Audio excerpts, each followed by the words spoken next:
And the time now is approximately 9:49 a.m. on the 23rd of September 2015, and I'm going to retrieve Basil from the cell area and move him into the interview room.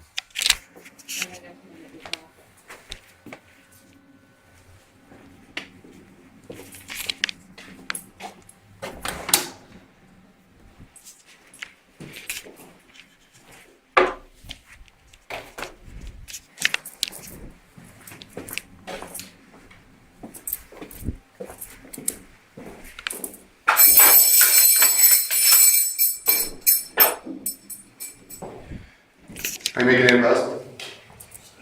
Do they fit all right? Good enough. Guess they're more comfortable than this white suit for sure. Anyway, your food's arrived next door, so if you want to come along, you want to grab a sweater in case you get cool? Okay.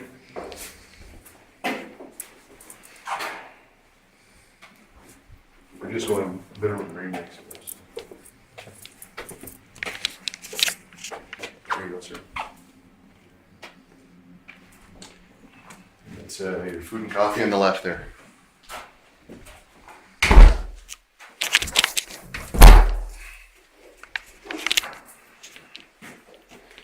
When you guys want like a little one.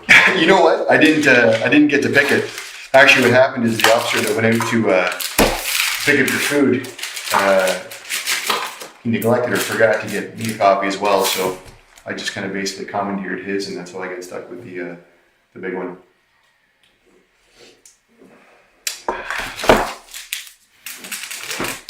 Now, Basil, am I pronouncing your last name correctly? Is it Borutski?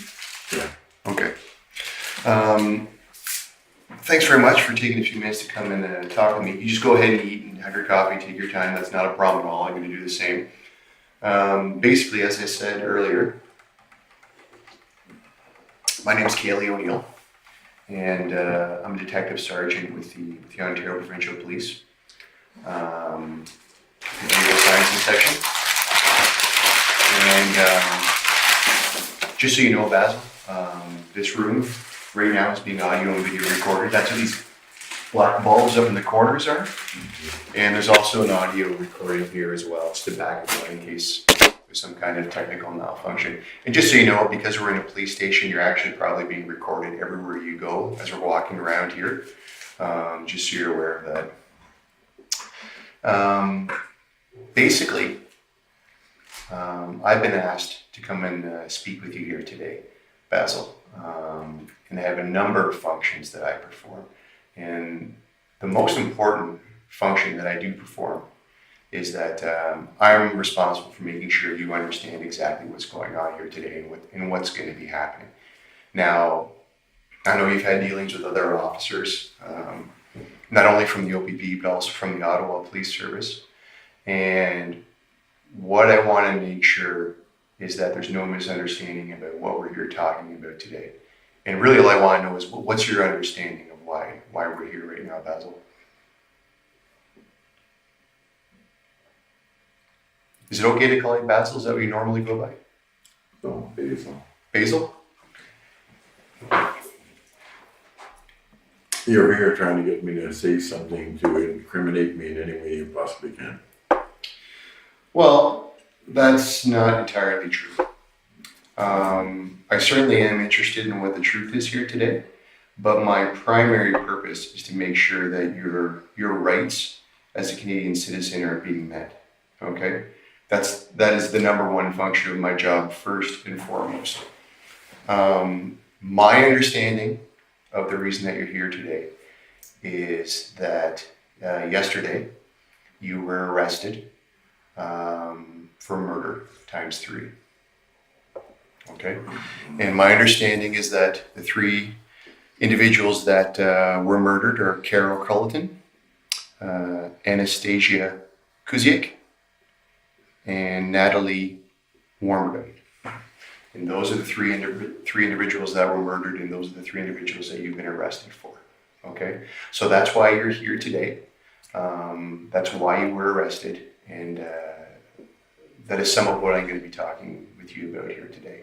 Okay, you are going to be going to a bail hearing this afternoon. And if you have any questions at all as we're speaking here, Basil, you just go ahead and fire away, okay? I'll listen.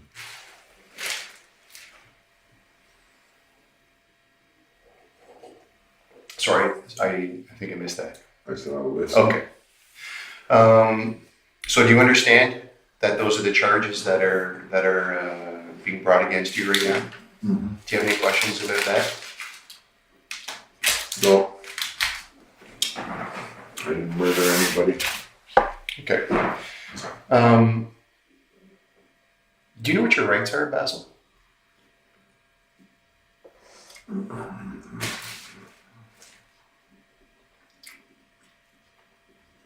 It means remain silent? That thing? Yep. And that's part of it. The reason why I'm asking is, I know a little bit about your background. I know obviously you're, a bright individual, so I'm not trying to snow you. Other officers have gone over this with you already. But what I find, it's been my experience that even though people are provided their rights to counsel, they don't necessarily understand them to their fullest because of the circumstances that they're in at the time. So basically all of our rights, Basil, are guaranteed. Okay, and they're guaranteed under what's called the Charter of Rights and Freedoms. And the Charter of Rights states that when someone's been arrested or detained, they must be advised of their right to counsel or basically their right to a lawyer. Now, obviously as of right now, you have been arrested for murder. Okay, so if you'd like to phone a lawyer. For killing, not murder. For killing, not murder. Okay. If you'd like to speak to a lawyer or to duty counsel, I can make a phone available to you to do that. Okay, so if you'd like to phone a lawyer to seek legal advice, I have a phone list that's available to you for free legal aid lawyers. First of all, do you understand that right? I don't understand it. The system is so corrupt that. Well, it's difficult for sure. I don't know. I wouldn't say it's necessarily corrupt, but it's definitely got some. It's corrupt. Some things that we need to spend some time working through. And the first thing all I want to do right now, Basil, is make sure you understand your right. Okay. I understand you talked to a lawyer earlier, a duty counsel lawyer. No. Last night. I'm so tired. I don't know what the hell he was talking about. Well, and you know what, Basil, again, that's why I'm here going over these things again with you now, because I know you were, in a very unique situation yesterday, and I know you were no doubt tired, and I want to make sure, that's why I'm going over these rights with you, because I want to make sure you know that when you have these opportunities afforded to you, all right? So it is your right to talk to a lawyer, and if you'd like to talk to a lawyer, I can get a lawyer on the phone for you. You can talk to your own lawyer if you have a lawyer. You can talk to a duty counsel lawyer or a legal aid lawyer who are available to give you free advice. Do you understand that right, Basil? What's the point? Doesn't matter. Well, it does matter. It matters to me that you understand.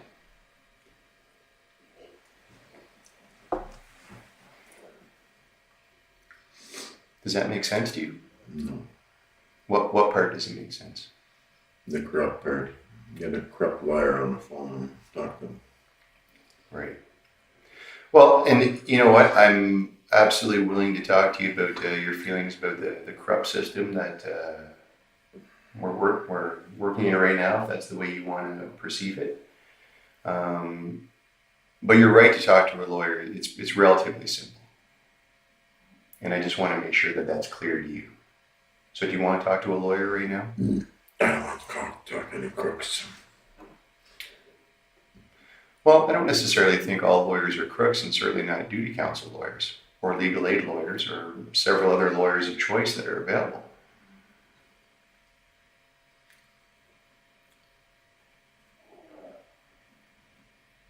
So if you'd like to speak with a lawyer at any time today, Basil, you can just let me know and I can make that happen for you. Okay? So would you like to talk to one right now? No point. There's no point right now?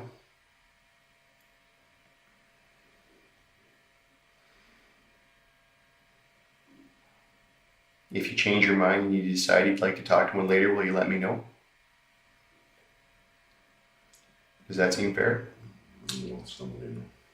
Sorry, I couldn't hear you, Basil. I'll let somebody know. Okay.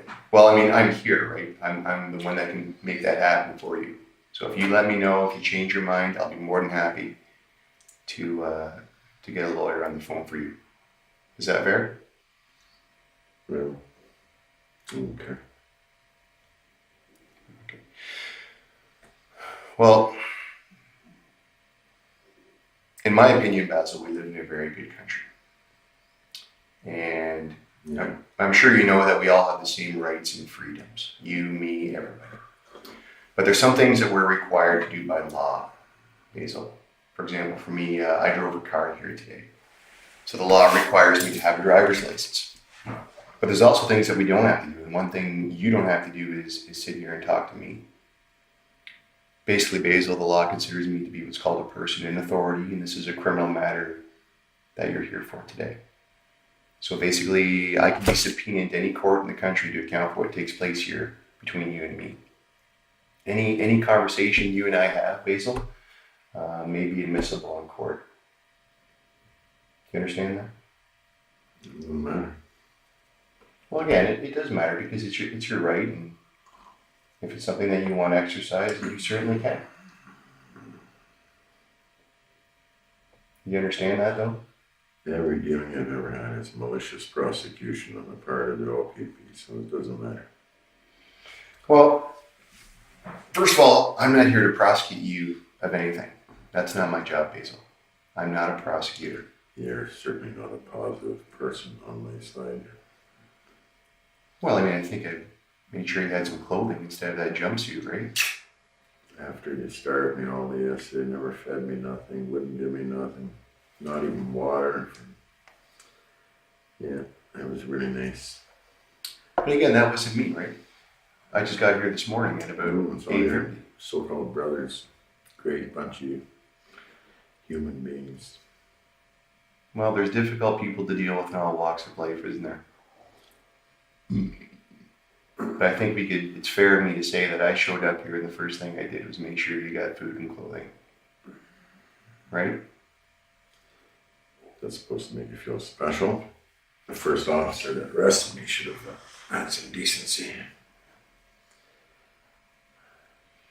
Now that I've done that, the next thing I want to do is make sure that your rights are available to you and understood by you. So I know that you talked to a lawyer yesterday, but yesterday was yesterday. Today's a new day and things may have changed for you in your mind. And I want to make sure that I'm still giving you that opportunity if you want to exercise it. Now you said you don't want to right now. If you change your mind down the road, you let me know and I'll make that call happen for you. Is that fair enough, sir? You said before. Sorry, I didn't catch you there. That's what you said before. Okay. Now, basically, there's one last thing I want to make you aware of here. I want you to clearly understand that anything that may have been said to you previously, I don't want that to influence you or make you feel compelled to say anything at this time. So anything you felt influenced or compelled to say earlier, you're not now obliged to repeat, nor are you obliged to say anything further. But whatever you do say may once again be given as evidence. All right, Basil? Basically, I know that you've spoken with other police officers before you spoke with me. And if anyone told you that you have to talk to me, that is incorrect. Does that make sense, sir? Okay.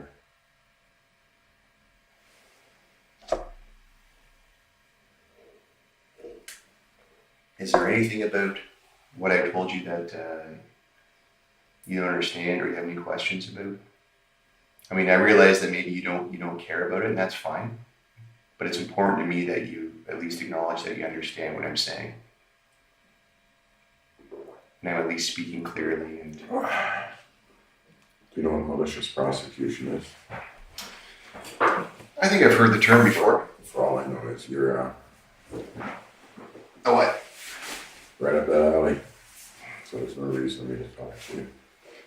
Well, you don't have to talk to me, right? And like I said, I'm not a prosecutor.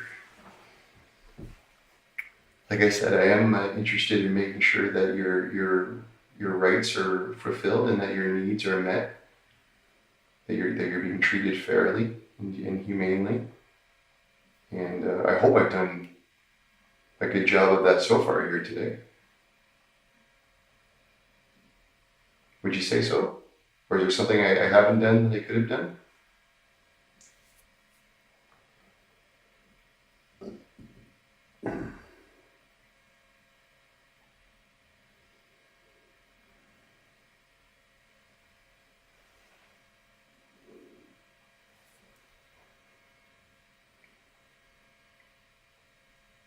Is there anything else I could have done, Basil? Or am I doing all right so far?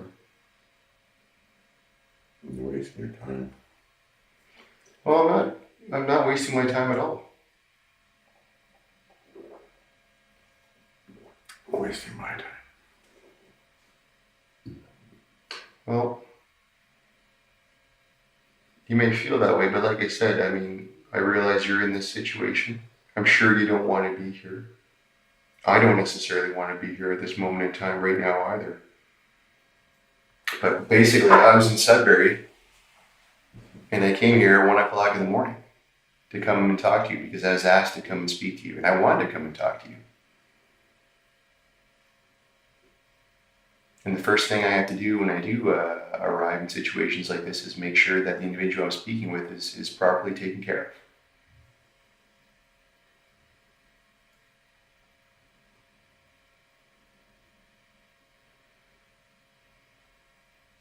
What is it about this malicious prosecution? Why do you keep bringing that up? Or what does it have to do with me?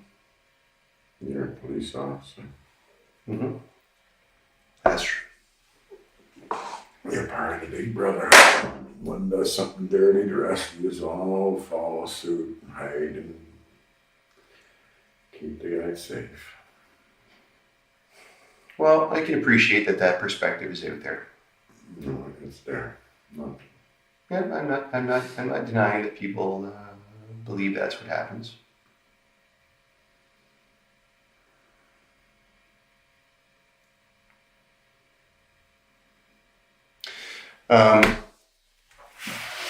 Basil, because you are here at a police station, we are to some degree responsible for your health and safety. So I have some questions I'd like to go over with you just about any concerns that we may need to address with you in terms of your health. Is that fair? Can I go over those with you? I'd like to see a doctor as soon as possible, and I'm on the pain medication. You can call my doctor, Bruce Harris, and find out. And, Yeah, those are exactly the I things take that it every 4 hours, and he's haven't given me any, and he wouldn't give me water all day yesterday. Was there any other concerns? Like, oh God. I've got a lot of those are exactly the issues I want to address. Then you come along and act like you're Mr. Nice Guy. Every officer here should be taking care of people like a human being. I agree with you. I think you're absolutely right there.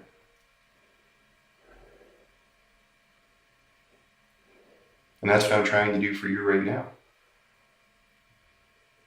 Don't try to make yourself a nice guy. All the officers should treat people like people. I don't have to try to make myself a nice guy. I just am a nice guy. Yeah. I know that we've never met before and you haven't ever dealt with anybody that I've had to deal with in the past, so you don't know that, and I can appreciate that, but believe me, it doesn't take any effort on my part.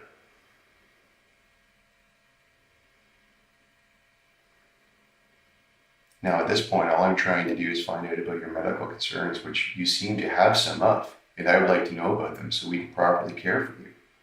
And I'm sitting here willing to find that information out.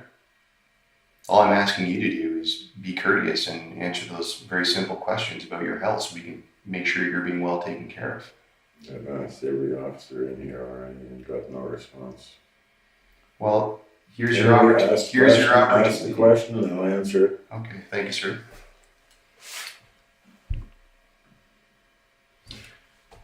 Do you have any issues with diabetes? No. Do you have any issues with your hearing, Basil? No. Do you have any issues with your back? Yes.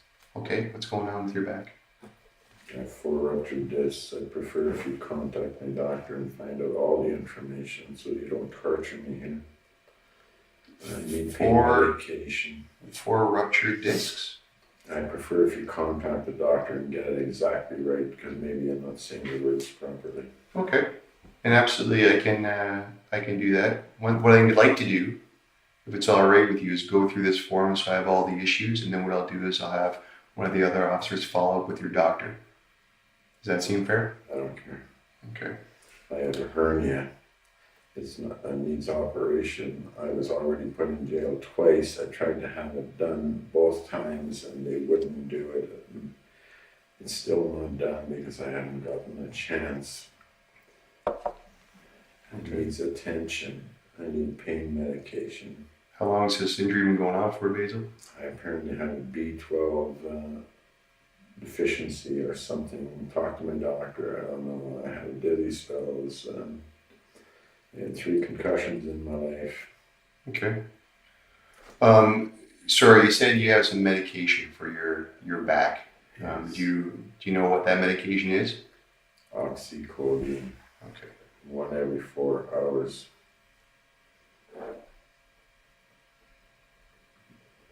When would the last time have been you would have taken one, Basil? Yesterday morning.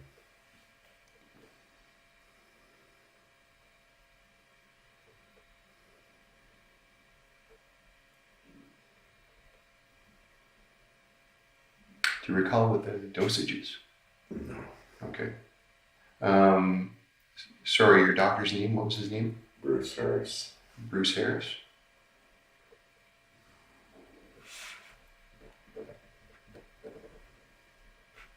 Where do you practice out of?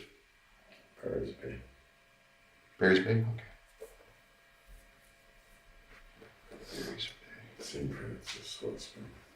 St. Francis Hospital, okay.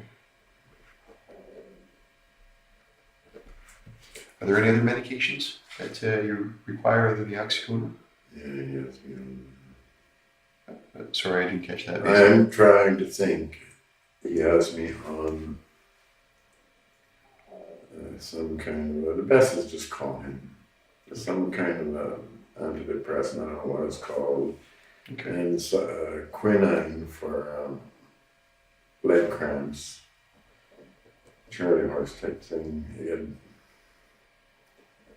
And I'm supposed to be taking vitamin B12 because I have a deficiency, and I just had blood tests to find out if it's getting better or not. I don't know. Okay.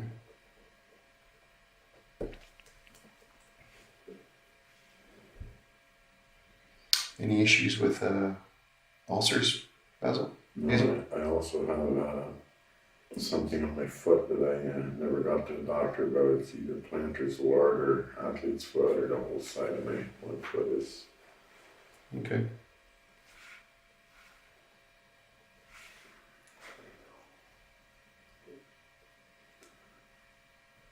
The doctor's on holiday, so the 28th, I think. I don't know what the date is today. Okay. Any issues with epilepsy? No, the rest of it you can get from the doctor. They told you what the problems are.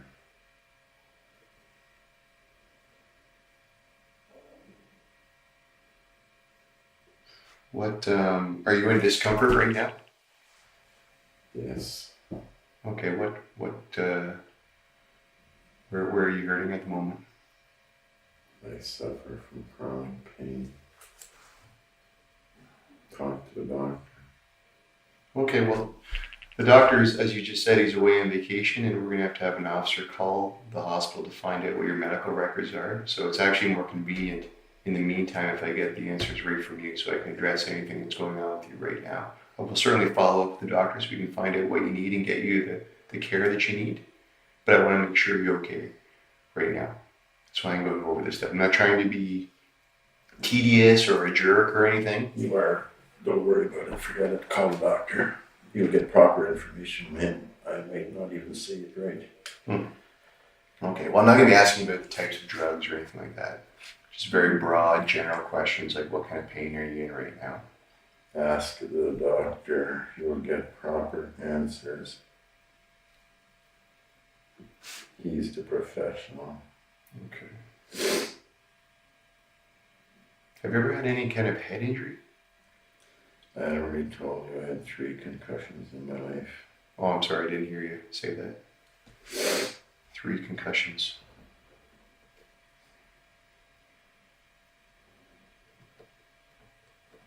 How did you do those? I had a car accident and I broke all of this or whatever in my back, and I got a concussion, and I busted up my hand. I can't even remember what all. And the guy that hit me was telling the police officer, take this guy to the hospital, he's hurt bad. And he told the cop that about 10 times. He was sitting in the back seat of the cruiser, I was sitting in the front seat of the cruiser. When the guy got out of the cruiser, the cop looked at me and he said, you can fucking drive yourself to the hospital. And he turned and showed me a fucking criminal record that wasn't even supposed to exist. It was supposed to be wiped clean because I was found not guilty. So he fucking left me there on the side of the fucking road, and how I got to the hospital is beyond me. And I got no treatment because I went to a little hospital because I didn't know what else to do. Okay. So now I'm, How many years back are we talking here, Basil? I don't know. It happened when I was going to work. Atomic Energy, Petaluma Flats. That cop should be shot and pissed on for what he done to me. So is this, are we talking a long time ago, like over 10 years ago or 5 years ago? Or? Over 10 years ago. Okay. And you were working at Atomic Energy? Okay. That's right. What were you doing out there? What was your title? Millwright. Millwright, okay.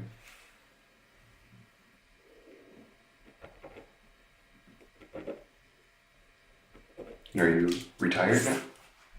I'm disabled now from that accident. From the accident, okay. And if you look that up on the record, it'll say there that it was non-life threatening. It's amazing that I'm alive.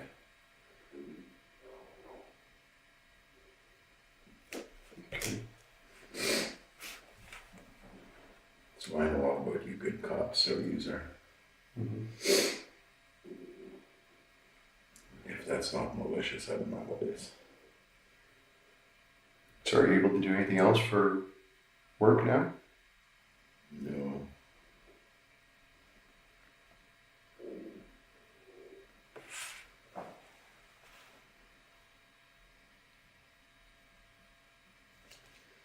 Have you had any alcohol or non-prescription drugs in the last 2 days? No. I am not an addict of any sort. Never was. Ask my doctor. Okay.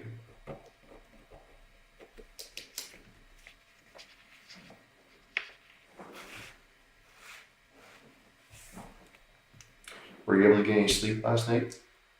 I have no idea if I slept on some steel bench. Mm-hmm. Can you imagine with my back what that feels like? No humanity whatsoever. Did you mention anything to the guard about it?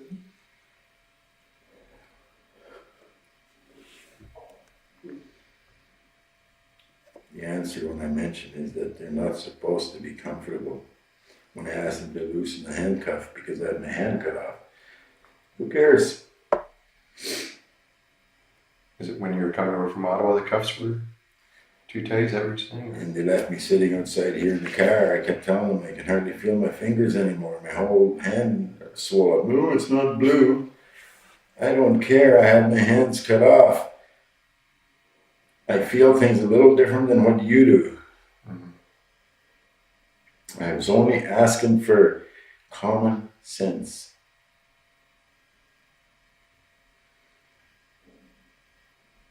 Is it fair to say that you're getting that from me now? Getting what? Common sense and courtesy? No. And so what have I not done here You're a meet that police threshold. officer. I have lots of experience with police officers. I just told you about a car accident and how they treat me, so I don't trust you one little bit. Okay. I know all about your brotherhood. One of you fucks up or lies, the rest of you all hide it.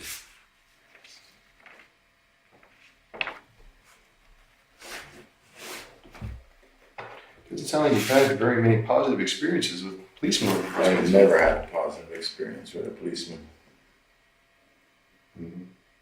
If there would have been a positive policeman, my whole life would be different. Well, what about the experience we're having right now? Is that positive? I just told you you're a police officer and you're going by that stupid record that you guys made. What is this record you're talking about anyway? Do you have a criminal record? Oh, give me a break. Well, what's it for? I am not stupid. Why would you even ask me something like that? You think I don't know you read every word of whatever's there? Hey, Don't run me for an idiot. Basil, I'm just telling you like it is, man. About 6 hours ago, I was in Sudbury on another investigation. Yeah, and you came in here and sat down without knowing nothing about Basil. Well, I'm hoping that he's going to tell me about it himself. Answer the question. You're telling me that you didn't read nothing about Oh, Basil. absolutely not. Let's not kid ourselves. Of course, I've talked to So the why are you investigators. asking me then? I've talked to the investigators about this investigation that's going on right now. I've talked to an officer from this detachment who's dealt with you in the past. But I have not sat down and read any reports on you. I have not read your criminal record. I'm aware that you have one. I don't know what it's Which for. officer did you talk to that had dealt with in the past? It was a young lady. I can't remember her name. Kathy Sinowski. No, that doesn't sound right. Kathy. Definitely wasn't Kathy. Carmel. It was someone named Nicole. And I don't know any officers from this detachment.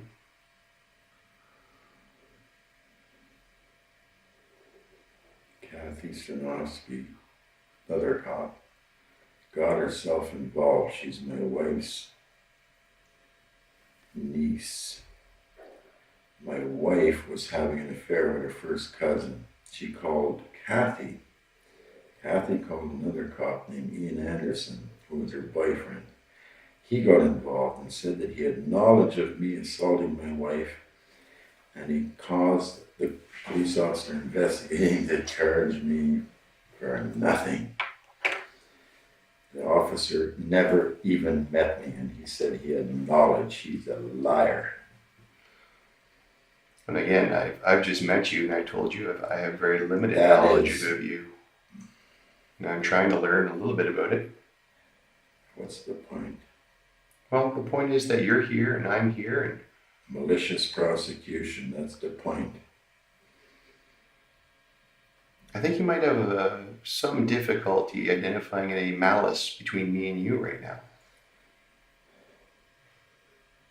Wouldn't you agree? You already you're asking me stupid questions as if pretending that you don't know I have a criminal record. I am not stupid. No, I told you I knew you had So a I criminal don't want to record. talk about it. I told you I knew you had a criminal record. I said I didn't know what it was for. No, don't change it. No. I know what you're doing. It's okay. Don't believe a word you're saying.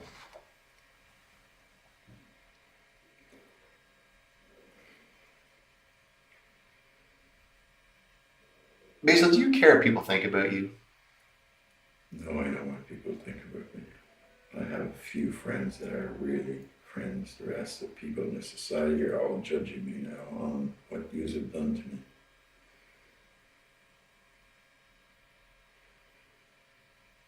Well, it's good that you have some good friends. I mean, most people can't even say that.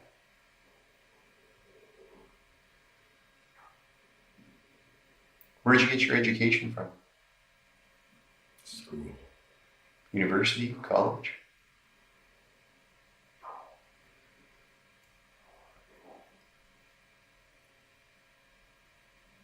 You seem very well spoken, that's why I'm asking. I don't always have the opportunity to speak with people that are well spoken. What does that have to do with Christ's sakes and better in trauma? Sorry, what about Toronto?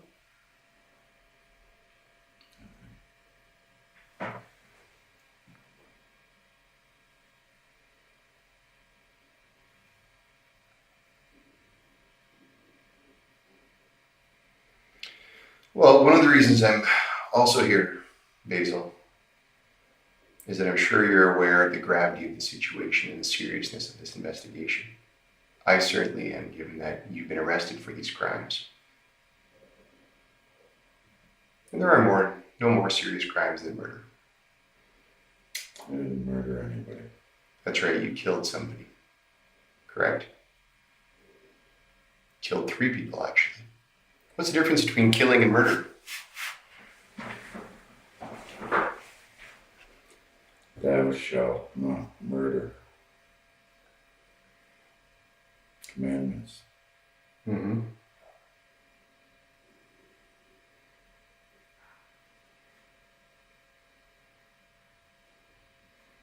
So is killing justified? Is that what you're getting at? I'm saying that And I believe it's actually thou shalt not kill. you're wrong. You better start reading the Bible. Yeah? Yeah. Find an old version before they changed it. Way back to the King James?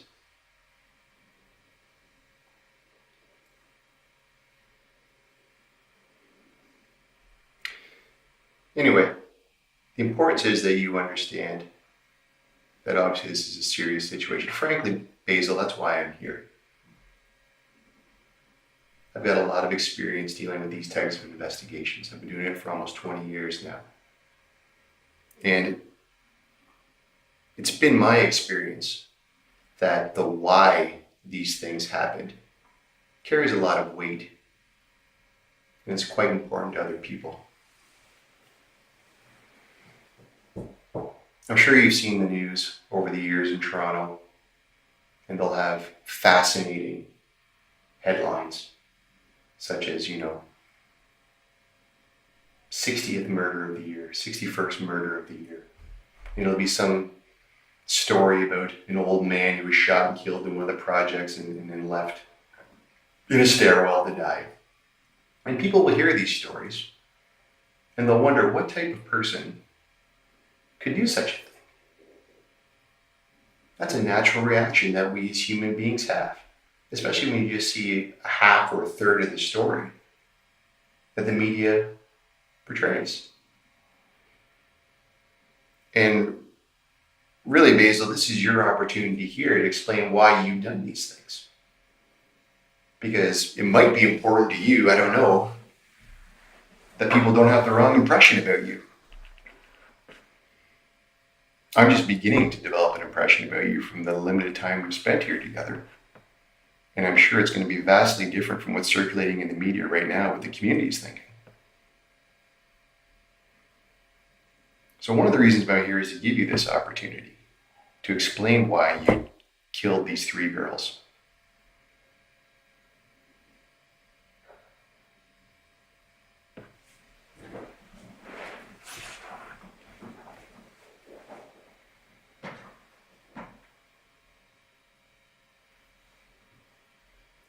You're putting words in my mouth. I haven't said anything. You just I said just asked you a simple question. Why did you kill these girls? That's it. you're putting words in my mouth. I didn't say that. Which words am I putting in your mouth? What you just said.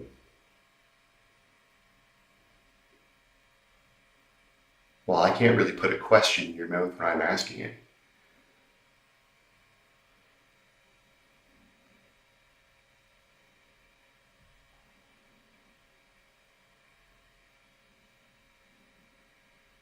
And it's interesting how you made the distinction between murder and killing. What that would suggest is that you have some kind of justification for what you've done, which it's also been my experience is always the case. In my career, I've not spoken to one killer who woke up that day and decided they were going to go out and kill somebody.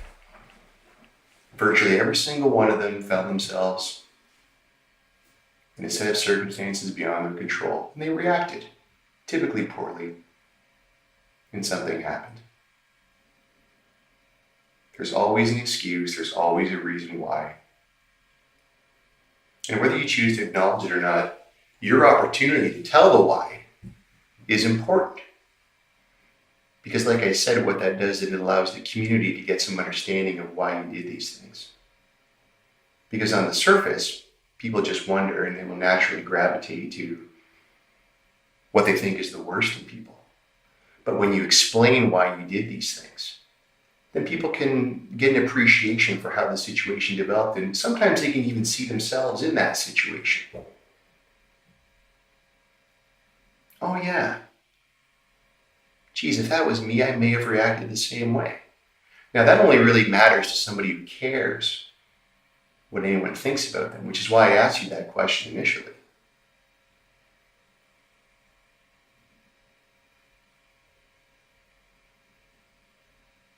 It's also been my experience that people say they don't care what other people think. That's usually not true. Everyone cares. It's human nature to care. You cared enough to do what you did, so you're going to have a hard time convincing me that you don't care what people think about you.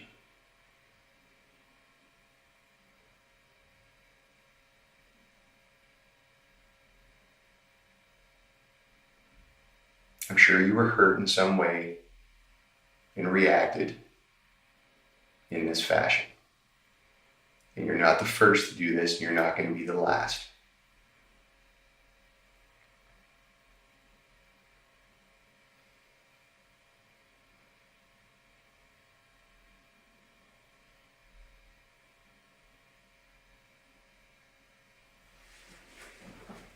You wait, Basil.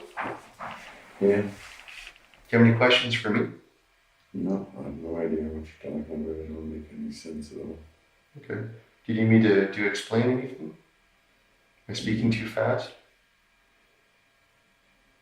Am I speaking clearly? I don't care about hardly this thing. Because like I said, if at any time you don't understand what I'm saying, please just let me know. Because I don't want there to be any misunderstanding between you and I. Now, 3 women are dead because of you. And there's reasons for this.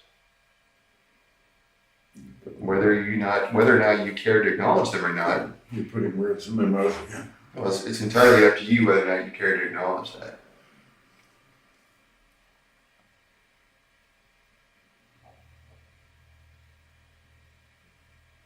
But here's the thing, Basil, and this is something I want you to really think about for a second. Because it's important to me that you hear these words, okay? Because a lot of people, they don't listen when I tell them this, and I really want you to understand this perspective. I understand that you have your perspective right now. You're involved in this traumatic situation that is no doubt, I can't even imagine how you feel. But I know other people have been in your situation. And what I want you to think about, Basil, is this. At some point in the near future, all the details of this investigation are going to come forward. Okay? And what I mean by that is,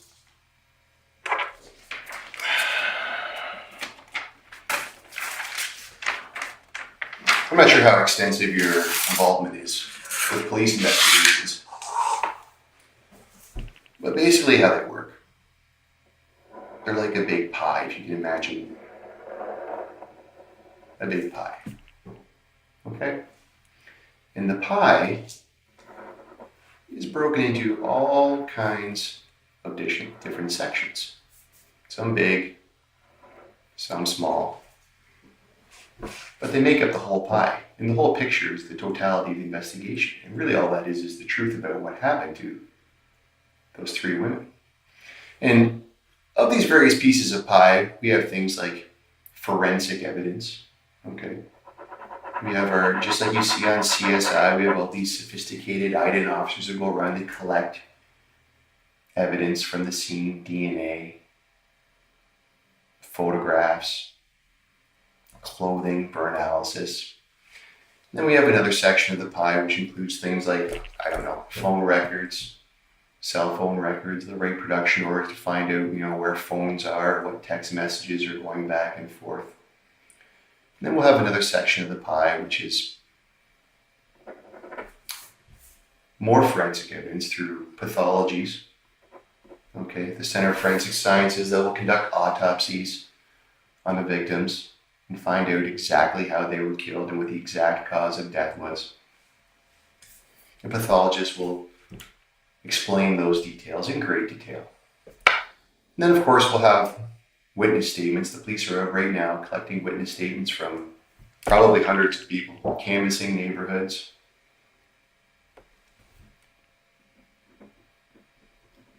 And then we'll have people like myself from behavioral sciences coming down and offering opinions, conducting certain interviews, because we have lots of experiences with talking to people in these extraordinary circumstances like you're in right now. And then we'll have Crown attorneys that will look at our investigation, and they'll make suggestions to the case managers or detective inspectors from CIB who specialize in nothing but homicide investigations for probably the last 90 years of the OPP. And then we'll have another section which is dedicated largely to the victims' families, who will provide input into the lives that were lost and how that's affected not only their families but the community at large. And this last little section of the pie here, Basil, it's a very small, thin section compared to all the rest of them. And you don't have to open your eyes and look at it, because I'm sure you can imagine what a sliver of pie looks like. And what that is, it's the truth. And that's what you, the person being charged, that's your section. That's your contribution to the pie.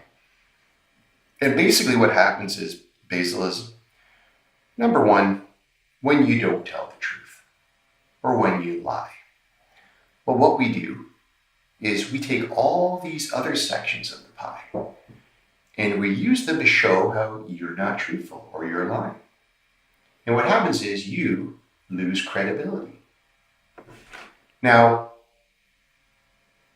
sometimes this slice of the pie might be empty altogether, because you could do as you're doing right now and choose not to say anything at all, which is completely fine because that's your right and you can do that. But the risk is, again, we go back to all these other sections of the pie and we use them to prove our case. And there's a chance that you can lose credibility in the end. Now, the third option is that you actually take advantage of this opportunity to tell your side of the story and explain why you took those lives. In which case, the truth stands because it's the truth and that's what happened. And then we don't need all these other pieces of the pie to show what happened, because it's your story and you decided to tell it, as opposed to everyone else making decisions about you and what kind of guy you are. And this is what I want you to think about, Basil. This is what I want you to do. I want you to look into the past charges against me by those women, and I want you to do that proper investigation from the point of view of what really happened, and then have a retrial, a fair trial, and then we'll talk about reality. So any information you want from me, you can get by simply doing the proper investigation for the past. I was put in jail twice, wrongfully. Now go out there and find. You're a good cop, you go out and find out why that's wrong. It's not hard. What was that for? What were you in jail for? You don't have to look very hard to figure out that, no, it's right. Basil should not have been in jail. After you do that... First step of the investigation is tell me what I'm investigating. What were you charged with? Don't play me for stupid. You know exactly. I don't know, Basil. I don't have to play you for stupid. I don't have to pretend when I don't know what you were charged with. I understand you have a criminal record. I think you're stupid right now to talk to me as if I'm stupid. Just go out there and punch the computer. Don't act like I'm an idiot. Well, here's the other thing, Basil. The reason why I'm asking is whatever common criminal offense you were charged with, I don't investigate. I only do homicides. I guess that's why you're not going to figure it out, because you're not smart enough to go back and find out. Maybe you could find out that, geez, Basil was innocent. Maybe you could find out that some of these cops done some pretty bad things and they framed Basil. Maybe you could find out some of the reality and all the pieces might fall into place. Well, what did they frame you about? What did they do? Was it about women? Could it be Did I already tell you some stuff? Could it be another? Did I tell you about a Kathy Sinofsky and an Ian Anderson? Did I tell you? Did you write that down? Those are just names. I don't know what are Constable then. Write that down. Constable, and find out. Look into the past, what their big mouths had to say, the lies they told. Try that out for style.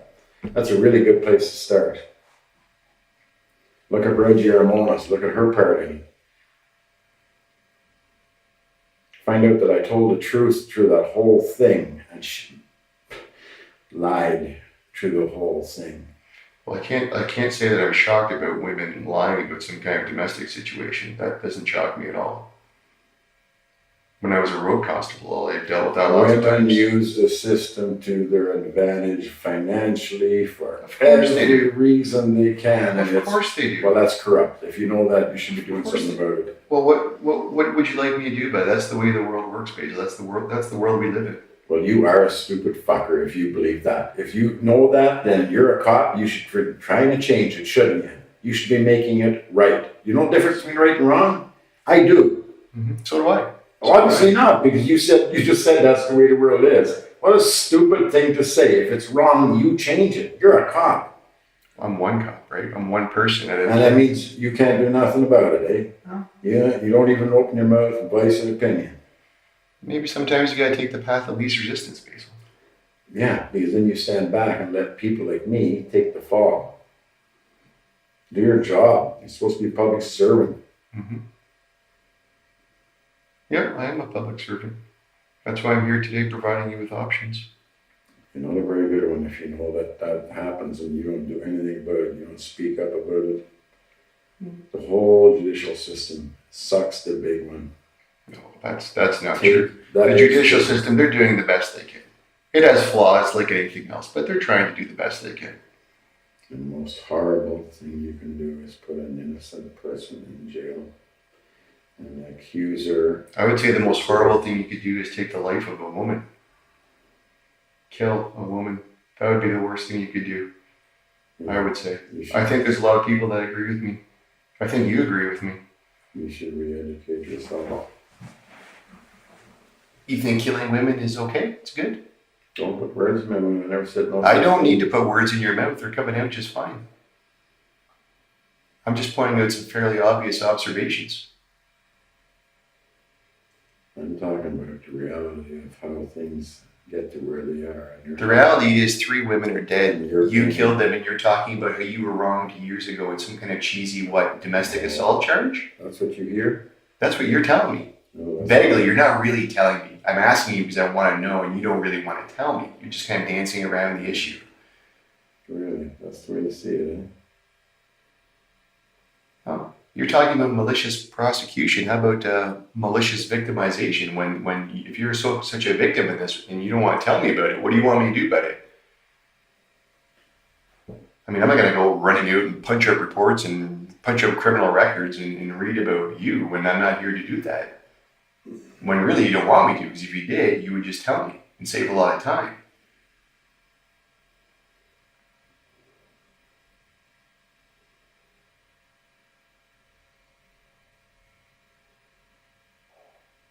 You're an educated man, you're a religious man, so you know that sometimes the way the world works doesn't work out always the way it should be.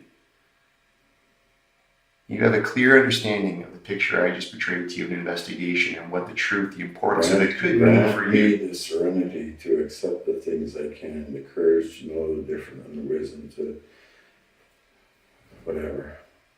Read that, think about it. But going back to thinking about it, Basil, the reason why I was explaining this investigation is because this is what I want you to think about. And it might be the only thing of value you take from this conversation you and I have here today. Me, I don't really need anything else. I mean, I've kind of done my job in one sense. that I've been here making sure you're fed and trying to look after your medical needs and giving you an opportunity to speak. What I want you to think about is this. In the near future, people are going to be making decisions about you. In the very near future. People like lead investigators on this file. People like Crown attorneys. Potentially someday a judge. Potentially someday a jury. Certainly the community and your peers. They are going to be making decisions about you and the way you've conducted yourself. That is going to happen.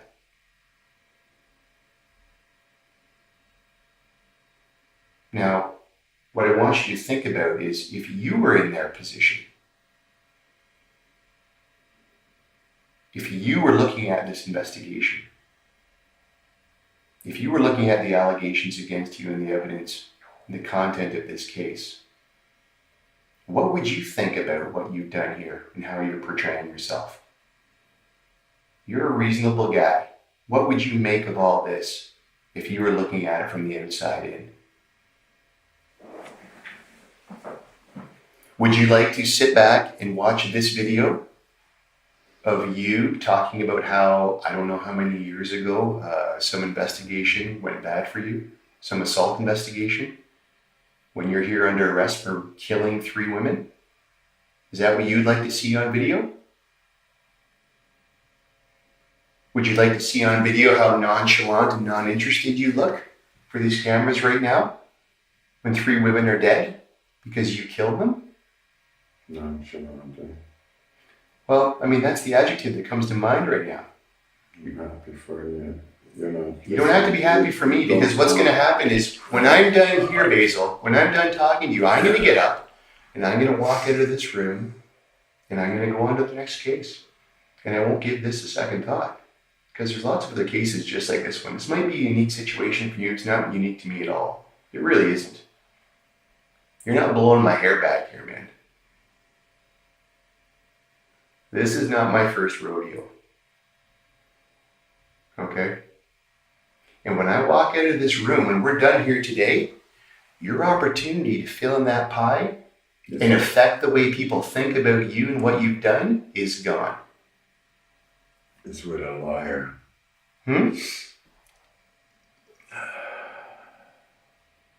Would be with somebody that is supposed to be representing me. I didn't catch the first part of that, Basil. What about a lawyer? Is going to be representing you?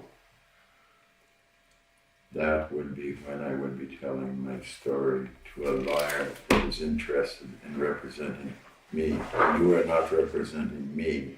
You are representing evil. No, I'm representing the truth.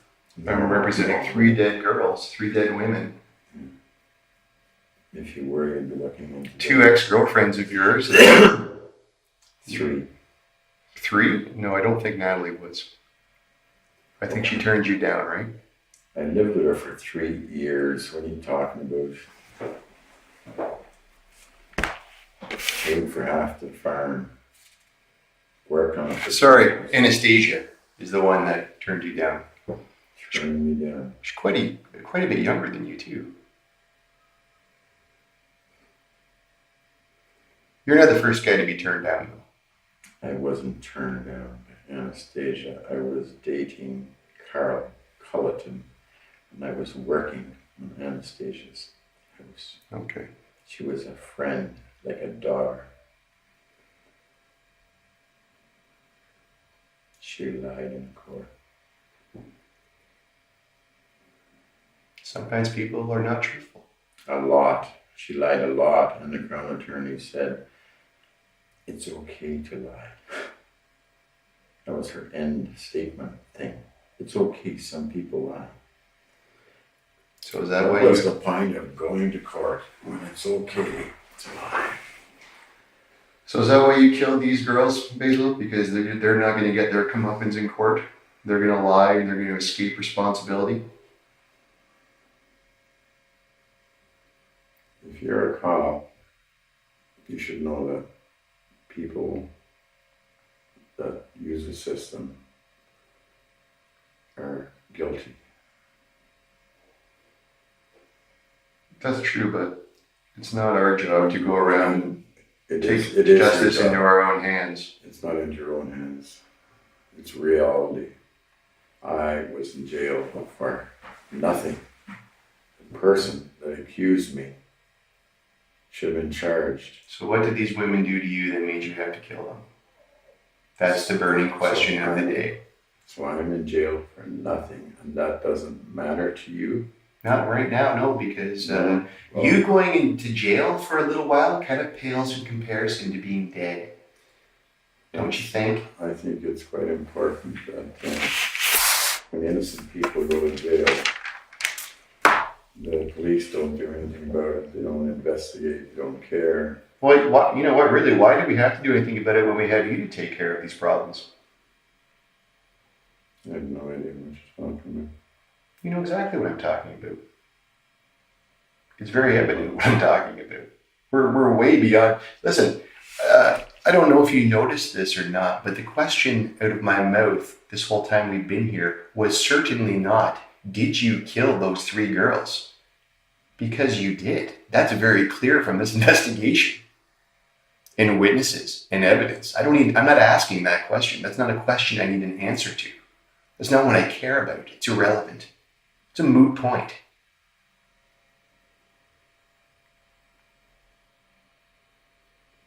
My only concern was why you did this to them. What could they possibly have done to make you so angry that you decided in September of 2015 to go and kill these 3 women? And the only rational explanation I can think of is that they obviously hurt you in some way. Either rejected you, or lied to you, or somehow disrespected you. That's the rational explanation from the rational person looking in at this. Unless I'm missing something glaringly obvious. Obviously you are. I keep telling you that I was framed and I'd done time in jail, which ruined my reputation, ruined. Well, you certainly weren't framed this week. I mean, maybe something happened to you when you went to jail, and maybe something went awry with the investigation. I do not know. And if that was the case, that's most unfortunate. But speaking about that investigation right now is not my concern, and it should not be your concern.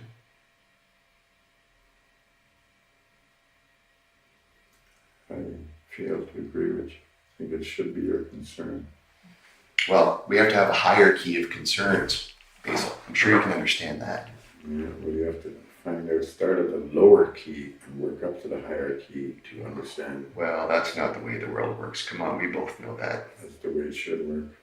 Well, there's the way it should work ideally, and then there's the way it does work. Yeah, it doesn't work. And I don't think that the people in this community would appreciate me ignoring you, having taken the lives of those 3 girls, just to go open up a case where you may have been wrongly charged years ago that you don't even want to tell me about. Just use a word so small. Just like Basil's life is just a case. Basil's life is a bunch of cases and police officers who maliciously prosecute. Oh, Basil's life is a big case right now. Yes, it is. It's very big. It's very big in the news all across Ontario. And the police made it that way. No, the media made it that way. Yeah. Actually, you made it that way. You are the one that made it that way. You made this situation, not me. I was minding my own business in Sudbury yesterday. No idea who you were. But here I am, in a room, talking to you, trying to find out who you are, trying to find a reasonable explanation for why this happened. Trying to find some shred of hope that the community is going to hear and have an understanding of why things like this happen. What was done to you If the community that hurt you so wanted to badly know- that you had to If do the these community things? wanted to know, they would start an independent inquiry and look into the past. How did it ever evolve to get to this? Because Basil Borutski is a kind, caring, God-fearing human being. So how You know did what? it get there? I guess That is a point we agree on. We need to go back to the past and find out how could this have happened. That is a point we agree on. If there's one thing I do know, what people have said about you is you're a kind, caring person, which is why I'm having a difficulty with this contrast in behavior. Even these women that are no longer with us have said that about you, stood by you in the past when you were charged. Friends that you have, friends that they have, said that you were a good, caring person.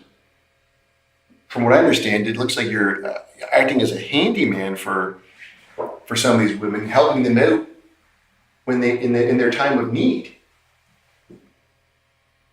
So I would agree with you that yes, that is what people say about Basil, that he is a caring, good person. The religious side wasn't apparent until I sat down and started talking to you, but I can obviously see that as well. Make no mistake, people aren't out there saying that you're some kind of terrible person, which is one of the reasons why I agreed to come here from Sudbury to talk to you today. Is because that's the kind of things that people are saying to you. They are saying that you're a good person. You are helping. You are caring. And I don't understand how this happened, just like everybody else doesn't understand. And that's why I wanted to take the time to come here and talk with you. It would have been easy for me just to go to the investigator and say, oh yeah, look, you got enough here. See you later. I don't need to talk to this guy. You got better things to do. But I wanted to take the time to talk to you. And when I Because I don't understand. Talk over me some more. You said anytime you want, just, Yeah. and every time I do, you just keep on talking. I'm sorry for that. Yeah, you're sorry, all right. But what did you want to say?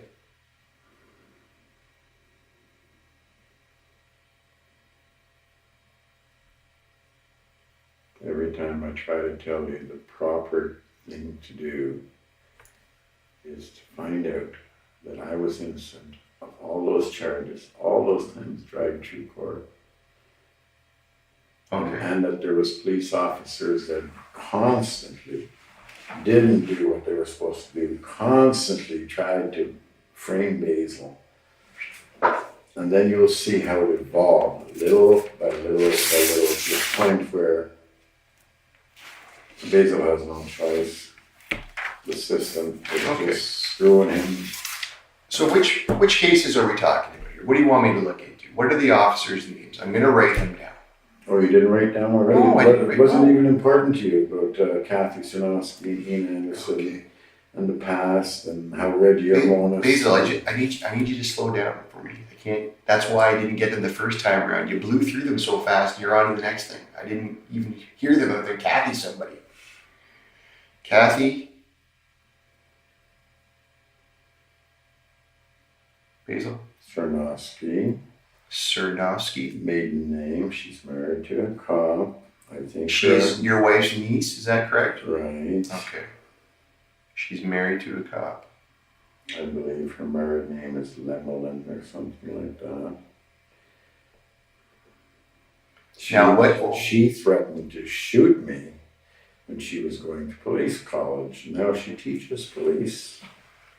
She threatened to shoot you. Right on. So what was the case I'm looking into here? What was the allegation that you feel you're wrongly convicted of or somebody lied in? I believe that time that the wife took off with her first cousin and lived with him for 6 months. And Your wife? That's right. Okay. And then she made a fictitious charge that supposedly happened years before, or whatever you call it, just so that she could get custody of the children. And she got Kathy and Ian to call the officer investigating Reggie Armonis. And the first thing Reggie done was the proper thing. Hold on a second. Reggie Arnonis? Armonis. Pembroke Police at the time. I don't know where she is now. Armonis. Pembroke Police. Okay. Sorry. So Reggie was investigating.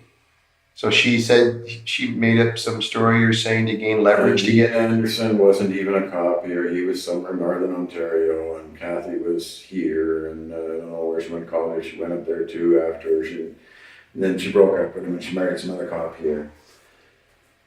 But she got, the ex-wife got Kathy to phone and talk to Ian. Ian phoned Reggie, said that he had knowledge of me assaulting my wife, which is a direct lie because I've never met the man in my life, so knowledge is knowing.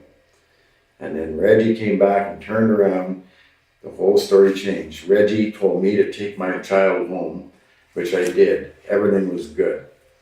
When I brought the kid back, all this had gone down and I ended up getting charged with a historic 6-year-old something, and then Okay. and my ex-wife charged me twice So, with charges. Basil, what was your wife's I'm name? still talking. I didn't butt in. Or, please don't butt in. If you want to hear a story, let me continue. I just need to know, is this a different case so I can box it off? Is It's this the same. okay? Same case. Why do you think cases are just like a few words and it's over? No. There's a reality to things, Truth. If you read the Bible, maybe if you had a little Latin, you'd understand. Okay. Can I just ask your wife's name? No, stop. My ex-wife was seeing her first cousin, and she thought she was going to lose custody of the girls. So she made up all these stories about me raping her and assaulting her, and I forget how many charges, 12, something. And they were all I was found not guilty of. But I was run through the ringer, my reputation ruined. And all because she couldn't face the truth, thought the only way was to keep the children or get custody was to say bad things with me. She even went to the shelter months after she was living with the guy, pretending that she was afraid of me. Why would she go to a shelter? When she went there, I thought it was because the guy she was with was beating on her. The whole system. So in reality, the wife charged me 3 times. Twice I was found not guilty with a jury, with a judge alone, and then the last time, I forget what they called it, she refused to go through with it because she said it was because she had cancer, wasn't it? But it lasted long enough that she got what she wanted from the family court, made me look like an asshole. And then charges were dropped, or whatever, stayed, that's the word. Mm-hmm. And I didn't want them stayed. I wanted to go to court and be proven not guilty because I wasn't. The system should have seen 3 times the same charges, found not guilty of 20, and she's doing it again. But they didn't. They didn't even try to see the truth. Get Basil. And then there's, even with Anastasia Kuzik, she sells my tractor. When the police are called, the police officer says, that's stealing, that's theft. When the police officer's called, he says, we're not going to do anything about it. It's a such sensitive situation. Sensitive? She stole my tractor and sold it. What does that make her out to be? And the police protected that theft.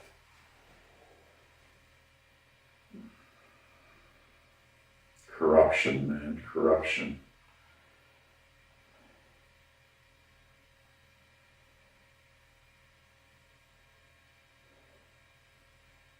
Another police officer, Miller, are you writing them down? Yep. Do you know his first name? No, I never ran into much with him. Pembroke or OBB? Killer. Okay. I got beaten with a baseball bat in the field. I didn't know why I was getting beaten. And it took a year or 2 later for me to finally find out Natalie Warmerdan was screwing the neighbor while she was married to her husband before I came along. When I came along, he was pissed off. I often wondered why the man didn't like me. I tried to help him. I helped him fix his pool. And then one day I'm getting beaten with a baseball bat because my baler caught fire. I'd done nothing wrong, totally innocent. And I find out it's because all those time I was there, it was because I took his affair girlfriend next door. I had no idea. So I get beaten with a baseball bat, could have been killed. Miller comes along, and the first thing they say is, Basil, you're under arrest. I said, for what? He said, you're drinking beer. So what? I'm on my own property. I'm having a beer after a fire. And it took the Crown Attorney to look that through and see that it was wrong, and made Miller go back and charge the guy with assault. The guy hit me 3 times with a baseball bat, and finally I got to hit him and broke his nose. Other than that, I would probably be dead. And I ended up charged. Unbelievable. And I'm a cripple. And here's a young guy with a baseball bat beating on me. And in the end, he gets like 6 months probation or something. He beat me with a baseball bat. Attempted murder. But he was beating on Basil Borutski. Makes it okay. I understand. Understand how it works. The police have never treated me fair. The system has not treated me fair. I never lied in court. I never lied with my ex-wife. I never lied any of it.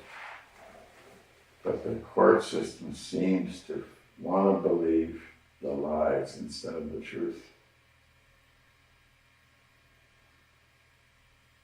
It certainly sounds like you've had a rough go with justice. My ex-wife was raped by her brother from the age of 12 years till I don't know how old. I dealt with that. I tried. If the police would have simply let me, and the man's still walking around scot-free. That would be Kathy's uncle, Constable Kathy. And they all hide the big family secret, and he didn't just do it to my ex-wife.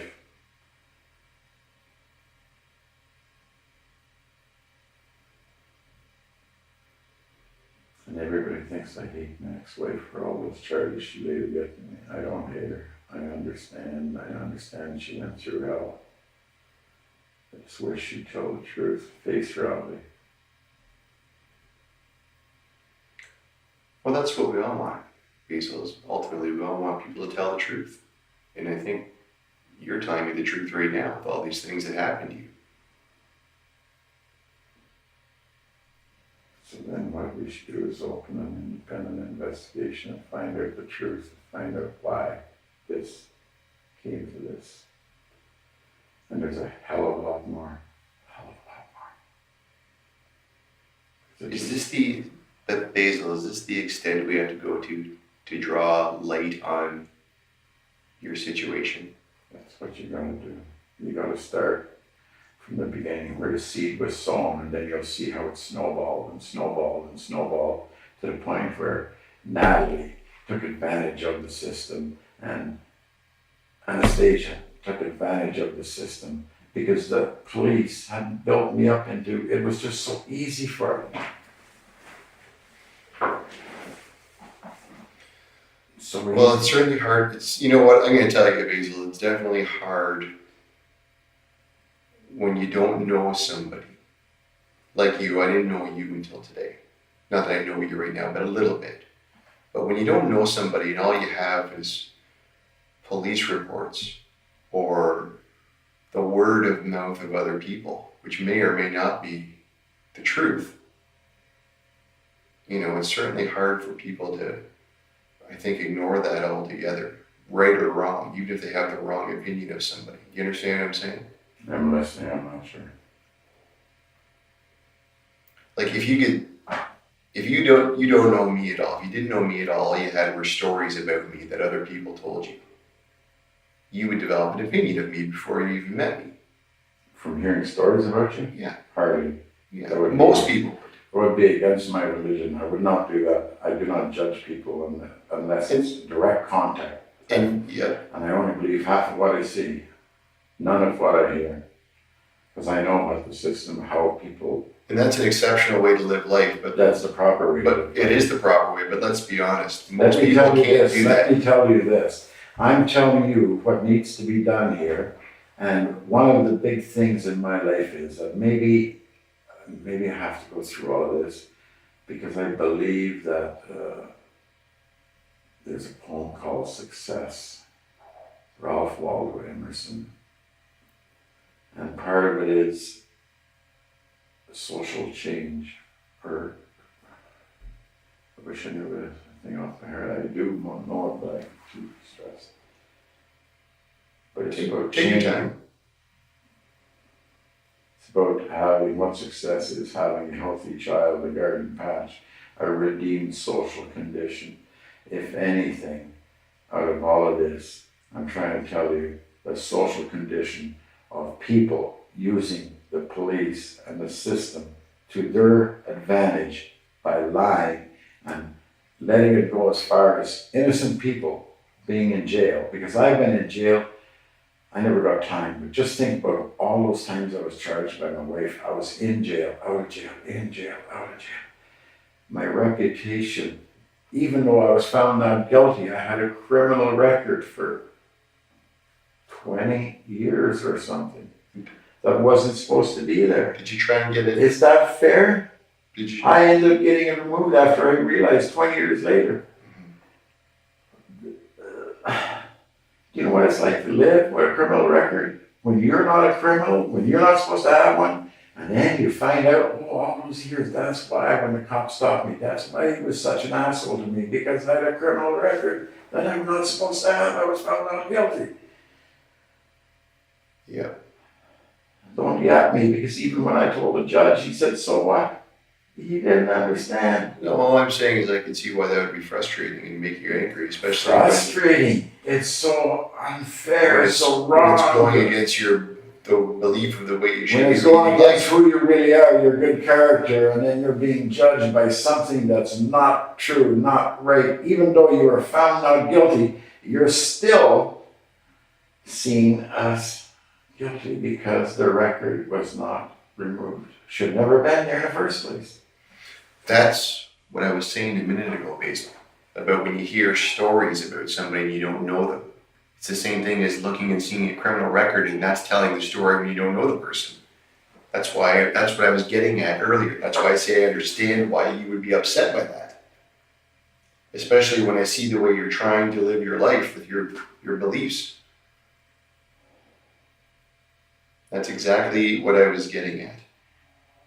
Whether it's a criminal record, or report you're reading about somebody, or you're hearing it from someone's word of mouth that's not true. It's just like you said, if you could go through life only believing what you believe when you meet the person, not what you hear, that'd be great. Unfortunately, not many people in the world can live life like you are. If they have to experience my experiences, they learn that that's the only way to trust nobody. Well, trust is certainly something you earn. Believe nobody. Basil, I want to ask you a question. And it's something I ask a lot of people that I talk to because I'm interested in what they think about it. If I was to ask you how you would describe yourself on a day-to-day basis in terms of your truthfulness.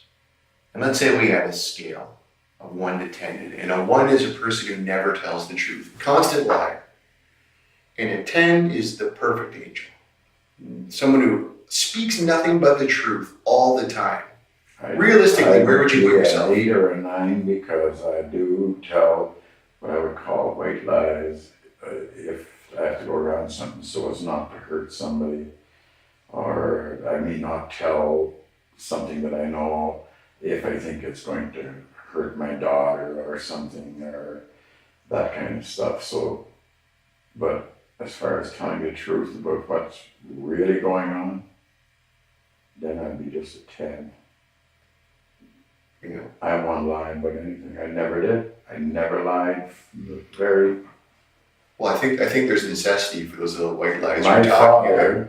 My father told me a long time ago, Basil, have you ever heard of anybody getting caught in the truth?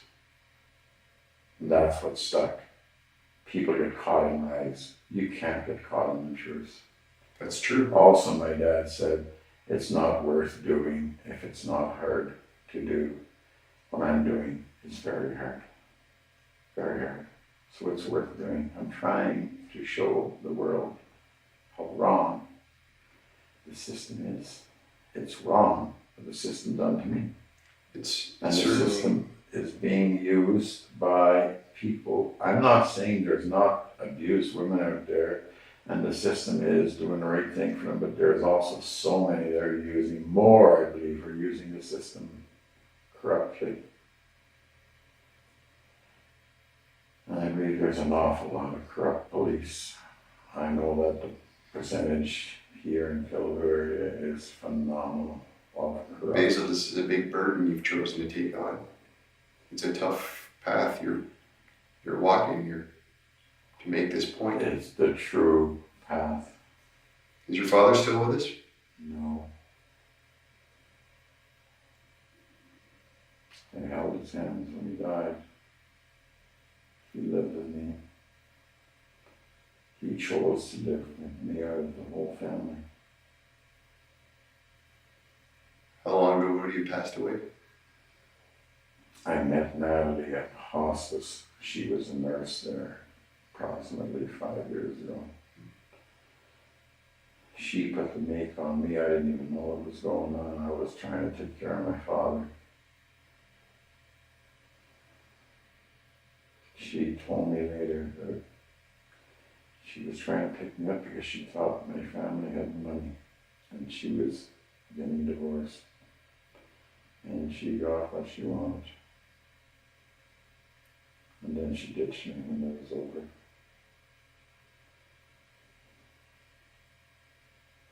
She simply moved on to all my hunting buddies. And then on to somebody else, and then on to somebody else. And whatever.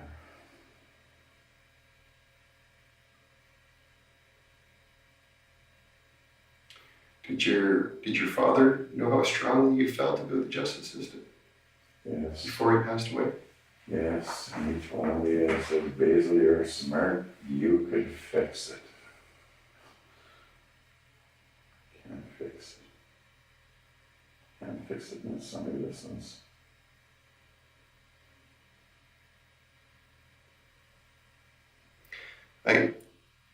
And I'm not religious. I'm not religious. I am spiritual. Spiritual. I believe that there's a big difference. I understand what you're saying.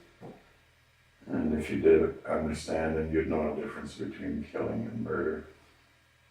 There's an awful big difference. Well, if I'm hearing what you're saying, there's a purpose to this killing, in the burden that you're trying to take on to change society. It's called justice. I have never had justice in my life. From what you've told me, I understand how Natalie and Anastasia fit into this, but I don't understand Carol. It's the very same thing.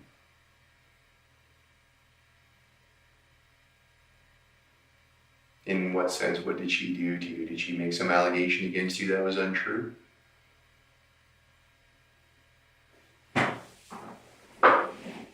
Lie for money. Lie for work. And it's Natalie. I spent $200,000 there minimum. She wouldn't even work. She lived off of me. I worked on that farm 3 years and brought it back and turned it into a farm. She told me everything I was doing was what she wanted. And then when the court system told her, she fought because she thought we were going to get all the money. She was actually practically my lawyer. When she found out that I was going to get nothing, because as the judge said, he didn't believe a word I was saying, and every word I was saying was gospel truth.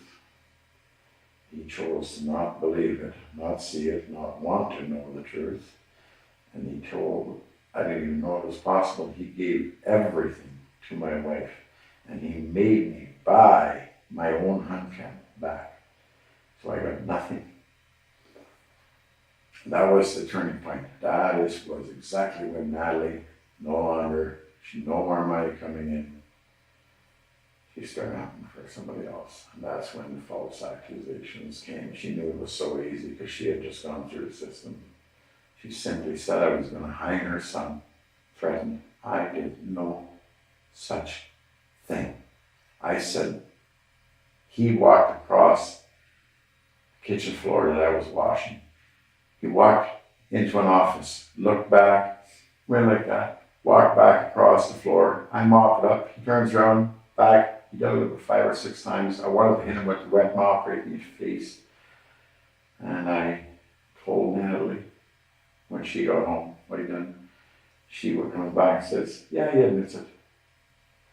Sorry, Eddie, what? Yeah, he admits it. That was it. No record, nothing. They didn't make him come and apologize, didn't make him.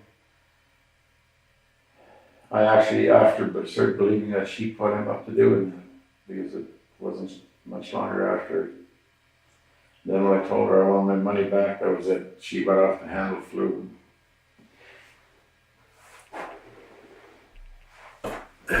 Went up to her dad's, and next thing you know, the police are there, and I'm charged with threatening to hang him, when all I said is, if you don't smarten up, I'll string you up. Meaning, listen, kid, you might deserve to go to jail for that?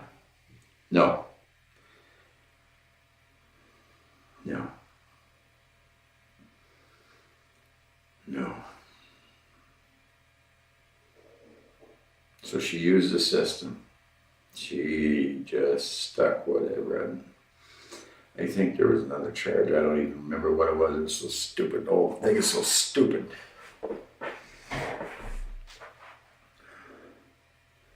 And Anastasia. I was dating Carl Culleton. Anastasia came along. Well, I knew Anastasia way longer than Carl, but I treated Anastasia like a daughter. She was a friend. She lived in my house with her boyfriend.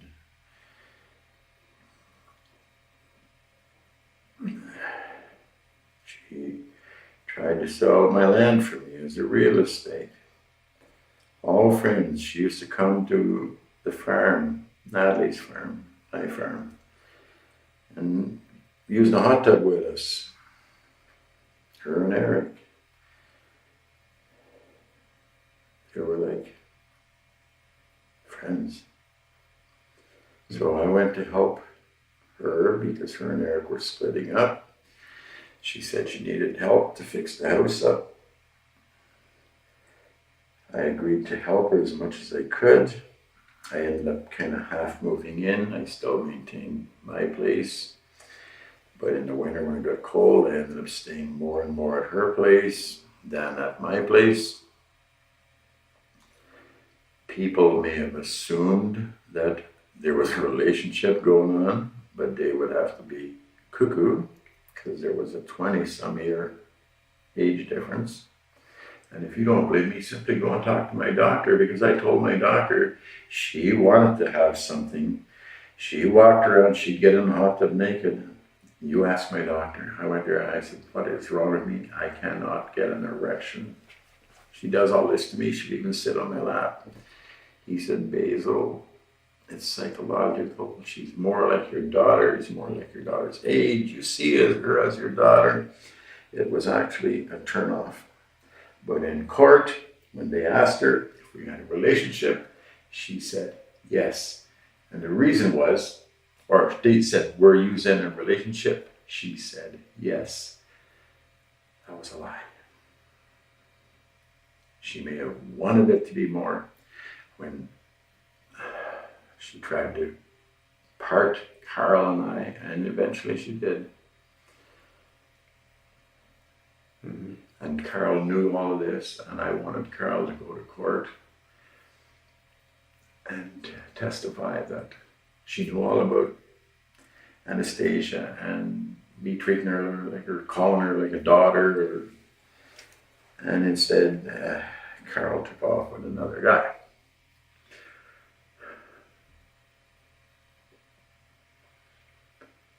Then when I got out of jail, Carol's back. She dumps the other guy. So I fixed her cottage all up.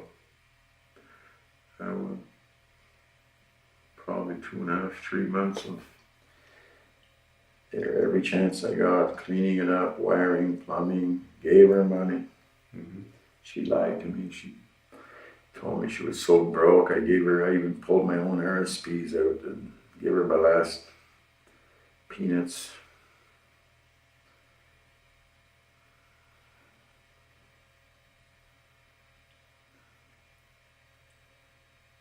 I cleaned the whole place up.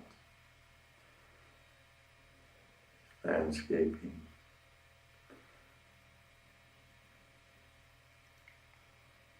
All for nothing. It was all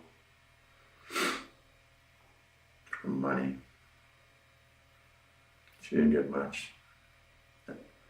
Natalie got the most. Anastasia got about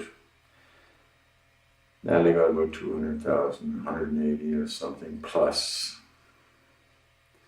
Well, pretty well all my equipment. And then her son burnt the garage down. Oh, my tools were in there. I got nothing. And Anastasia would have got me for about 20,000. And Carl would have got me for about, I'm not sure, 13 maybe or something like that. I don't know.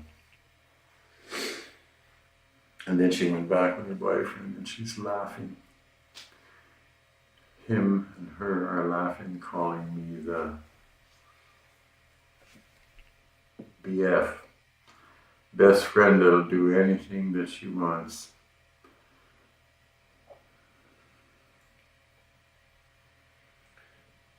So, all these women Used. to have put you through the ringer over the years and used you. And they're all connected, they all know each other. They've given you such a hard time.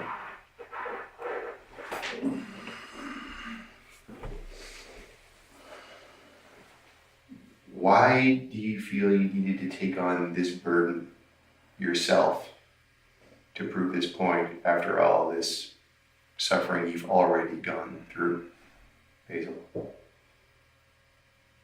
Like I said, this is a difficult road you've chosen here. Why are you doing this just to prove a point? Is there not some other way? I have no idea what you're talking about. What are you talking about other way? I don't know. Explain. Well, all these women here that have slighted you or lied to you in some way, cheated on you, and you've killed them all to make this point that the justice system doesn't work. And that road you've chosen is going to have consequences. So what I'm saying is, with all the suffering that you've already done to this point dealing with these three women, why are you taking on this burden to draw society's attention to it by yourself?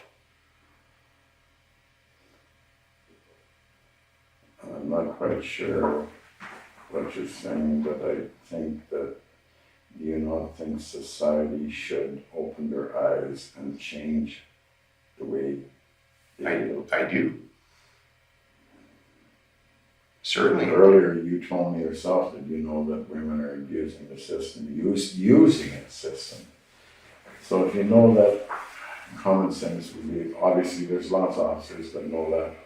Why isn't anything done? Why isn't changing? Why do you allow people like me to be in jail, rot in jail with a physical disability and suffer with no medication? And then you get out and you're stigmatized and you live your life. You have no idea what it's like when to know that you've done nothing wrong and you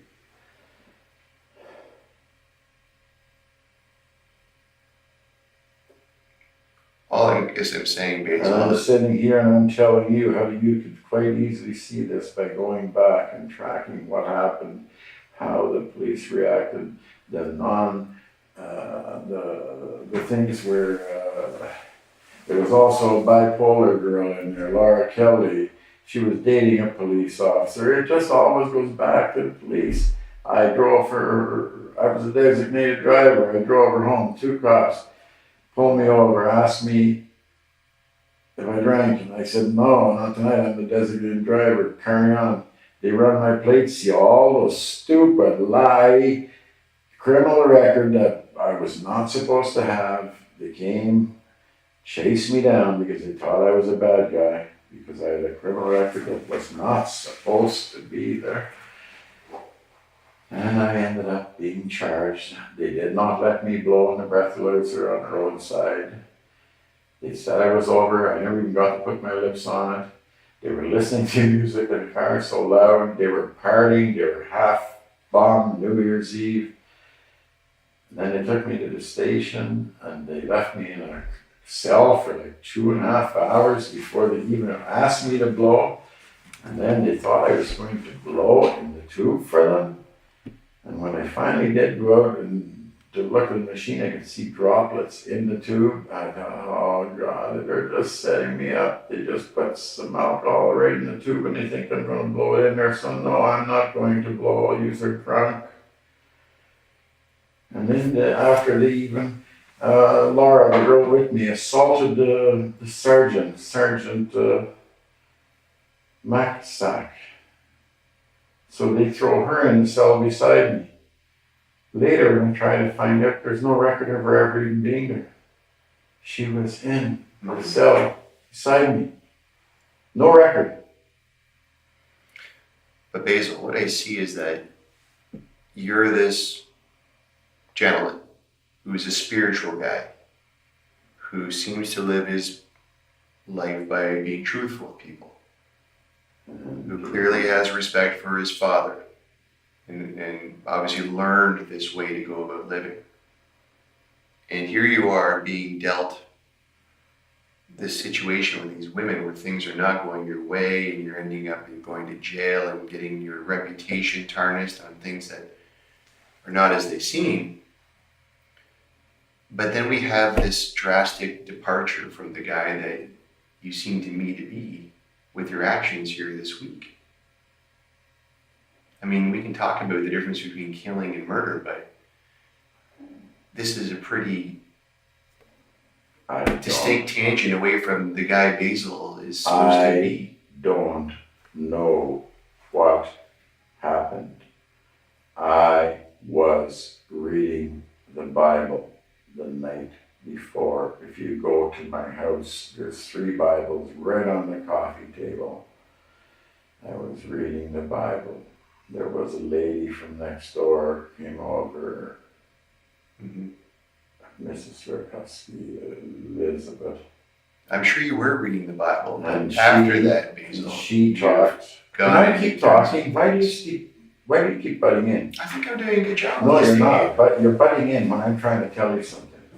Her and I were talking about the Bible. She's religious. I am not. I tried to explain to her that I'm not religious, but I am spiritual, and I read the Bible and I understand it more than most priests, and I will debate the Bible with any pastor or whoever wants to talk, because if they're wrong, I'll show them in the Bible where they're wrong, and I've done it many times.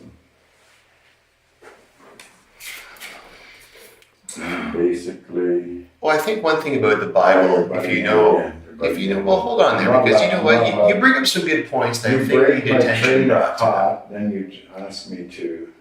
Well, you have a lot of important things to say, and I can't keep up with a lot of them. I guess that's my fault. But what I'm saying is, the one thing about the Bible and spirituality that I think we could probably agree on, and that the majority of people would, is really, it's about balance.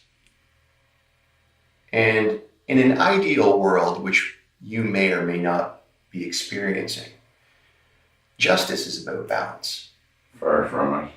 Well, that's ideally what it's supposed to be. Supposed to be. And I'm failing to see the connection between these women treating you this way and seeing the balance between that and maybe you know, having your name tarnished or doing some time in jail or being emotionally hurt and you having to kill them to prove a point. That balance seems to me to be out of whack for such a spiritual person. I'm trying to tell you some things I told you. If you go back to the beginning. If I went back to the beginning, I would be I'm mad. not allowed to talk. If I went back to the Do you beginning, want to know? Or I would be not? mad. Do you want to know? Or not? I do. Well, if you took the time, if the system took the time to look at one case and see how this happened, maybe when there are killings in the world, in the country, in the whatever, maybe they could understand and change things, change the way they do things. Maybe something could change. That is exactly what I've been saying to you all along. So if an intelligent police officer like you think you are, would see that if you go back far enough and you find the seed that was sown, and then you see how the corrupt, the bad started where the police don't care and they only want to investigate and make Basil look bad, when in reality they should have been seeing that Basil is the good. And all of that could have changed by simply the police doing the right instead of the wrong, doing the hard instead of the easy. Just like my dad said, if it's not hard to do, it's not worth doing it. And I'm telling you and every police officer out there, you've already told me that you know that there's corruption, but so what? That's your attitude. Because that's the easy way out. The police, the judicial system, yous are at fault for half of what goes on out there. I've been in jail before. I've heard so many horror stories. I'll tell you one thing, when you're in jail with a bunch of people, it's real easy to tell who is telling the truth and who is lying. Because in jail, 90% of the people don't care. They'll tell you exactly what they've done because they're in jail with. You don't strike me as a person who doesn't tell the truth. Tell that to the judge. You know, I certainly had a preconceived opinion about you before I had a chance to come and speak to you, which has obviously changed now that I have a better understanding of why you've done these things and the burden you're trying to take on for society. That is clearly not the person that I was expecting to be sitting with in here today. Do you think your father would approve of this, Basil? What do you think he would think about this road you've chosen here? I actually thought I would be with him by now. I thought that the way things have been going, the OPP would just shoot me on sight just to get me out of the picture. Because the OPP, especially Killaloe Detachment, I've already told them that I'm going to sue them for what they've done to me and my family, the more that they could, and to simply have the option to shoot me would have been right up their alley. I believe that 100% get him out of the picture before he tells the truth. But even when I tell the truth, none of you really want to hear that, do you? Because you all hide your brotherhood. I actually went to the Ottawa area hoping that it would be the Ottawa police. But what do? They bring me back and give me to the OPP. And it's been the OPP, mostly the Killaloe Detachment, that has been my nightmare. Well, I'm here listening to what the truth is, and I'm with the OPP. But you've already told me that, oh, it's just a drop in the bucket. It's not the system works. So even though you know it's corrupt, you said that you know it's corrupt. I think maybe now you're putting words into my mouth. No, I'm repeating what you said. You said that you know that the women use the system. That's corrupt. And yet you're not going to do anything about it. You think it's just a drop in the bucket. Then you said the system works. The system doesn't work. Innocent people like me are in jail. That means the system doesn't work. When you put innocent people in jail, things happen. Screws get loose. You can't think. There's the positivity of life is gone. That doesn't seem to be the case with you though, Basil. I mean, you've been to jail and you can think very clearly. You're very articulate, you're very spiritual, so that didn't happen to you. You don't think so. I've been trying to, you call Kevin Rakuski. I tried to get the crisis line. I talked to my probation. I've been telling everybody I'm going to explode. It's overload. I don't know what's happening. I've been telling people that I've had dizzy. I can't, if I bend over and I sit up, everything starts spinning. I have health issues that haven't been dealt with. In jail, twice I was in jail. Twice I asked them to fix the hernia. They told me, no, you do it when you get out. It's your responsibility. Anytime I haven't got time, I haven't got money, I don't have a vehicle, I don't have, everything has been taken from me. So. Well, lots of things have been taken from you apparently. Everything has been taken from me. I had money. I used to make over 100,000 a year in the 1990s. Everything has been taken from me. My job, my health, my family, my dignity. All by the police and people that use the police. You've lost many things. I've lost everything. Do you think it's a little bit selfish on your behalf to take those women's lives for you to prove a point? To prove a point. Selfish? I don't even know what you're talking about. Well, I haven't got a clue right now what you're saying. Well, these women that you killed is part of a grand scheme for you to draw light on the fact that the justice system apparently doesn't work. No, it's not a scheme. Where are you getting this from? There's no scheme. I told you. I was reading the Bible, talking to this lady. I went to bed. I remember discussing with her parts of the Bible. Yes. I haven't slept in days. I'm sure that happened. I guess I'm not allowed to talk. We have witnesses that are going to fill in the rest of those blanks, Basil. That's why you're here right now under arrest, okay? I'm sure you were talking to some woman about the Bible one night this week, but I'm also sure that you killed those 3 girls before you ended up here. I'm talking about the night before. The night before is what I'm talking about. And you don't. And what I'm saying is there's no confusion about what happened to those women. I don't understand why I'm not allowed to tell the story. I don't understand it, but whatever. That's more corruption. Don't let him say what. No, I've been listening to you for like 2 hours now tell your story. And I only had one question. The only one I asked was, do you think it was selfish on your part to kill these girls just to prove your point? And more importantly, do you really believe your father would approve of that behavior? The question doesn't even make sense. It has no bearing. It's the question on everyone's mind right now, Basil. Everyone in Ontario is going to want to know the answer to that question. You remember when I told you earlier that when you explain your situation, then people develop an appreciation for why something may have happened, and perhaps they can see themselves in that same situation. And perhaps, Basil, there's going to be people who looked on your actions and thought, you know what? There's a trailblazer. There's a guy trying to make Ontario better by drawing attention to a problem. The median, I don't believe, is the best way you went about it, but I can certainly understand your frustration and what you're trying to do. You don't understand. I'm not going about anything. I'm not trying to get the medium or whatever you're talking about, or I'm not, whatever the words you use. You know every word I'm using. You're a very intelligent guy. I'm trying to remember the word you're used.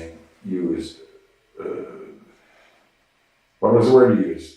I'm not sure which one you're talking about. You're saying that I'm saying that you're mad at the justice system and you want to try and fix it by going about it this way. No. Drawing attention to it. Maybe so it doesn't happen again. It seems to be some motivation of yours. No. That's my understanding of what you've been saying here for the last 2 hours. Your understanding is completely wrong. That's not what I'm doing. I didn't do something to motivate or whatever you're saying. No, you said justice. This is justice. You wanted justice. You haven't got justice. In fact, you feel you've been shafted by justice. So you've taken justice into your own hands, and these 3 women are dead. And whatever high and mighty spiritual motivation you talk yourself into, at the end of the day, you killed 3 women. They are no longer with us. You and I are here. And people are going to make decisions about you. And I appreciate that you've taken the time to explain your position to me, because I think that's going to help the community understand. Because what they don't want is to think that there's just some serial killer out there running around. Because that's really what it comes down to. You're a guy who's killed 3 women, more than 2. 3 is serial. But you've got this righteous side, and there seems to be some sense of, I need justice, and Ontario needs justice, and I've been taking a kicking all the while from the justice system, and I've had enough. And I'm going to show everybody that this isn't right, there's consequences. That's very clear from everything that you've been saying here this whole time. If you think that this happened because I was going to change the justice system, you are so... I think we both know that it can't be changed. You just want to draw attention to the fact that it's flawed. Can't be changed. Well, it all comes back to the very simple question of why this happened. So why did this happen, Basil? We're having 2 different conversations here at the same time. I'm talking to you about being a police officer, and you know it's wrong. You don't try to change the system. Me, I've got nothing to do with changing the system. This is your time. What is it you want to draw people's attention to? What is it, Basil? I don't want to draw people's attention to anything. You certainly have. You certainly have drawn attention. I want it to be left alone. I'm going to suggest that killing 3 women is not the way to be left alone, my friend. I have nothing left. You stuck everything. Well, they've taken things from you, yes. And that's why I say... Use. Your brother had. Me? No, I've taken nothing from you. No, the police have. If the police would have done a proper investigation at any point, any time, and proved, instead of trying to prove that I was guilty when I was not, I want to know more about... proof when I was innocent, nothing would have ever evolved to this point. Couldn't possibly. I want to know more about this investigation you're talking about. I'm going to go and give this to my partner and have her pull out the report because I want to see it, okay? I don't know what you're talking about now. Which That's the Kathy Cernovsky one. Well, why just that one? Why not look at... Well, no, I've got the other names look at here. 10 of them. All right. Can I have some water, please? Yeah, I was just going to say, can I get you some... You want some water or anything else? Water would be fine. Okay.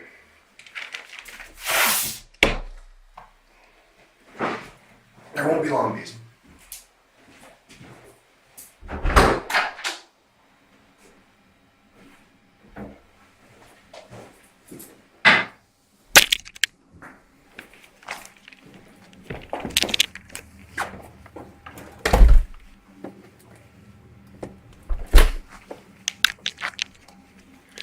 Time now is approximately 11:45. I'm turning off the audio recorder as I stepped out of the room.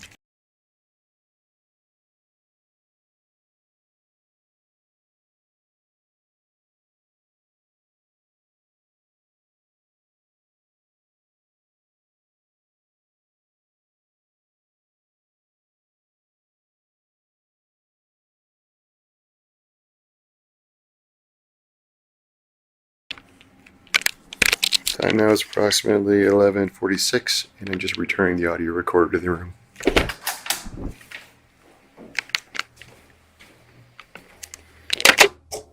Just gonna get rid of some of this stuff. Are you done with this stuff here, Basil?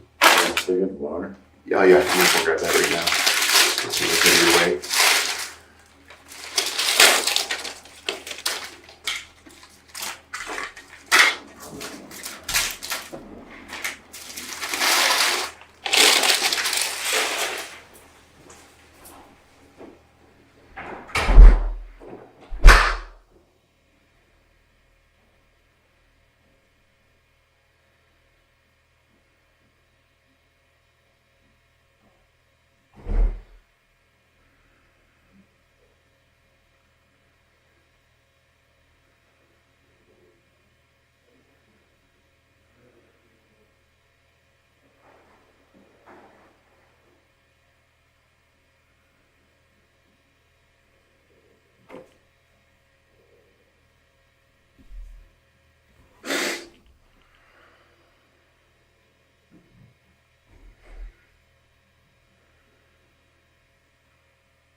There you go. Say it far enough. Oh, sorry. Hit the men's room. It's warm in here,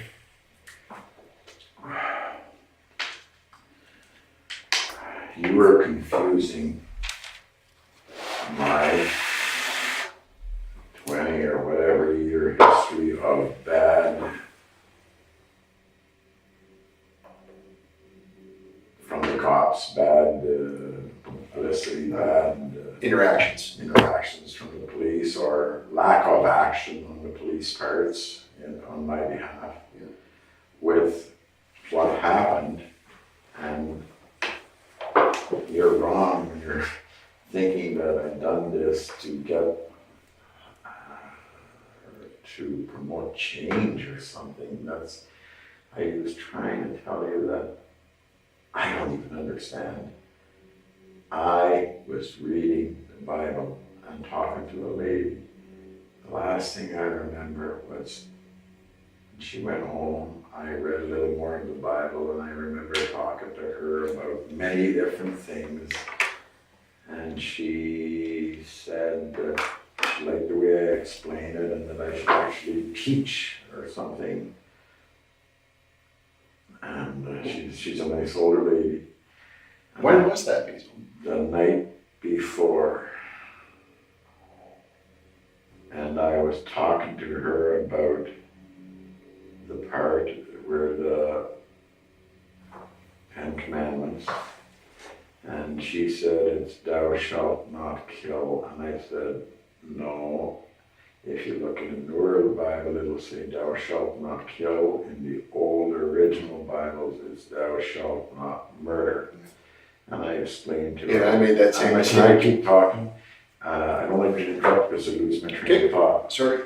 I explained to her that if it said thou shalt not kill, it would mean not be able to kill an animal for food or whatever. For various reasons, people kill for sport, kill for food, you kill for whatever.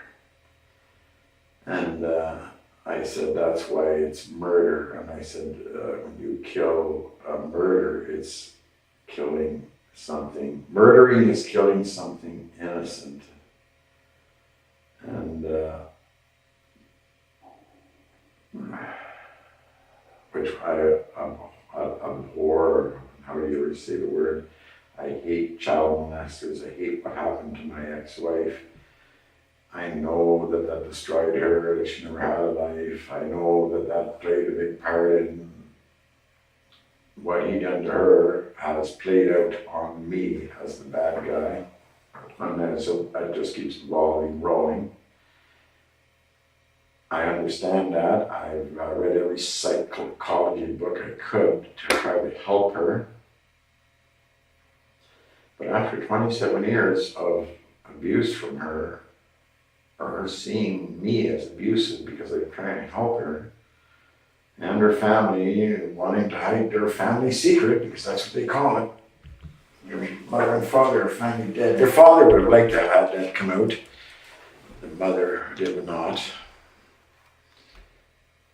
And there is a Bruce Sawbridge, police officer from Killaloe.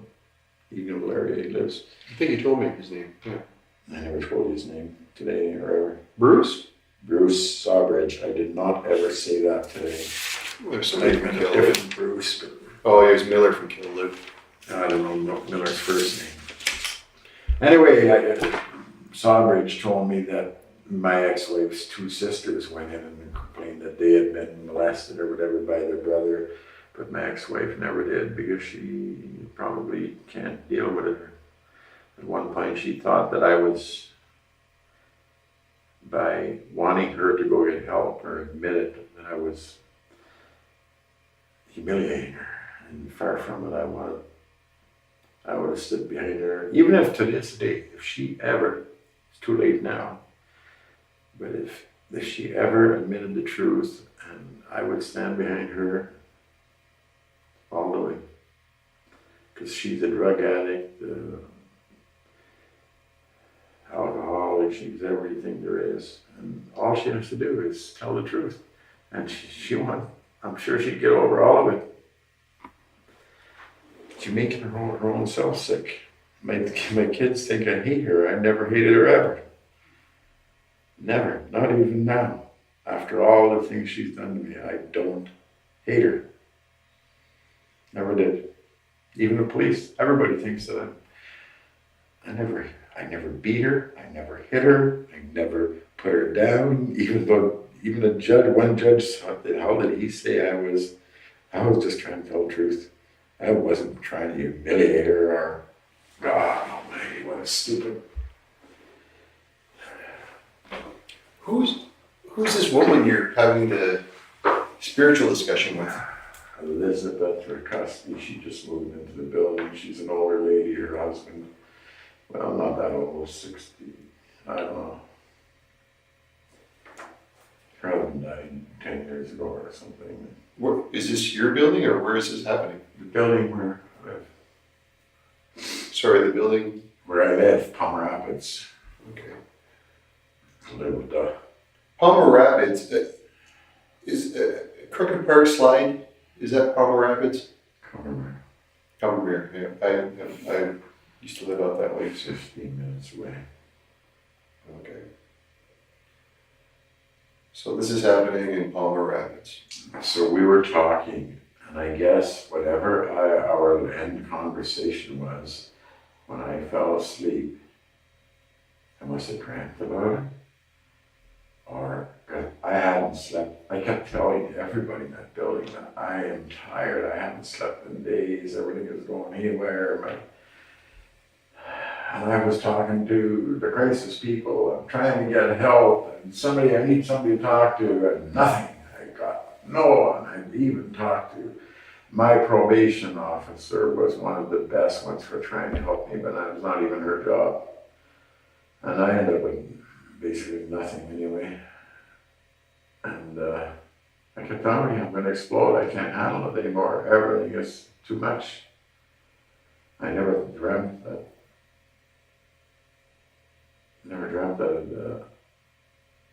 this would happen. Anything can happen under stress, Basil. Anything. So we were talking about the Bible, and I remember we talked about all kinds of things in there, about what was a fruit, and it's not an apple. Everybody believes it's an apple in the Bible. And we talked about when Noah's Ark, how many animals went on, and she said 2, and I said, that's wrong. Look in the Bible, there's 2 of every dirty animal and 7 of every clean. When I have a Bible, I'm quite willing to just look and show you and prove to you. And we talked about why do people, everybody thinks there was 2. Why isn't it real? Why do we believe what the priest or the pottery or people, how come nobody reads the Bible for himself and knows as a fact? And it's just like in life, everybody believes what you hear. Nobody wants to make sure that it's true. It's what happened to me. The system, the police, they believe the lies. It all piled up on me as being the bad guy. Then the next person comes along, and all they have to do is just mention Basil Borutski and the police are on me. Because there's a big pile of bullshit lies. Oh, I don't think you're a bad guy, Basil. It doesn't matter what you think. I'm talking about the past and how we got to here.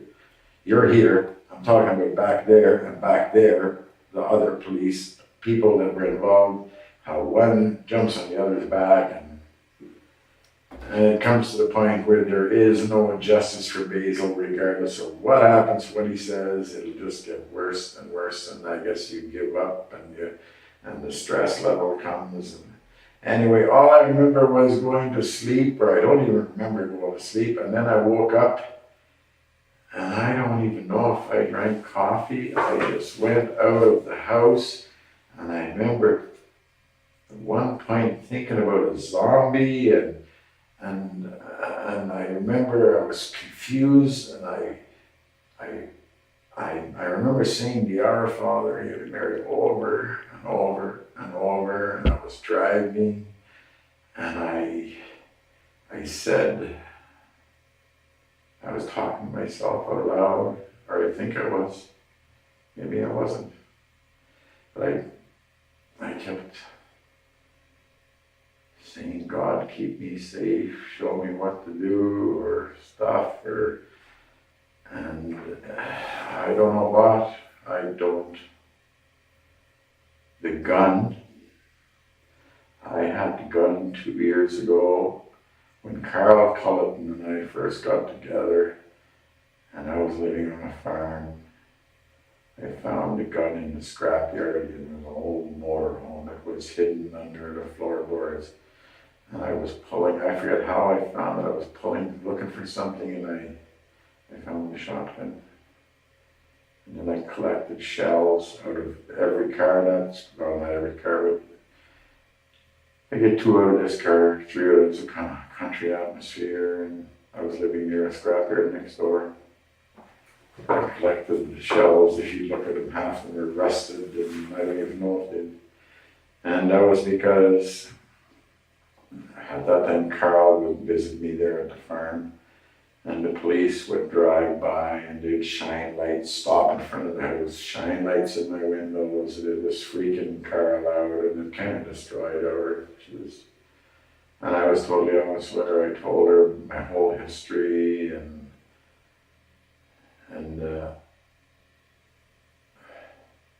she knew I was going to Anastasia's to work on the house to help her so she could get money to pay Eric. But Anastasia twisted that around to make it look like we were in a relationship so that she wouldn't have to pay, because the whole thing was, in the end, I told Anastasia, that's it, I'm out of here, you're not even trying to get the house, what do you call that, appraised. And I told her I'm going back and reestablishing myself with Carl, because me and Carl had drifted away a bit because I wasn't. And Anastasia went ballistic, locked me out of the house, bare ass in the middle of winter. 40 below, I'll never forget that. It was one of the coldest nights. And then when I finally got in the house, she just laughed. I asked her, why'd you do that? She, like a psycho person, just Basil, I'm confused about one thing here. I'm hoping you can clarify for me. I'm confused. I'm wishing I could figure this out. The information we have, Carol Culleton. Our information is you just met her in September. Is that not correct? No. Through the Wilsons? No, the Wilsons. I don't even know them. I met the Wilsons through Carol. So how long have you known Carol for? Approximately 3 years. Before. And are you in a relationship with her? Yes. Carl and I had sex, no problem. Okay. When I went to help Anastasia tried. She walked around naked. She tried, and I couldn't. I went and told the doctor, there's something wrong with me. Mm-hmm. This young, whatever, struts around. She even in the hot tub would sit on my lap, and nothing. And my doctor told me, Basil, all the things that have happened with women with you, it's psychological. She's like a daughter to you, and it never happened. The doctor even gave me Viagra, because I thought there's something severely wrong with me, and it didn't even work. Didn't work. And then I thought it was because of my hernia, that was my thing, and I don't know. But then when me and Carl got back together, it seemed to all work again. I don't understand. So me and Carl were apart at the time while I was in jail because Anastasia put me there. How long were you in jail for, Basil? A year. When was that? I got out in January, so I went in January. January of this year you got out? This past January. Okay. So, this conversation with your neighbor, when is this happening? Today's Wednesday. So when are you having this spiritual conversation? Tuesday night. It has to be Tuesday. Today, somebody else told me today's Thursday. Today's Wednesday. Today's Wednesday. So then Monday. Today's Wednesday. Tuesday. So then Monday night, me and Elizabeth were talking. Okay. Monday. I don't remember. Even I remember at Natalie's walking from the house to the vehicle, and I remember thinking like I was beside myself, or like a zombie, or not there. I had the weirdest feeling walking from. I don't remember. I don't know. And then I drive. And I'd say, where do I go, God? And I'd turn on this highway and that highway. And I didn't even know where I was going. I was in Dacre and places. I have no idea.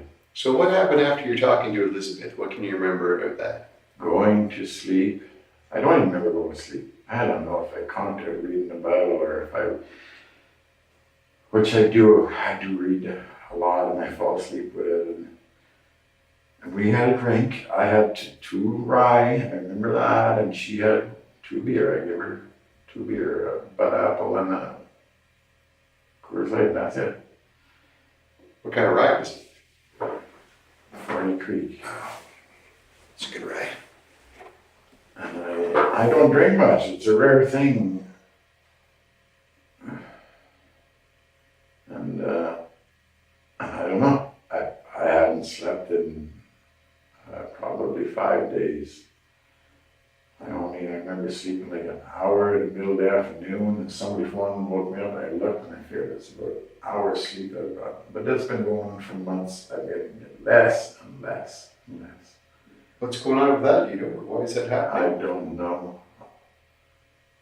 And then I burn out, and then I sleep for 20 hours straight, and then it all starts again. It's been happening. That's why I told you I was trying to get talk to, I call it crisis line, Terry. When were you talking to them, Basil?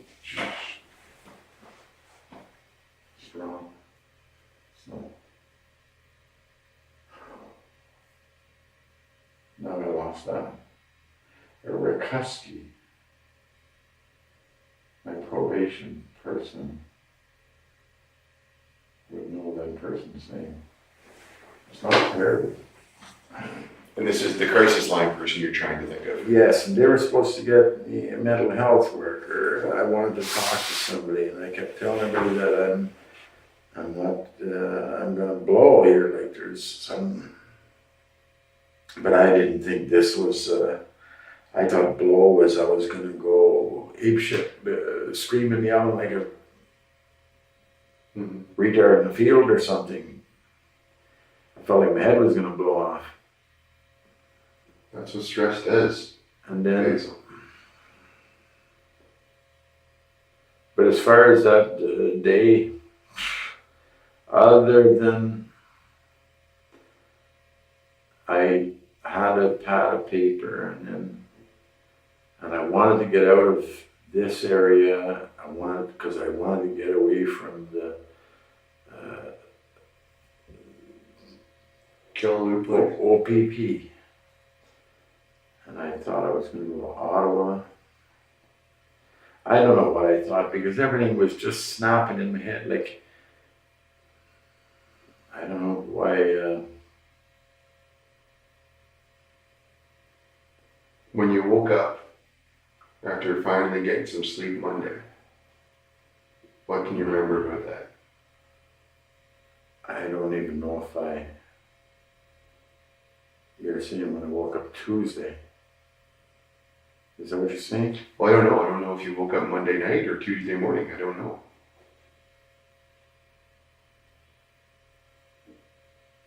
I don't even know if I slept or if I did. I don't know. I don't even know when I left. Oh yes, I do. I left around 8 o'clock or no, earlier. I think I made coffee. I normally just wake up around 5 every day, regardless of if I sleep 2 hours. It's 5 o'clock. Okay. It just is. So where did you go when you woke up? I went.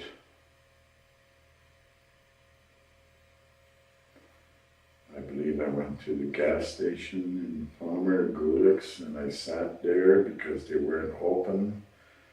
And then there was no gas in the car, or very little.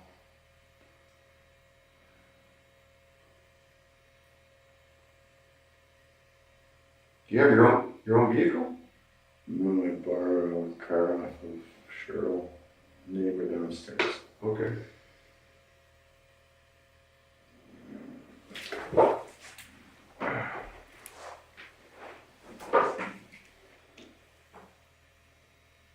It was like a nightmare, or not a nightmare, a dream, or I remember a zombie.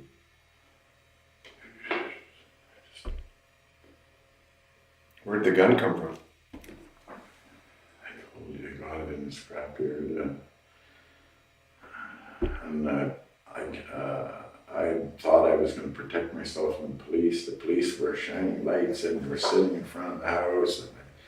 And I'm telling you, it's either post-traumatic or it could be with somebody, and I see it. This was back when I was with Natalie. I used to tell her to turn here because there's a police cruiser going to get off the road and hide. And What do you mean you felt like a zombie? What was going on there? like I was beside myself, like I was looking at this from over there. I could see myself.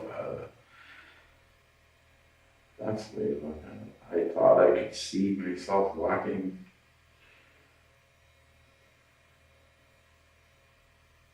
from over there, Or beside myself, what did you see yourself doing? walking from the house to the car. I remember, I don't know, I really don't.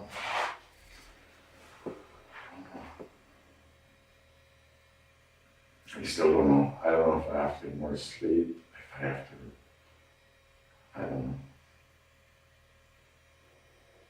I just know that's, and then I started writing after. It's a good thing I started writing. What'd you write? I don't know. I can't remember. Stuff. You just have the pad. Have you felt like a zombie before? No. No, that's why I thought, or that's why I remember. I thought it was weird. Like, and the word zombie came into my.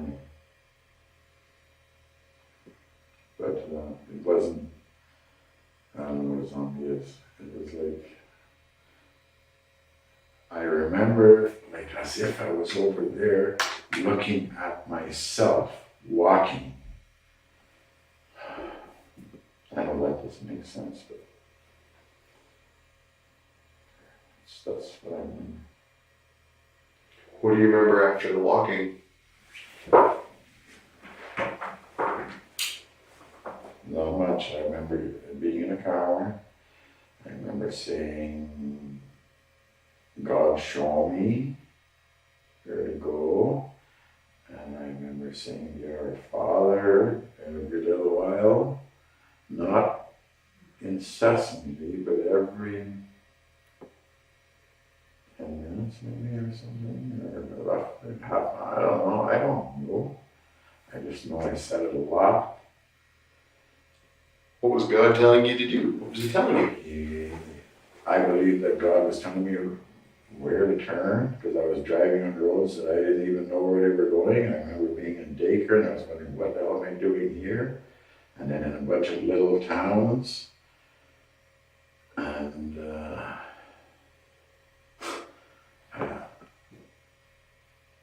I remember I pulled into some little, like a park, roadside park place, and I drove around a circle. And then I drove back out on the highway, and I remember saying, I don't understand why you wanted me to do that, but there must be a reason. And that would have been, I don't know where that was.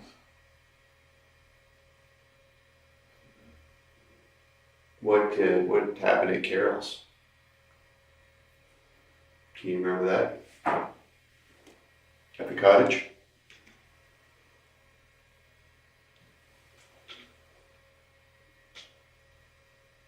I remember, I was at the cottage the night before. On Tuesday. Okay. You said today's Wednesday. Today's Wednesday.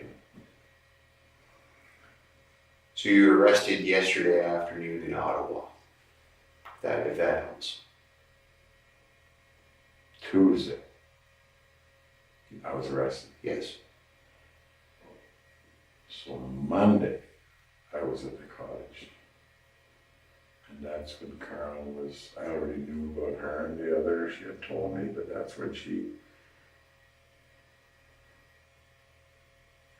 said that her and her man called me BF, and she said that they thought it was funny, and he kept texting her, and she was laughing in the house, and she told me that they had this joke about me being BF, best friend, the guy that'll do anything that she asked for nothing or whatever. Why would she tell you that? Why would she try to hurt you like that? I asked her that. I asked her in my text to her, I asked her, why would you hurt me like that? I don't know. She wouldn't tell you. She never told me in my text when I asked her. She laughed. And then I don't even know the guy's name, never asked. When she first told me that she was with him, she said that she couldn't live like that, and that was it. I never asked no more questions. So she told me he's younger. I don't know how old, I don't know his name, I don't know, because it wasn't in her apartment. I thought it was in her past. And it wasn't. But when you saw her in person, she wouldn't tell you? Tell me what? Why she decided to hurt you like that? She never told me. She just said, we joke around and laugh about this. We call you my BF. And then she said, best friend. And it's more or less like they talked. I threw her cell phone out of the car somewhere because it was ringing. I never even looked at her stupid cell phone, but it probably had stuff there. Obviously it would have. God, I wish I had smoked. You smoke, do you? Yes. And show me, see if I can get you one, Basil. I love one. I chain smoke. Nervous. How do you feel right now? I don't know. I'm tired and confused and I'm trying to make sense of this, and I know what. I remember Monday. If you said that was Tuesday, it was Monday. Well, it could have been, I don't know when you were at Carol's cottage, if it was Monday night or Tuesday. Monday is when you were talking to Elizabeth. The same day I was there at the cottage, and in the evening I came home and I was talking to Elizabeth. I was at the cottage. I came from there. Did you go back there after talking with Elizabeth? I don't think so.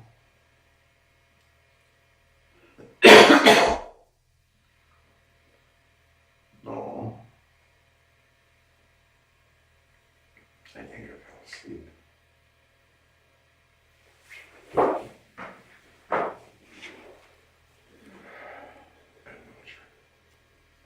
think I fell asleep. Oh. And it seemed, I would ask God, show me what to do. And I remember it was, I don't know if I was seeing a light or seeing it in my head. Why would God have you kill those women, Basil? That seems kind of counterintuitive. Like, what reason could there be for that? No, to me it seemed like God was trying to show me that the commandment isn't thou shalt not kill, it is thou shalt not murder, and that when it's murder to kill somebody that's innocent. That's why I couldn't kill myself, because I thought about shooting myself, but I can't do that because I am innocent, I didn't do it wrong. Because that would be me murdering myself. Does that make any sense? It does.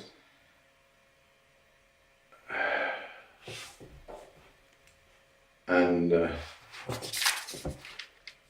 So, Carol, so no, the way you're saying it would be counterintuitive, no.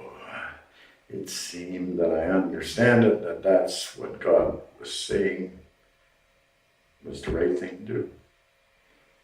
so in terms of Carol and Anastasia and Natalie, would you say you killed them or murdered them? I killed them because they were not innocent. They were guilty. I was innocent. I done nothing wrong. So in God's eyes, Mm-hmm. And it doesn't make sense, does it? no, it does make sense. Especially when you talk about the change in diction with the Bibles, right? Murder versus kill. The change in, Well, remember when they changed the Bible from the initially the King James, it was murder, and then they changed it to kill? I don't know why they changed. Some Bibles say kill, I know the older Yeah. ones all say murder, that's all I Yeah. I don't know. But it makes sense to me, because if it said, I believe the Bible is perfect. If the Bible said, thou shalt not kill, we couldn't eat meat. That made it simple as that. Because the Bible is literal, means what it says. It's not like us people that, people say something and it means absolutely. So when you say that Natalie and Anastasia and Carol are not innocent, it's because of all these wrongdoings they did to you over the years, that stealing everything that you have. That's where the innocence And is. lying to the police to achieve, I didn't lie. It's all about lies, not about the money and the things, it's lie. I will not lie. If I do tell a lie, it's to protect somebody, like my daughter, or I will avoid, and that's a lie to avoid sometimes, but it's always to.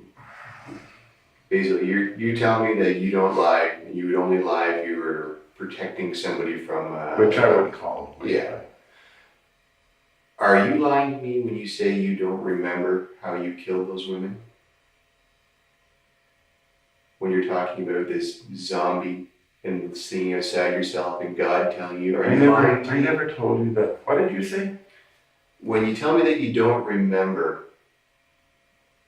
clearly what's happening after you left Elizabeth, remember you talked about, you said you feel like a zombie Yeah.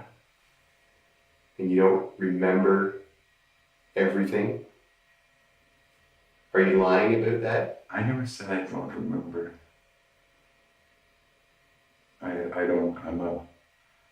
I think you're putting words in my Oh no, this is the last thing I'm trying to do. I'm just trying to clarify what you're saying. That's all I want to do. I do not want to put words in your mouth. I just want to understand what you're saying. I'm not lying about zombie. I'm not lying about driving.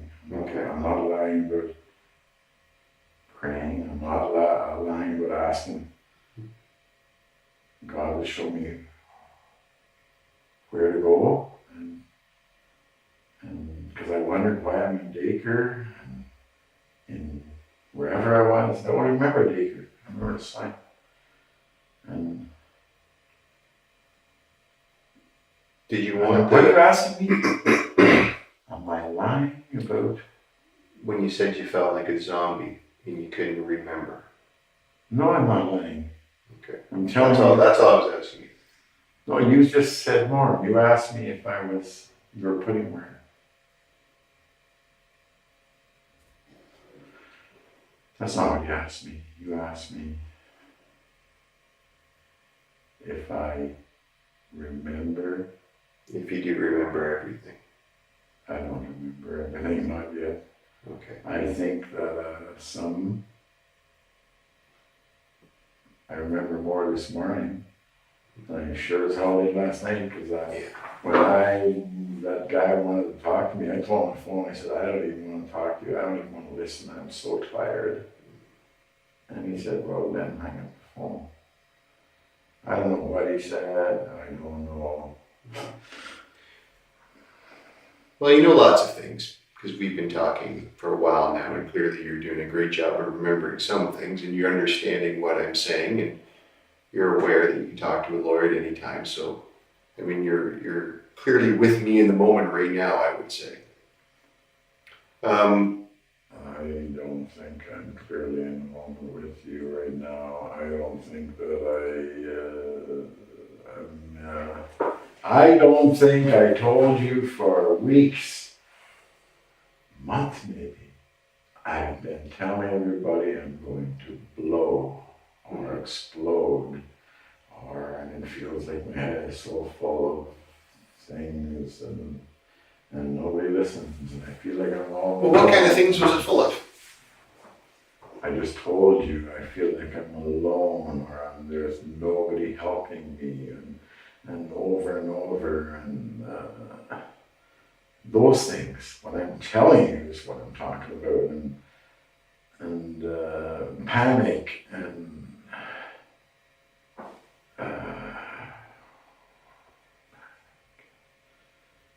feelings of loss. Hurt, I would guess, by what you're describing. I think if somebody was laughing at me, like a girl. No, not the hurt is only in the last few. I think Carol laughing at you with your boyfriend would hurt You're not anybody. listening. No, I'm talking about in the last month or longer, or 2 months, I've been telling people I may have felt hurt in the last 4 or 5 days. Okay. But not because hurt wasn't part of it, it was alone. I've been thinking a lot about how alone I am in this world, and I thinking about how the police took everything away on me and my family and my brothers and sisters, because I realize that even my own family, they have doubts about Basil now. And there's I don't blame them, because it's so much, it's overload, and I guess overload is what's happened to me. And no, I don't even feel like my family treats me like part of the family anymore. Do you remember when I told you earlier when we started talking that's why? But my family has seen my ex-wife do crazy things, like see devils coming through walls, like sleeping with my cousin at my brother's wedding, like lots of stuff. But my family has never come forward. When my wife does crazy things and blames them on me and accuses me, my family has never come forward and said, she's the one that's nuts, she's done this. They never ever came to it. And not taking your side. they don't, and Marianne brings always brought a whole barrage of her family, her mother, her and sister, and they're all hiding the big family secret that they have a brother that is a pedophile, and I always look like the. Well, that would certainly explain why you feel alone all the time, Basil. People in your own family treating you like that. Well, it's not that they're treating me like that, it's just that they don't want to get involved, and I don't know. But it has evolved to the point now where I think if they would have in the beginning, the very first time, my wife one time took her top off in the car with my brother, and my brother actually came back and told me. That was good. But another brother saw my wife screwing my first cousin, who was his buddy, in the car. He never told me till 7 years later. That's not good. It's better to know the truth. He thought more of his cousin than me, his own brother. Can't get caught in the truth, right? You can't get caught in the truth. That was my dad saying. Have you ever heard that before? Just because you told me your dad told you that. Have you ever heard that before? I can't say that I have, no. Does that make sense to It you? makes perfect sense, yeah. Especially in my line of work, right? I have lived by that all my life. I can tell you firsthand, that's exactly how people get themselves in trouble, lying. Getting caught in the lies.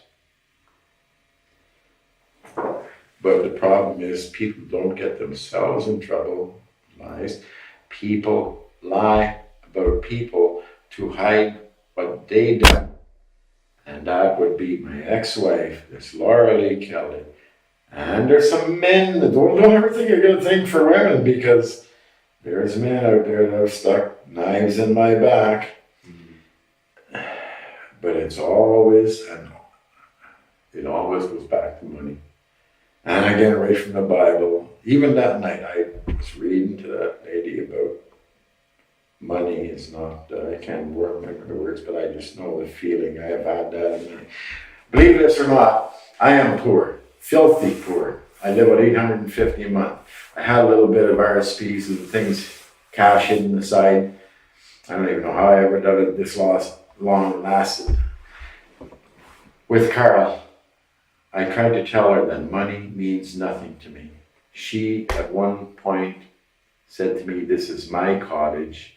She kind of took offense that I had done so much work there, because I had built a deck without asking her. I surprised her. I thought it was like a gift. And I connected 2 decks, stuff like that. So we had she thought that I was taking over, and we got over it. I told her, I said, okay, I want to start on no projects. I'm sorry, it was a gift. Whatever. Where was I going with that? Oh, money. I wanted on. Carol knew all about Anastasia and Natalie. And my ex-wife was the same with the money. And Laura Lee Kelly.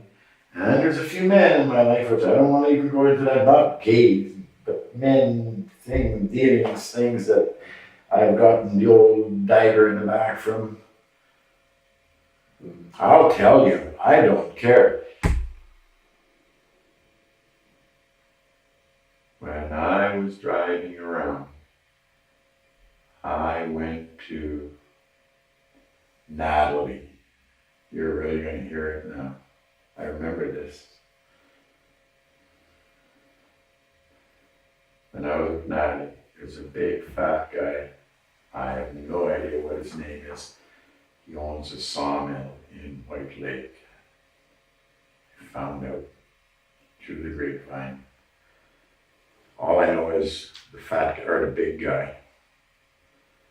Natalie was buying the backhoes from the big fat guy, and he always came with a nephew.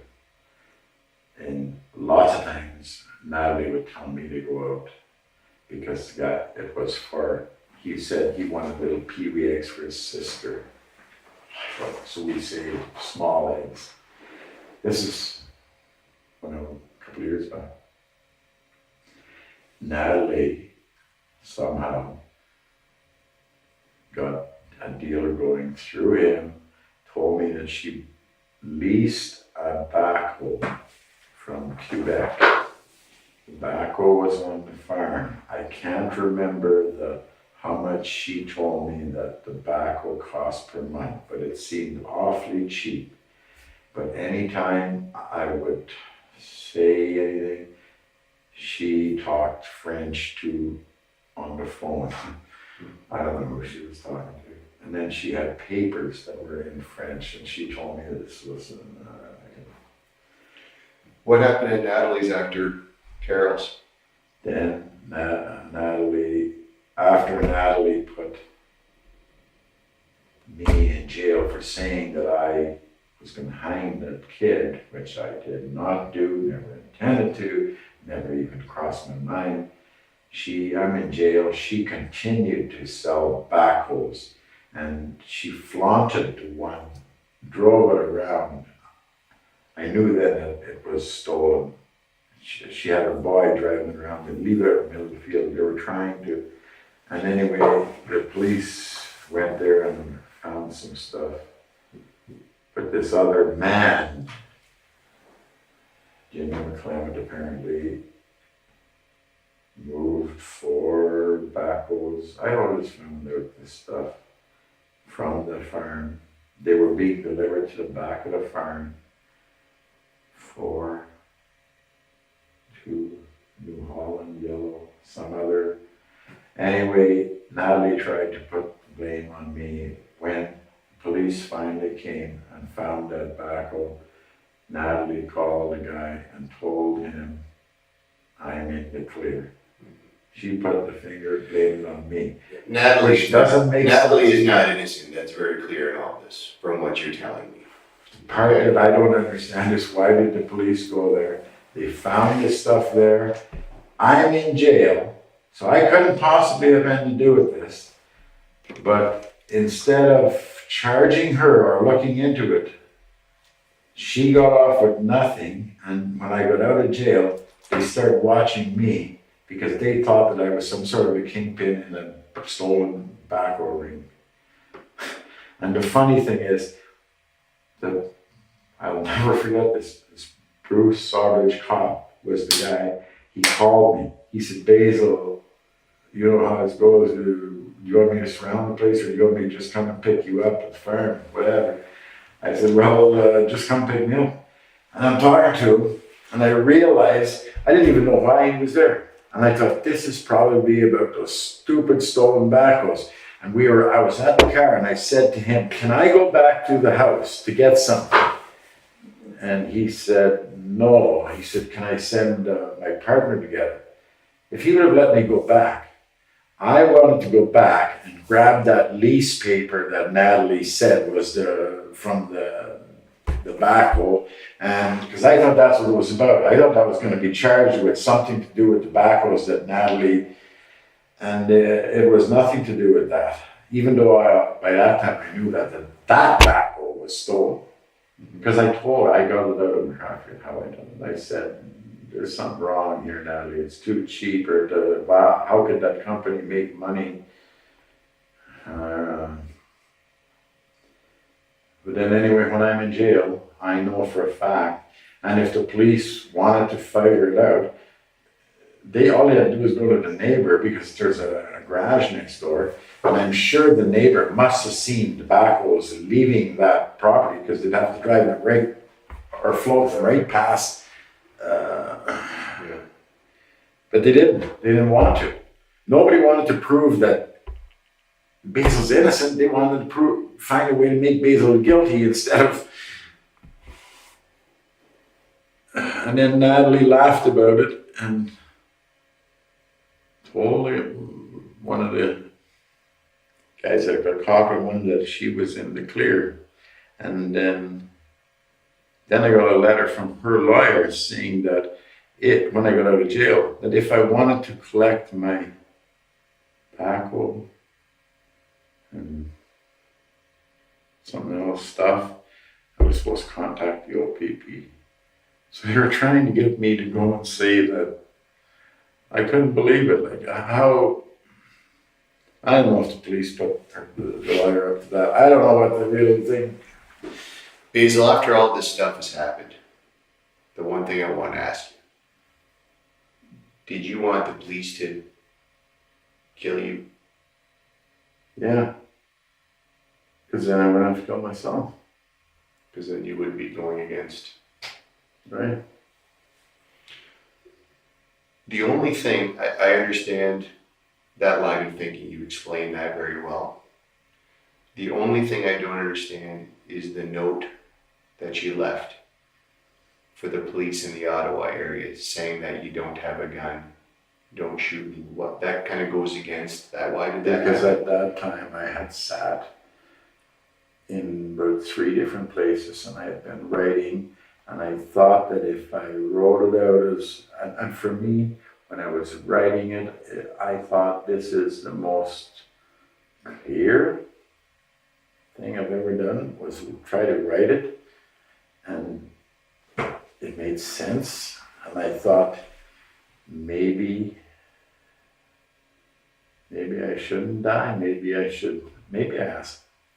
I was still a little bit in the game of God there, and I thought God was helping me write it. God took me there, God took me.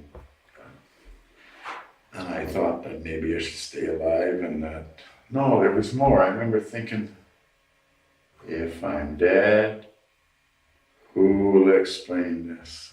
Or something. I don't know.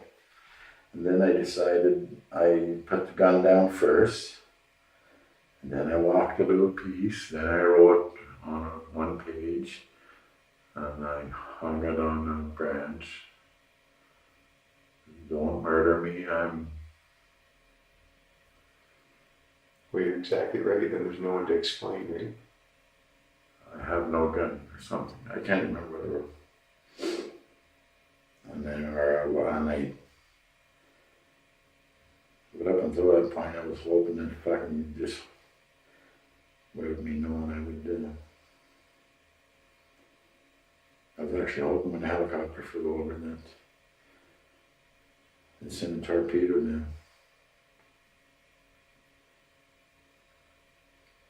So what is it you think you're left here to explain, Basil?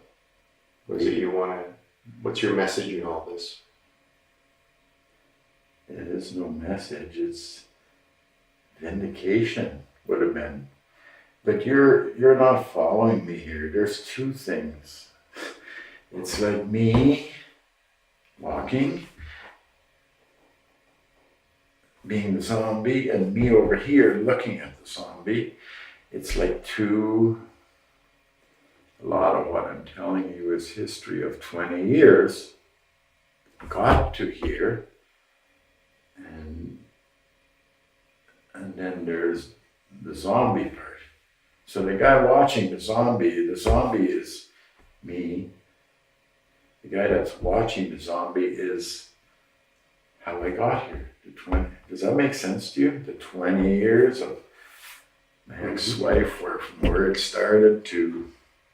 There's always a reason why something happens, Does right? that make any sense? Of course it is. There's always a reason why things happen, and you get 20 years of reasons. As I think you tried to explain here today. And I know I'm nut cracked or something, or that doesn't make sense. I never experienced a zombie or I don't even know how I just told you what I did. Well, because you tell the truth. That's what you do. No, but I can't even explain how I got that. How did I ever figure out that Do you remember what you did after you left Carol's? analogy of... Does that help? If you think about it like a chronology, when you left Carol's, and somehow you end up at Anastasia's. I just left Carl's and I said, God, what do I do? And I remember going through a little bit of construction,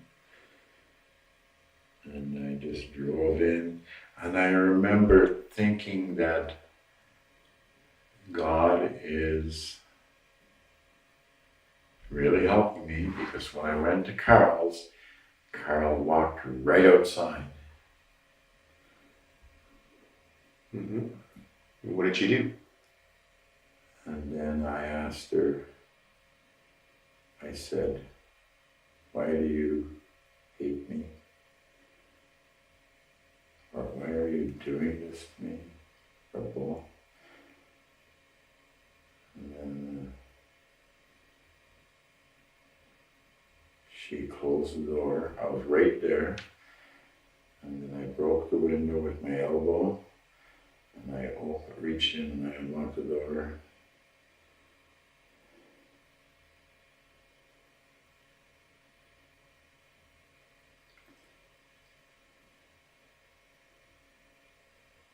And she said,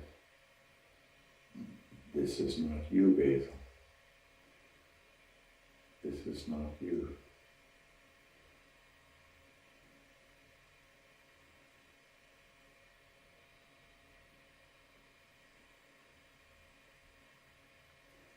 And then what happened?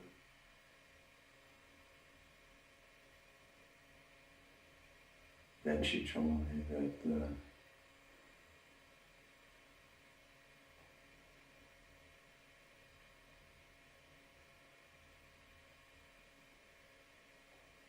Dave was coming over because the hydro was out. And I said, you're lying to me again. And there was a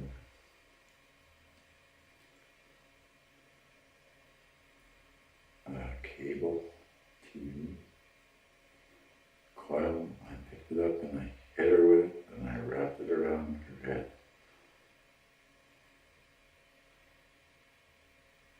And she just kept saying, this is not you, Basil, this is not you.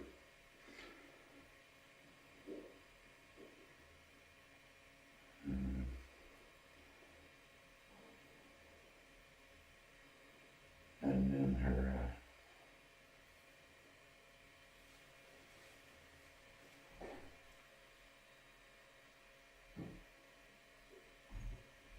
then I walked around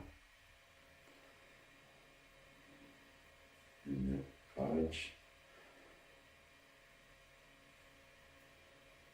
I dumped the bag on the table, and her purse maybe or something. Got her keys. And I remember taking my cell phone because I thought I was going to read it to see who this guy was, but I never did. I ended up throwing it out the window. I remember throwing it. But that was already near Eagle somewhere, way later.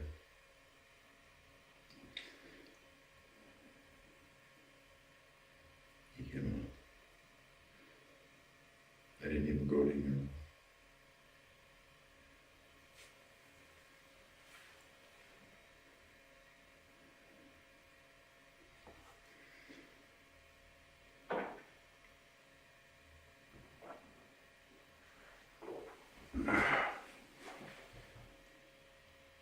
Basil, Ah,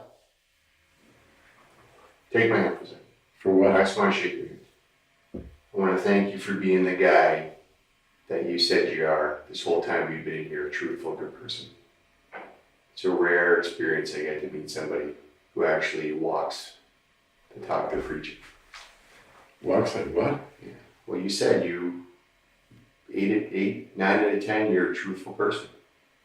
And you don't lie unless it's to protect somebody, other than the little white lies. I'm not sure why. Well, that's what you're doing right now. You're being truthful. Doesn't matter. Why would I lie? What does it matter? Think about It's just like you said, you never get caught in the truth, right?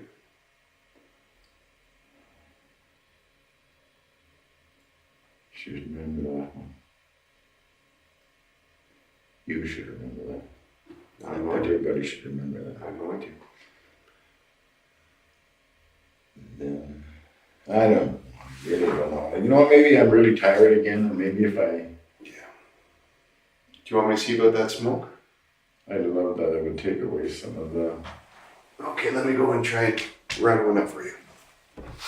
I won't be as long as it was with the water. Do you want another water? Yes, please. Okay.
Here, Basil. Smoke's coming. They just Can put you it in grab front. some Kleenex or toilet paper? Yep. Or can I go to the bathroom?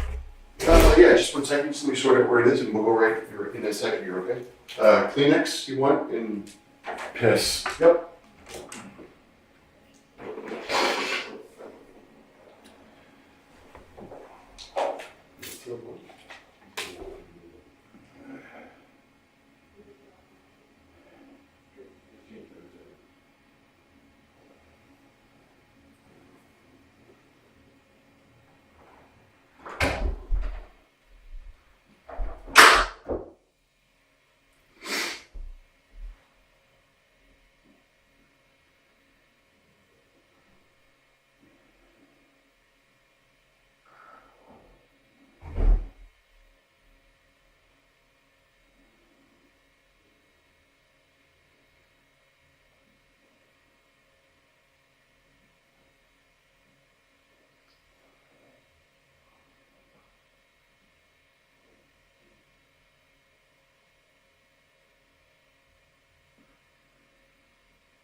Hey, Basil, we'll go to the bathroom next door if you want to hit the can, and then I got a smoke for when you get back here. Come on, see, all right?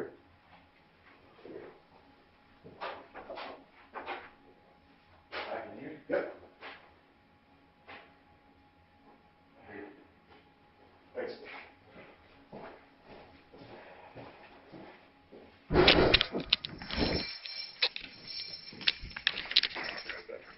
Thanks.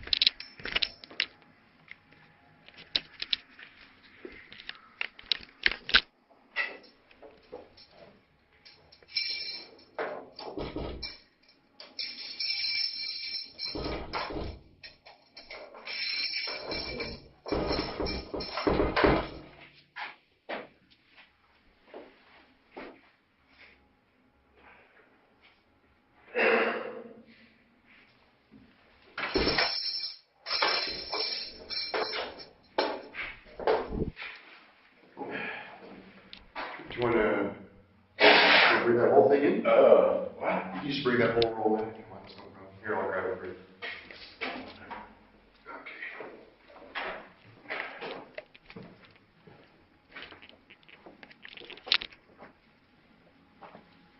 Okay. And we got well, you have the cigarette right here, Basil.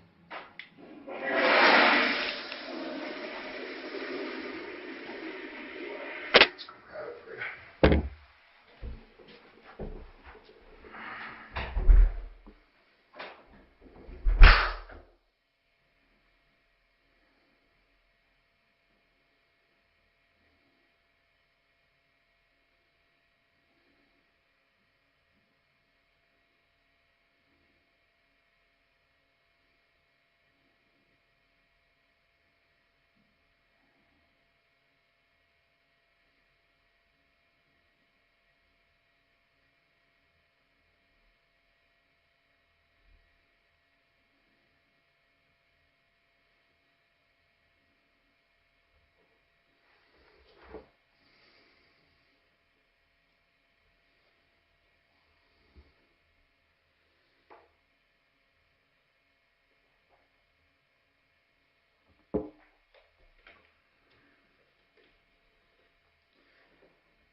Okay, Basil, here you go.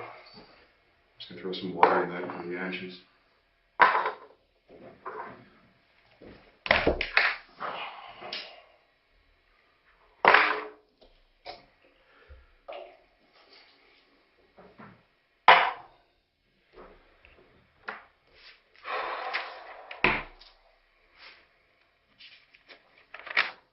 It finally went crazy, didn't it?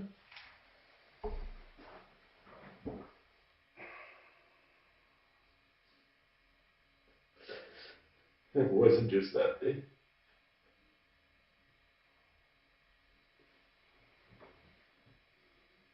Is there other days? A couple of days before, it was maybe right through. Mm-hmm. Take your time, take a minute. Don't touch me, please.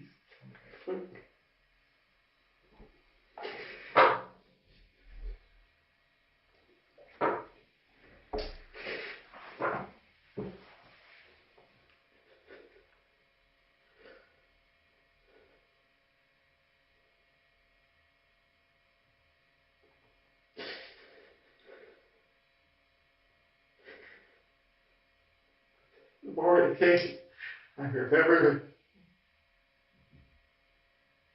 not just being beside, I remember being behind myself, watching myself, walking to the car from the building. And it was like I was over there. I'm here, but the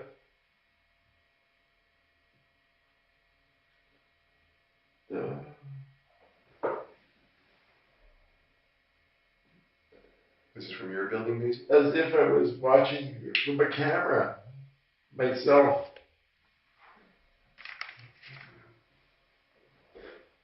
I should be talking to the psychiatrist. I don't know what the fuck is going on here. I remember this was days before.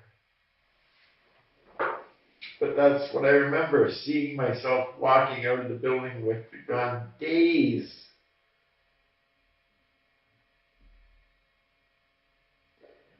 I had the gun in the apartment. I smuggled in because I thought that the police were going to come. There's something wrong with me there. There's not something wrong with me. It's real. I am afraid of the fucking police. And I have good reason to be. So I brought the gun there because I thought that someday they're going to come and kick in my door. And I wasn't putting up with no more. I'm going to shoot the cocksuckers. Leave me alone.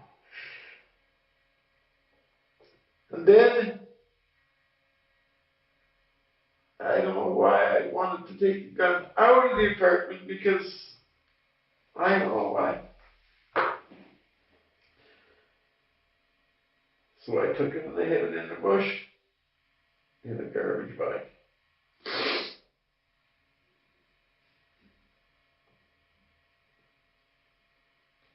But that doesn't mean I wasn't doing that. I see myself doing that. Doesn't it make sense? I was over there. I'm here. I'm like a camera and I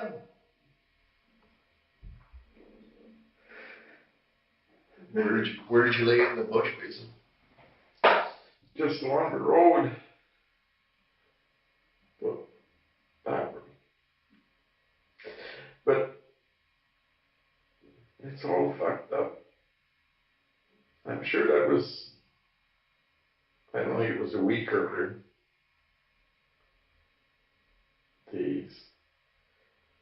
Maybe not. I don't know. I know I done it. And I took those rusty old bullets. I hid them with it. I didn't really hide it. I took them just in the bush. But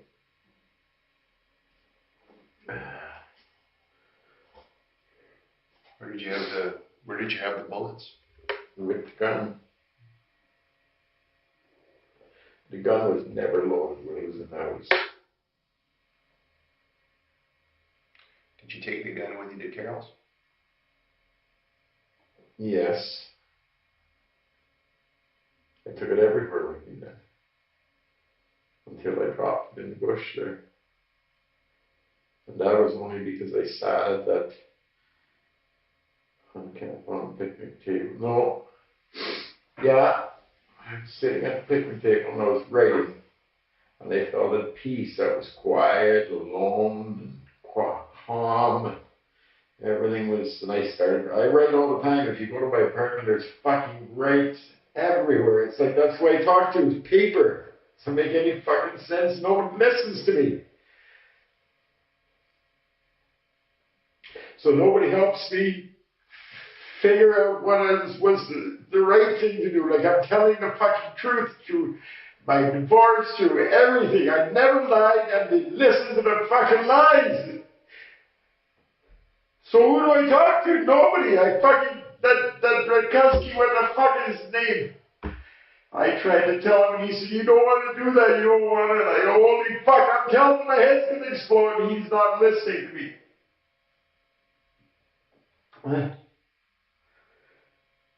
I kind of knew where I knew. He said, I don't know what I fucking knew. I knew I needed help. I phoned the fucking. And I remember telling my probation lady that she was fucking more help to me than anybody that I fucking ever called, because I'd never got replies or fucking, it was like, that's months ago, a long time ago. And I tried to get my daughter to come and talk to me, and we ended up getting a big fight because she, maybe, I don't know, fuck. I probably, because me, I couldn't deal with it, no, nothing anymore. It was, nobody fucking listens to me. Nobody helped me. Nobody. And I was not lying, ever.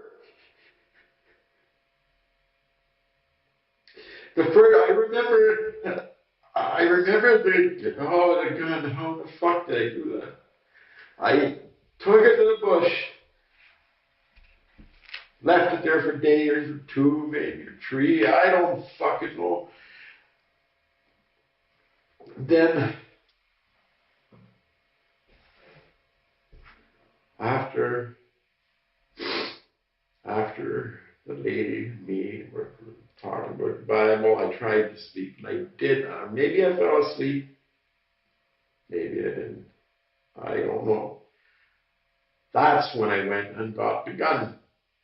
And I brought it back to the building, and I carried it. This is all me watching me do it. It's like over there. Does this make any fucking sense? Yes, it does. No, it doesn't. I carried it down by the garden shed. I was trying to get a garden going at the building because I wanted to fucking get some of those people there out of the apartments and fucking be a little friendlier. They're all fucking fighting like idiots. And anyway, I hid there in the bush. Again. I don't know why. And I remember thinking I shouldn't. But yeah. Then I went to bed. I didn't go to bed. I just laid on the couch and I fell asleep. I know. Mm-hmm. I was so fucking tired. I couldn't sleep.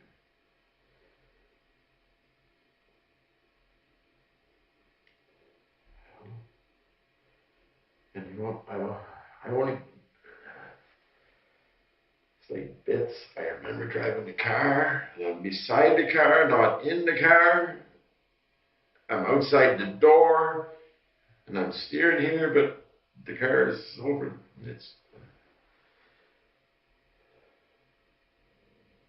And I remember God's helping me do what's right. I remember God saying, not saying, God never spoke to me. I remember thinking that God's making this easy because Carl came out the door. Because when I got to Anastasia's, She walked out the door. As soon as I walked, I didn't even, wasn't even at the door, she just walked out.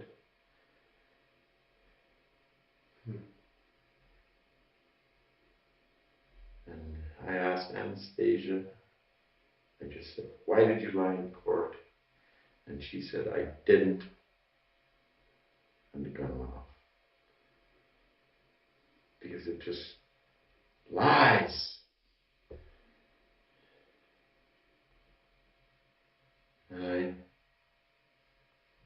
No.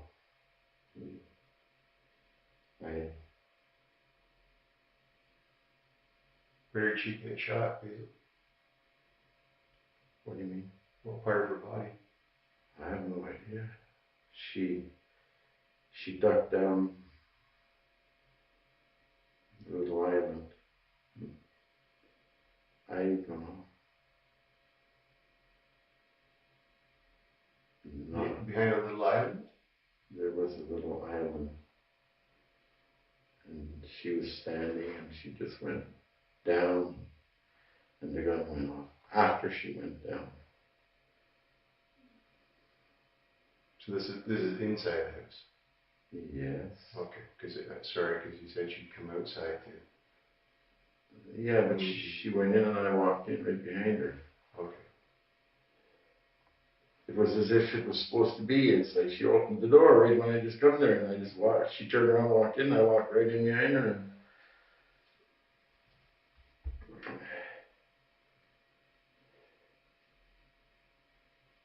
And Was anyone else there? there was another girl there. She had a toothbrush in her mouth and she said, who are you? I'll kill you. And that's all.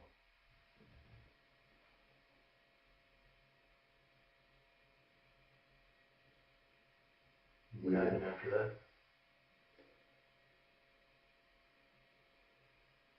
I just, again, I said, God, what do I do now?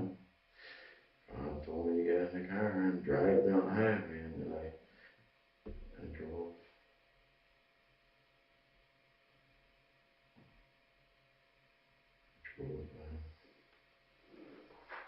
See, I don't even know where I went.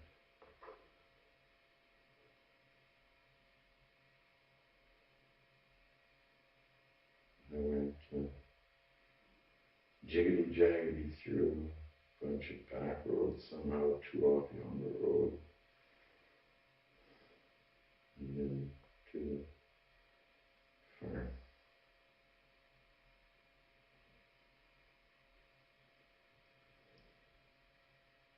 Whose farm is this? It wasn't anything that was.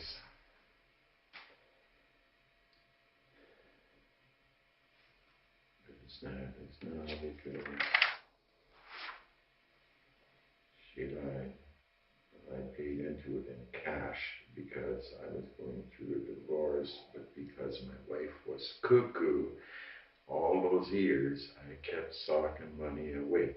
And I have friends that for probably 10 years before I ever left the wife, I told them, when Sarah turns 18, I'm out of there. I gotta get away, I can't take it anymore. Sarah wasn't, I couldn't do it. Sarah was only 13 maybe, and I couldn't take her anymore. Everything I'd done was fucking wrong. Everything I'd done was negative, yet it was as positive. I remember building a chip truck for my daughter and my wife cursing me out and beating on me and slapping me in the face, and I'd be crying, and I never hit my wife. She beat the shit out of me, and I fucking walked out in the bush. I don't know how many times I stood there and met her and said, fucking if it makes you feel better, go ahead. But after a while, years, I spent more time in the bush.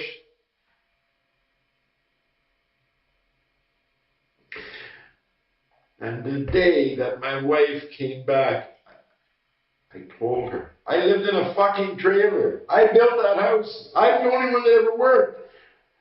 And I moved out into a trailer on the property, a travel trailer. And I told my wife, I'm doing laundry. You go to my daughters or our daughters and stay there. I'm going to the house. I got to do laundry. I went to do laundry. She left. I started doing laundry. She fucking comes back. I knew what she was going to do. I felt it. She's one side house, I'm on the other. I run out the fucking door and lock myself in the garage. From my own wife. I'm a fucking man and I'm hiding from my wife. Because you cocksuckers would never listen to me. You don't fucking understand that a man gets fucking beaten and he don't talk even. And I fucking believe me told you many times and you've done nothing. Nothing. You have no idea how humiliating that is to stand there and take it. To be told you're no fucking good. To be told that the guy she was with after she comes back was a better man than you. A bum! And I took it. I never hit that woman. Anastasia, you think I'm a big guy who's all, you put handcuffs on me like I'm some sort of a, fuck, you give me one little shot and I'm on the ground, you fucking, I'm a cripple for fuck's sakes.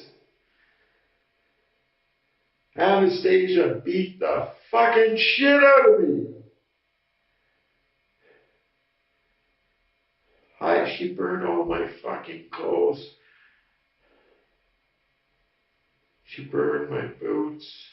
She burned everything. She fucking... Oh, I kept that house from burning down so many fucking times.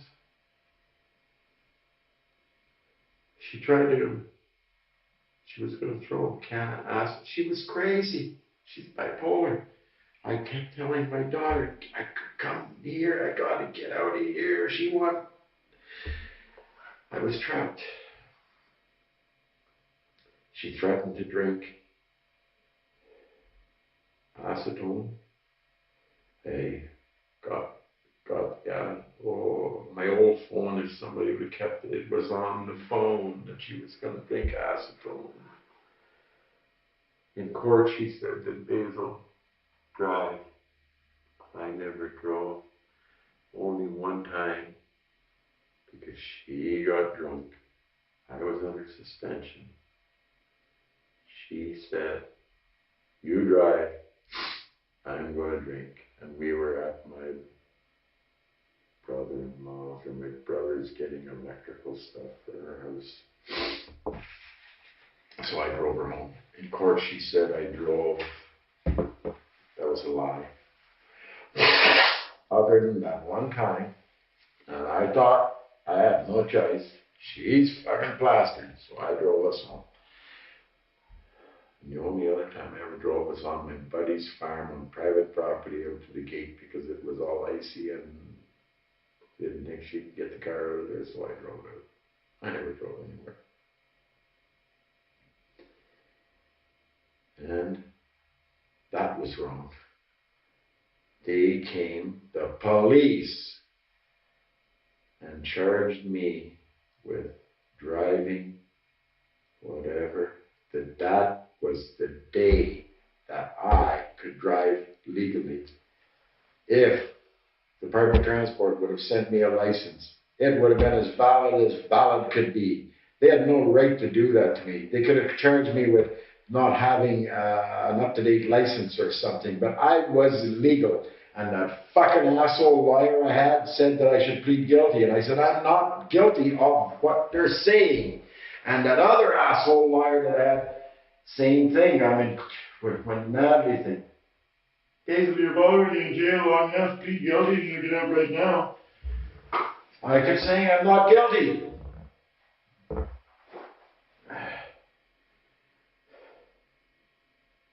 He was the same asshole lawyer that when Marianne charged for last time, and I told him, no deals. I am innocent.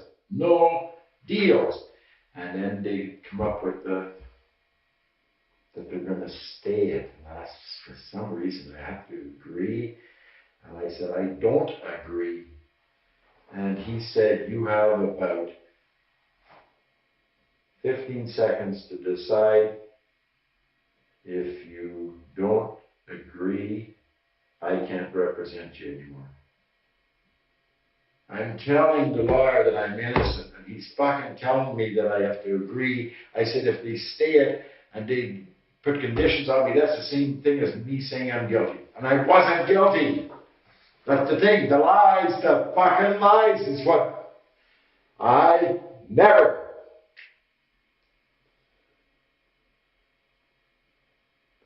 And if you went back to the very first fucking time I was ever charged and looked into it, it's probably too late to find all the fucking people. But every word I said, I'm saying, and always did say, were true. Every one of them. My family's been destroyed. My home. All because you believe the lies. Use police. And then use take the lies and you project them to the courts, and the courts rule. Well, the cops know what they're doing. If even one time you would have fucking tried to find the real truth, it was there. Every time it was there.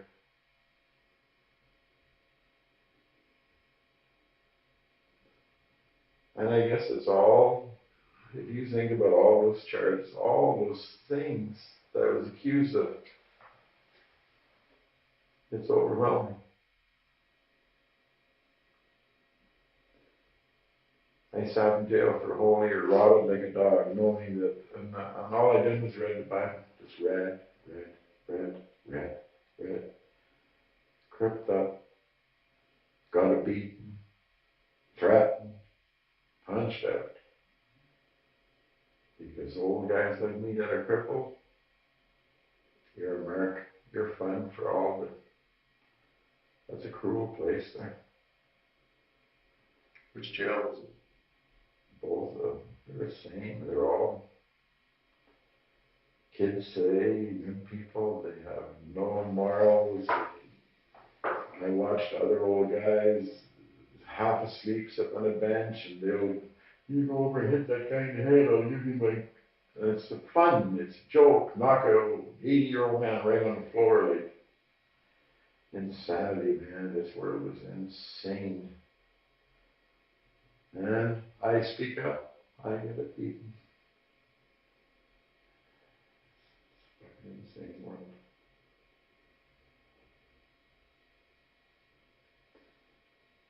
And now maybe I'm insane. Cracked. Lost it. But I knew, and I tried. I knew it was fucking losing it. I didn't know how, what was happening, but I knew something was happening.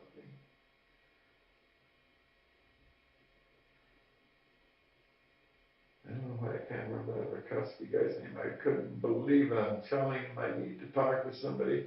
And he says, you don't want to do it. I said, what the fuck are you talking about? I'm telling you, my head's going to explode.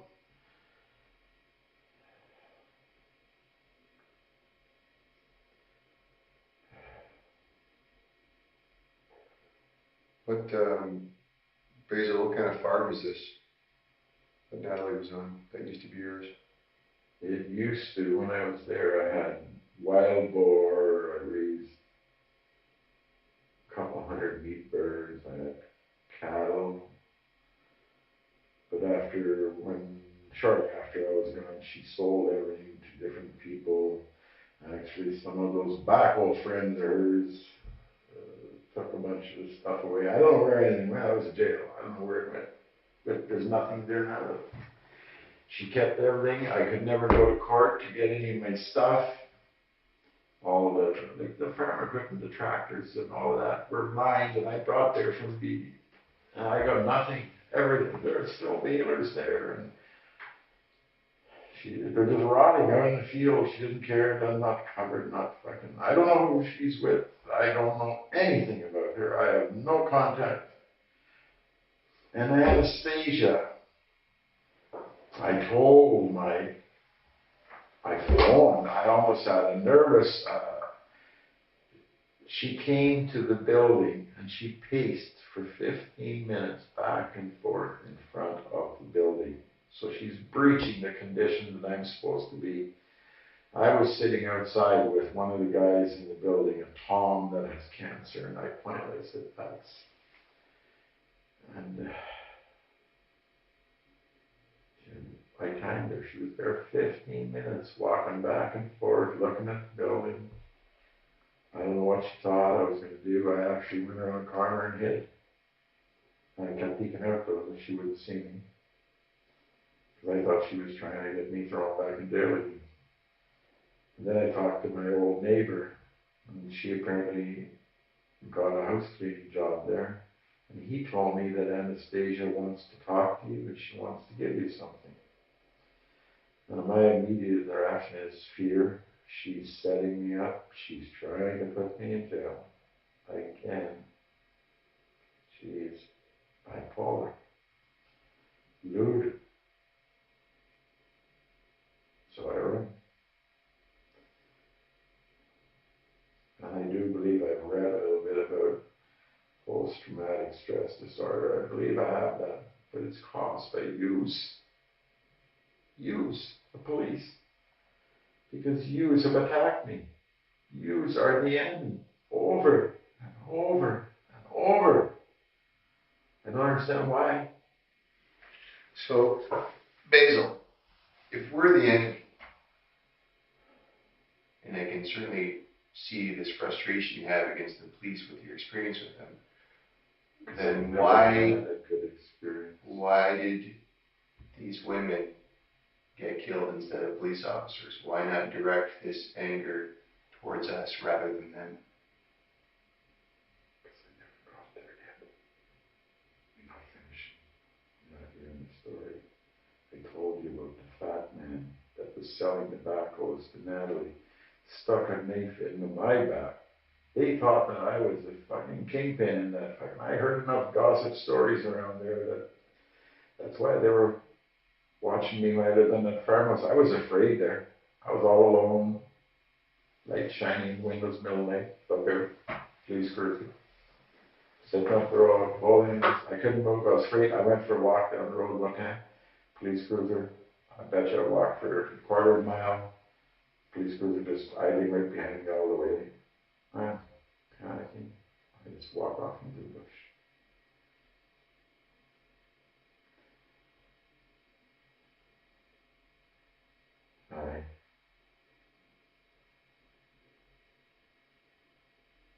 That's probably when I found the gun in the scrapyard.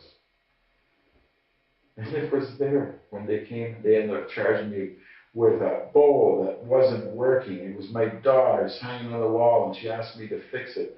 They charged me with a crossbow for my daughter hunting. She left it at my house. One of the coppers seen it and came back, and they charged me with having a firearm, which caused me to never be allowed to have a gun. It was a bowl that I was trying to fix for my daughter. It was just fuck all. Dude, I wasn't using that for any.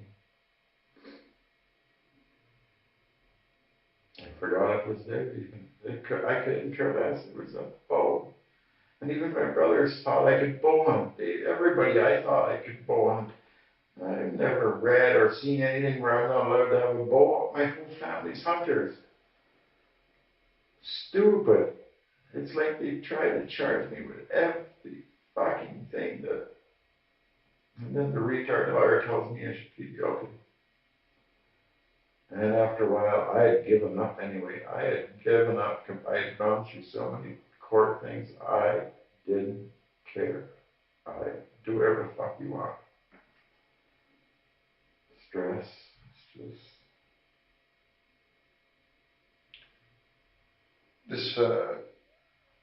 This farm is Foymont Road. That's what you're talking about. Yeah. I think that's the name. What happened when you went to Natalie's farm on Tuesday?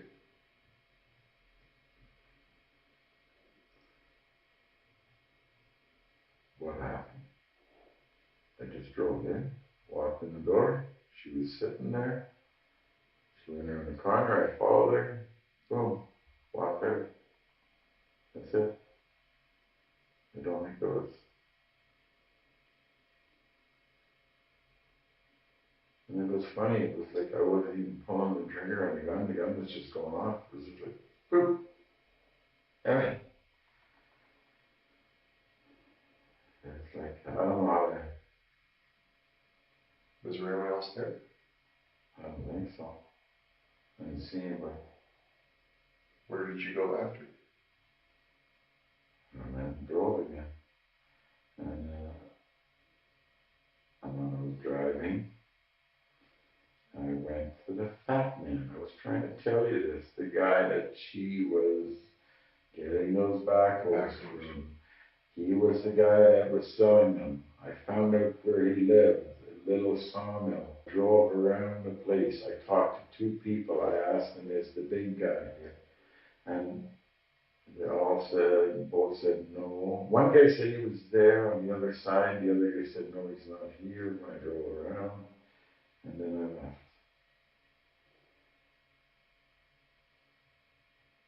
Did you ever know his name? Never. Natalie. All of the, nothing. All I ever done with him was sold him eggs. When he'd come, she told me to go out and I would sell him eggs, little peewee eggs, and he always said they're for his sister. And he used to buy a little bit of chicken and stuff or something. But that's not what he was there for. It was, I'd sell or go out and get, and go back and get eggs, and then Natalie would go over, and I don't know what the fuck they were doing.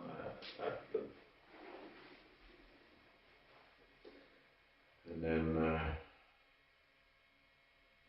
when I was in jail, the shit hit the fan over that, and there was people, I don't know how many I heard of charged with or caught with equipment, and I knew nothing about any of that.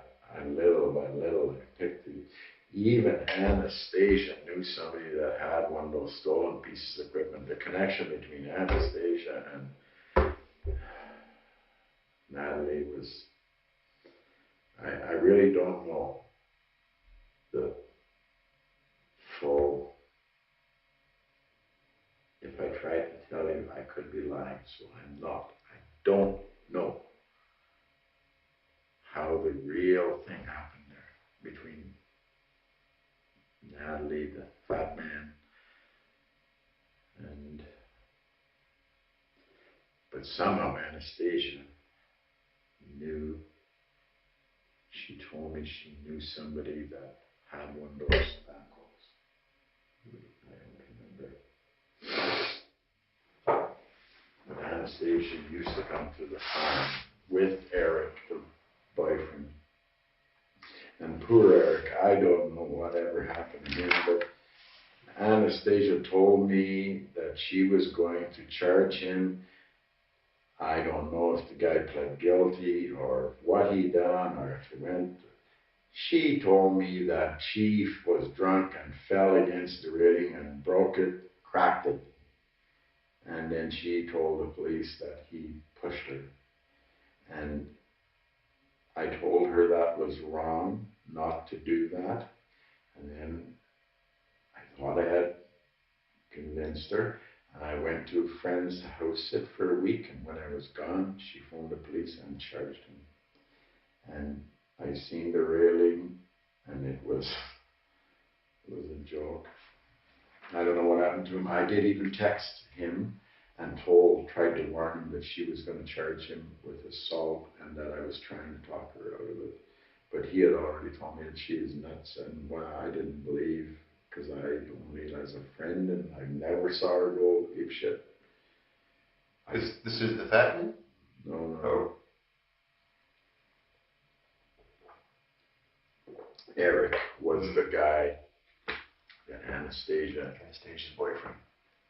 Yeah, first they rented my house. Yeah. I was living in Farm Final. Then they bought the house. And then they were splitting up. And I believed Anastasia, and I think I was wrong. I don't know, but then Eric. Basil, you said that you'd been at a gas station that was closed when you first went to get gas. There's only one gas station in Palmer. I pulled into the parking lot and I sat there for a while. Because the little light was on, the gas pump. And what's it called? Gulex. It's Gulick Forest Products, and the gas is very seldom open, but it was a Monday or Tuesday, is it? So, I phoned there. Yes, to see if it was open. This is Gulix in Palmer. Yeah, Okay. but there was no answer. Now, is this after you'd been speaking with Elizabeth about the Bible? Yeah, next day maybe. But before you went to Carol's? Yeah. And I didn't get gas because they were all Closed, right? I sat there for a while and then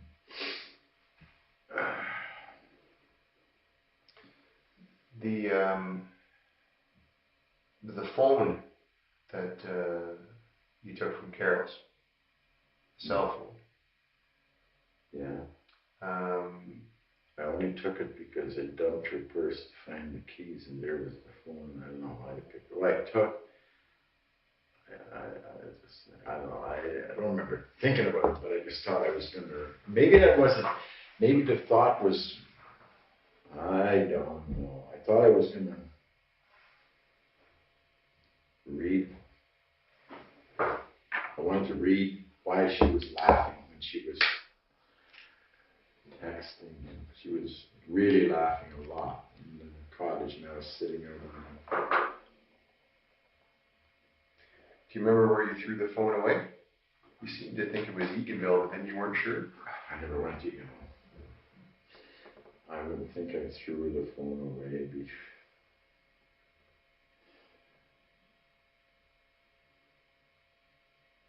I'm 4 or 5 miles from the Flyman farm because I know it rang and it was on the dash and I just window was open. I just threw it. Did you notice any landmark in the area? I have no clue. If I showed you a map, would you know the road? It's just the same road. But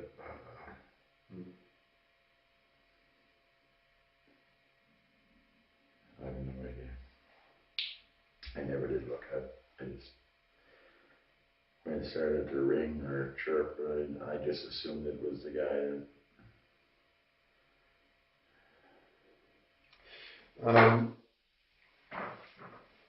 There was a nylon rope that the police found at Carol's. Do you know anything about that? The yellow nylon rope? Yeah, that had a loop in it that they used. I put through to pole branches. There was a loop tied on the end of it, and the other end was open, I think. And then I slipped the open end through the loop and hook it around branches to drag them to the fire pit. Mm-hmm. How did it end up in the house? It was almost in the house. Carl was giving me shit for leaving tools outside, things outside in the weather, like, you know, even a screwdriver she'd flip out on. Yeah. So everything was, and cable, TV cable, and the rope, I guess, for a pile of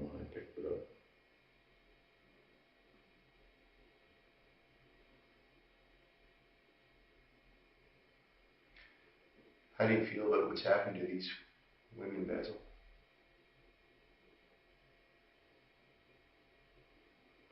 I don't know what to say to you because there's two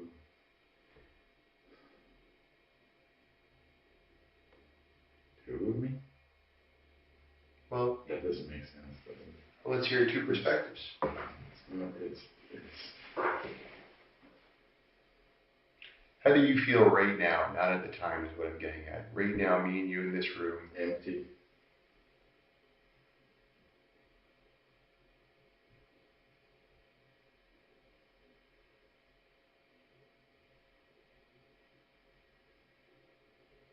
Empty, confused,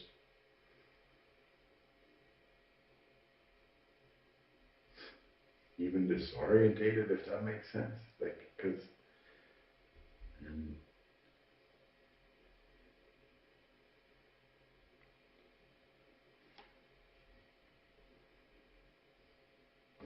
and like this, there's still, how do you say it?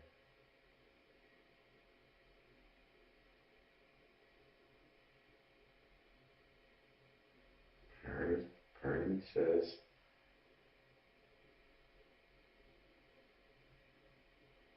I done God, and the other part is saying it's the wrong way. So I don't know. I am fucking, I never even realized until I was just talking to you here when I tried, now I can't even bring it back. When I tried to explain to you about me being here and I've done something about the zombie was there and I tried to explain it to you here and that made something, because I never saw it like that. How I done it, I explained it to you without me fucking,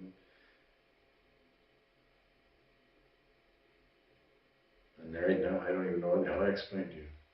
If that makes Well, do you understand how what's happened to these three women is wrong? yeah.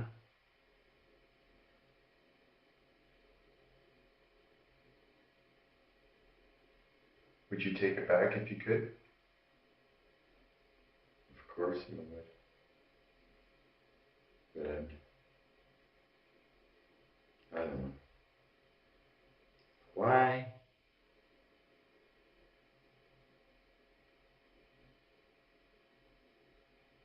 Doesn't make sense.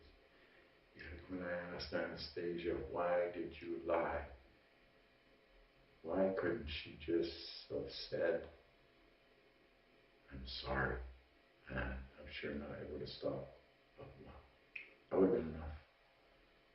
Or say, cause, or say, and it's because she lied. It would have stopped right there, but she still lied.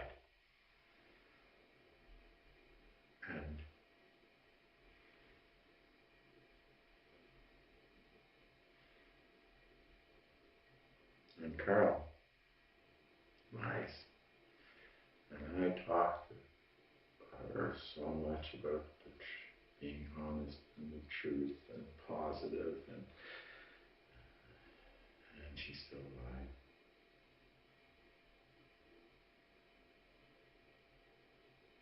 And I told her about how lies have fucked me and my family and my life and how it has projected me as something I'm not. My I don't really care, but I don't have bad bone in my body.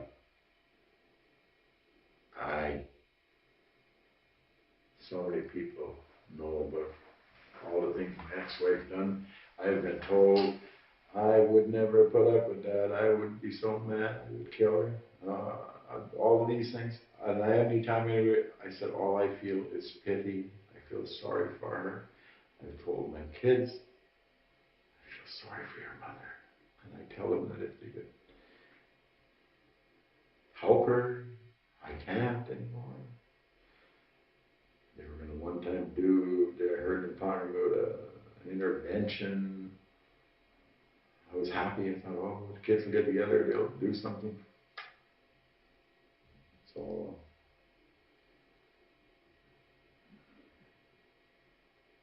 I feel sorry for my ex-wife. And you asked me about the police. Yeah.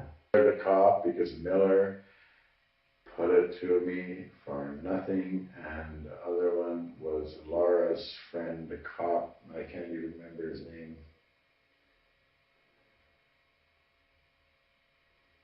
Because he put it to me, and he was fucking cruel. Laura's friend, the cop. Don't remember his name. It's right there, but it's not there.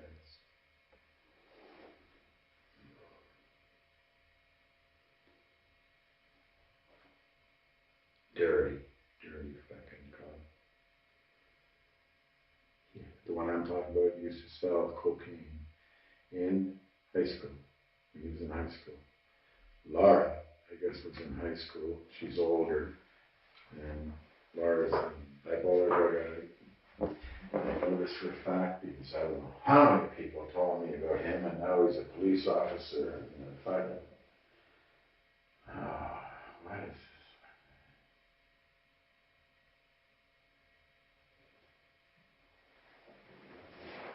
When Laura stole my truck, we didn't even talk about that. He came. I phoned the police. He came instead of following through. And I told him, I said, it shouldn't be you. This is a conflict of interest because you're a friend of hers.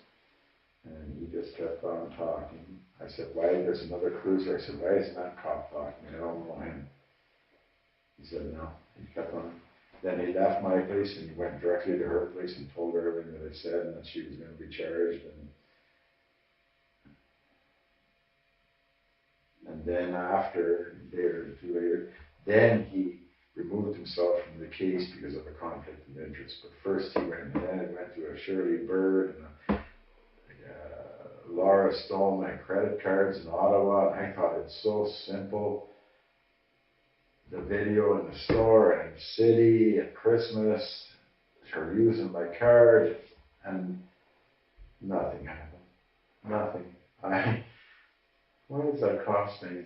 He was supposed to go and talk to the tow truck driver. I remember reading some of the paper, and he never did. I went to talk to the tow truck driver and asked, did that cop ever come and ask you? You know. And yet I read Shirley Bird's thing, assigning that cop to go. And so I went and asked that tow truck driver myself. No, never did show up. So anything to not get the truth is what happened. And it's the same, it's the same time that the two cops beat me up New Year's Eve because they seen the criminal record. I was the designated driver. I don't care what anybody says. I did not drink. She was drunk. I was driving her home. I pretended to drink that night because she's bipolar. So she would push me with her drink. I'd take it. I'd hold it. A little while later, she'd take it out of my hand and give it back. She'd put it. I'd hold it. I never took one fucking drink. She thought I was drinking. But that was to appease her. As long as she thought I was drinking, she was happy. I had to drink with her. I didn't drink. And then the cops, they pulled me over, or the roadside. It wasn't a roadside, it was just two cops drunk in a police cruiser on the back road that I used to get home. They'd been there for hours because there was that much snow on the road.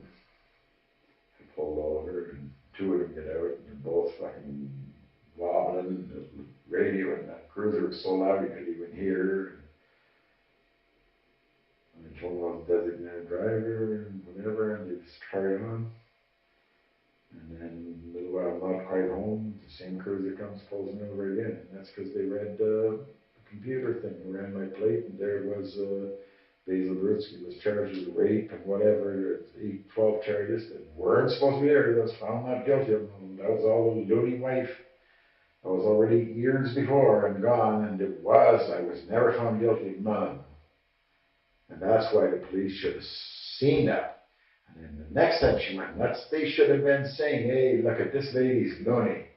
She ran him through the ringer twice already. Now this is the third time. Why aren't we looking at his side? But that's not the way it was. Again. And then I lost my house over that. It's crazy. When you look at, I know where that cop lives on Mask Island in Barry's Bay, and I can't remember his name. It's not there. Match Island? It's right in the town of Barry's Bay. There's a little causeway in Mask Island he lives on. And this is OPP guy? Yeah. Basil, when you look back at everything that's happened to you here over the last couple of days since Monday, do you feel sorry about how it all ended? Of course I feel sorry. Maybe that's why I didn't. No, I know why I didn't shoot myself. But I did know that if I kept the gun and waved it around, for sure I would have been shot.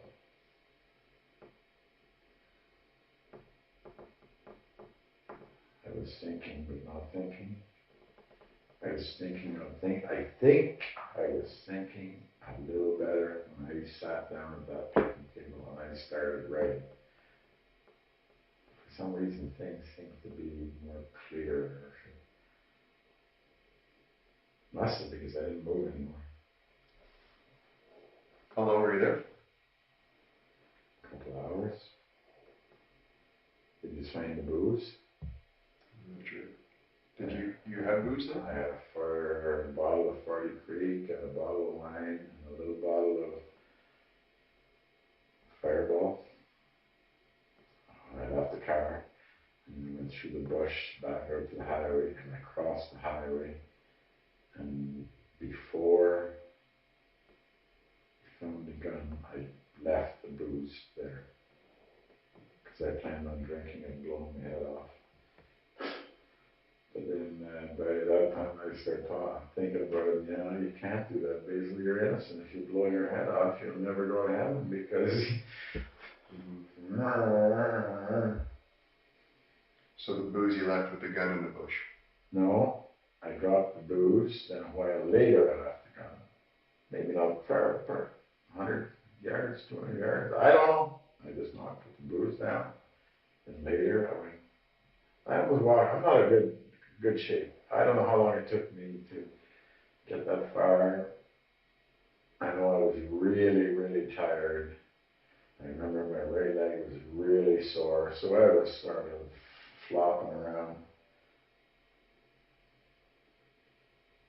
Maybe I was in a plantation where I left the booze. They had a dog there, they must have found it. Did not backtrack me.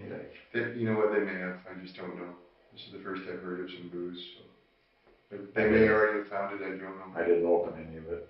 They were all new full bottles. Okay.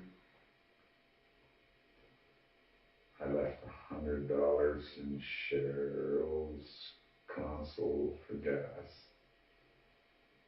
I thought I was going to get shot, so I texted her and told her I'm sorry.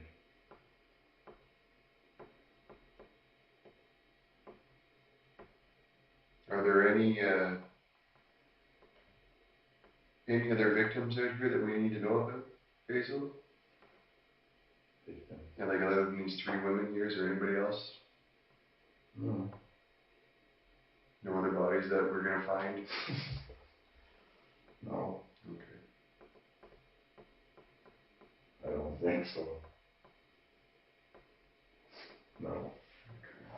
Not bad. Let me ask you this, Basil. I understand that you don't, you have a mistrust for police and you don't like them. How would I? And I get that. If you're listening to me, how I- could I am listening. And what I want to ask you is this. The time you and I have been in here together today, Yeah, have I treated you fairly? I don't know. Well, you're sitting here, right? I don't know if you're treating me fairly. I don't know. I don't even really know what you're doing. I don't know if you're going to take whatever I said and twist it around, because that's what happens, and make a nightmare out of it. Like, make it worse, make it fucking, I don't know, can you make it worse? I don't know. I don't trust you. If you're asking me that, no. Treating me fairly, you haven't beat on me. I've been beat on. Yeah. And that's what I'm getting at. Have I treated you fairly here today? If that's what you call fairly, yeah, you got me water and Well, I certainly haven't beat on you at all, correct? I haven't threatened you or haven't been mean to you, I don't think. no. Okay. Do you need another cigarette? There's a lot more. All right. But I guess I better reduce the quick and small for me. No, I don't think that's the case. You still got water there? Okay. I wish, Smoke. I wish I could get some meds for my back for pain or see a doctor. I mean, maybe I'd like to see a psychiatrist. That maybe, geez, would I ever like to know what how it has happened? Although that information you gave me about your doctor and your condition, I'm going to make sure that the investigators have it so they can look into getting you whatever meds you need. I would trust talking to a psychiatrist more than I trust you. Okay. A psychiatrist, a doctor, you're a cop. This is. You got it. Okay, let me just get that smoke ready.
You know, Here you go, Basil. In case you want something else to eat.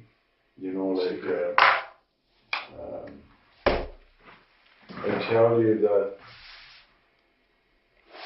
I don't hate my ex-wife for what she done to me because I know what happened to her, Randy, and that messed her up. And then I read books and talked to her.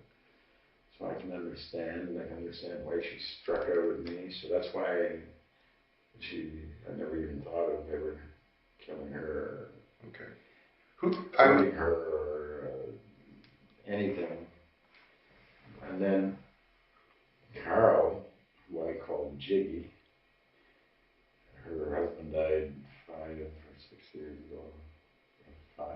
But anyway, she never ever got over that. And she is, I actually told her that she should go to a counselor because she never dealt with the death part. And I call her Jiggy. You know what Jiggy is? Like the fish? Jig for fish. Yeah. Here's the bait, take the bait away. Here's the bait, take the bait away. I told her that's the way you treat me, Carol. You ask me to do stuff for you, and then when I do it, you tell me that I wasn't supposed to do it or that I'd done it. She was, I don't think bipolar, but she had and then there was this Ron guy that used to come. He even used to tell her. I remember hearing him say, like, Carol, you just got to make up your mind. You keep changing your mind, and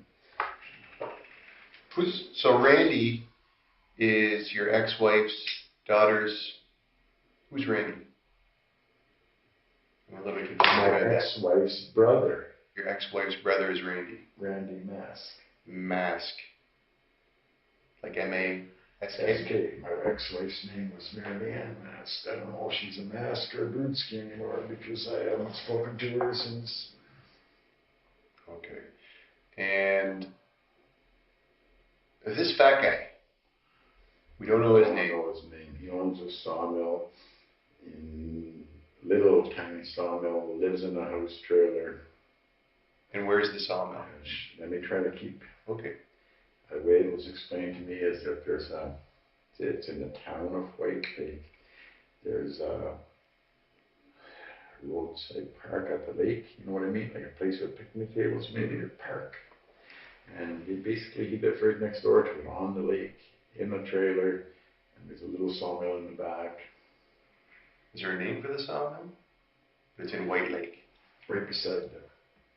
That's how I found it. That's why. And I just drove in there and I said, "Is the big guy here?" And the guy just knew what I would meant by the big guy because the guy is like 400, 500 pounds. I don't know. He's huge. Last night, I haven't seen the man since I was on that farm. He'd come for eggs. So it's 4 years ago, 5. I don't know. We did get to see him. Okay.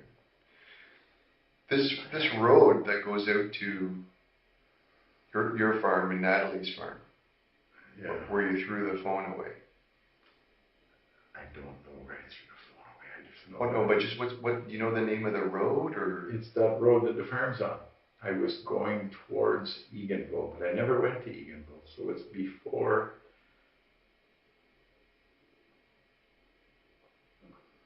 I don't even know where I turned.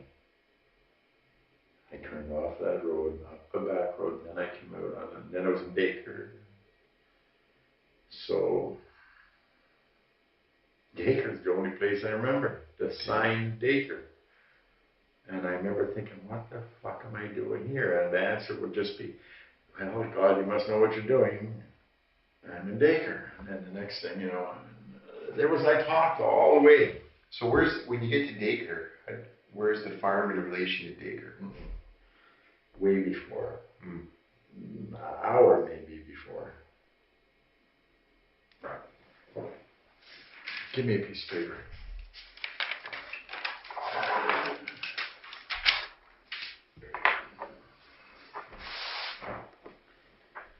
Farm.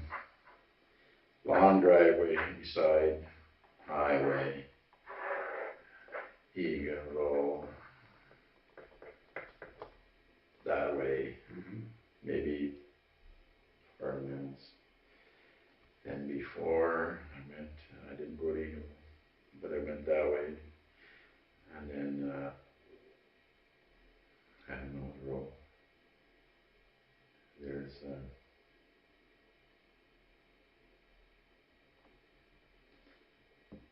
it's not a road. I didn't turn 90 degrees. I turned like that, I think. No, I turned. You know what I mean? It wasn't an intersection road. It wasn't straight. It was Almost like they just peel off. maybe it wasn't. You know, maybe it is. Or it's a road that I went off, and as soon as I went off, there's a curve or like that or something right there. And this is the road And where you got there's- rid of the phone? No, I threw the phone out on the left side. I went to the left side of the highway and just fired it out the window into the ditch. So I wasn't even in my lane. I remember grabbed the phone, gone, as soon as it rang. So which way is north here? I assume. Where did the sun come up in that fire when I was there? Well, how about this? If this is the fireman, this is Eganville. This must be north. If this is the fireman, this is Eganville. Is the phone you threw it somewhere between? Between the farm and that road that I turned Oh, on. okay. And this road took me out to Highway 41. From 41, I turned left. Then if I'm not mistaken, if I would have stayed on 41, I would have came to Baker. But I didn't. I turned left, and I went through, and then I turned right, and I couldn't believe it when I came something about Dacre, because in my mind, if I just kept going, I would have been in Dacre, and how am I in Dacre now? Like, I remember that sign. Do you remember what the phone looked like? What Flip phone. flip phone? Was it black or gray or colored or? Colorblind too. Very colorblind. I used to be a pilot, and they wouldn't let me fly because I'm colorblind.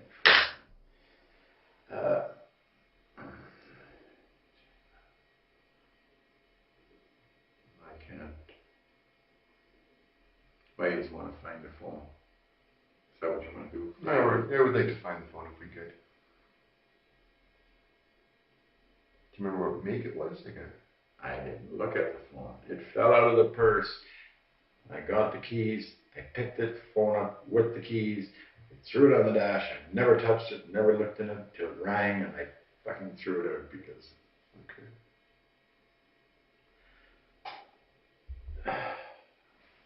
Yeah, I don't know how to tell you any, because I don't know. No, you've put a great effort in. There's miles between the farm and this road, like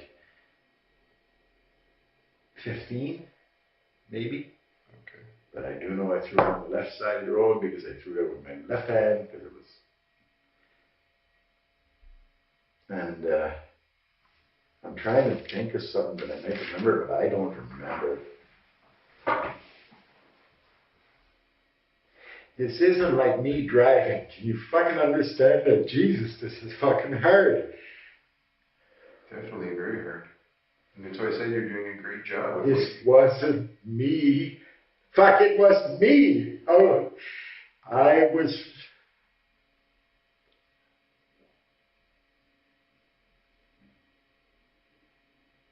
I was going places where I fucking have no idea.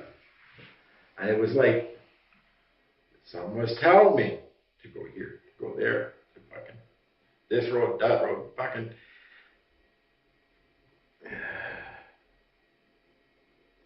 I never met one cruiser or nothing because the sight of a cruiser panics me. I remember nothing. But no, I'm sort of, someone's telling me I was going around a corner in the highway when it rang, but I don't know. Maybe there was. I wouldn't go by there. You know what a sumac tree is? Ah, fuck. If you don't, that's I all right. don't, If you don't remember. I you don't remember. know. No I problem. don't know. It wasn't in my head, it was like a tape. You can't understand. I tried to tell you, and like a tape playing, and the fucking tape broke when I got to where the fat man was, because everything was as if it was a play. Carl opened the door. Anastasia walked right out the door. I opened the door in the house. I walked up the door, opened it, and Natalie's right there. It was like as if it was supposed to be. It was like, and in my, it was fast. It was not like, if you think about the distance, I don't know what it is, but it's quite a piece from one place to the other, but it was like, more like bang, bang, bang. But there was no bang. I didn't even take a gun at Carl's. I had the gun, not take.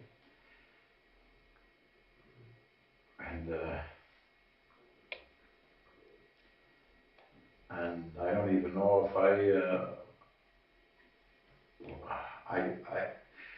to me it was, I asked a question, and as soon as I asked the question, she lied. And that's what, it's just like lie, bang. Same with Anastasia. I said, why did you lie in the court? She said, I didn't, bang. It was, and there was even no sound. And it wasn't like a pop, and it wasn't like that I pulled a trigger. It was fucking, I don't know what the word is.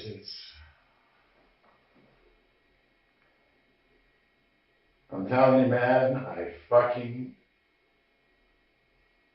and it's not just that. It's, I know now, or I think, or I can see back, because I remember, I never even knew about the, I'm trying to tell you, but I fucking don't know how.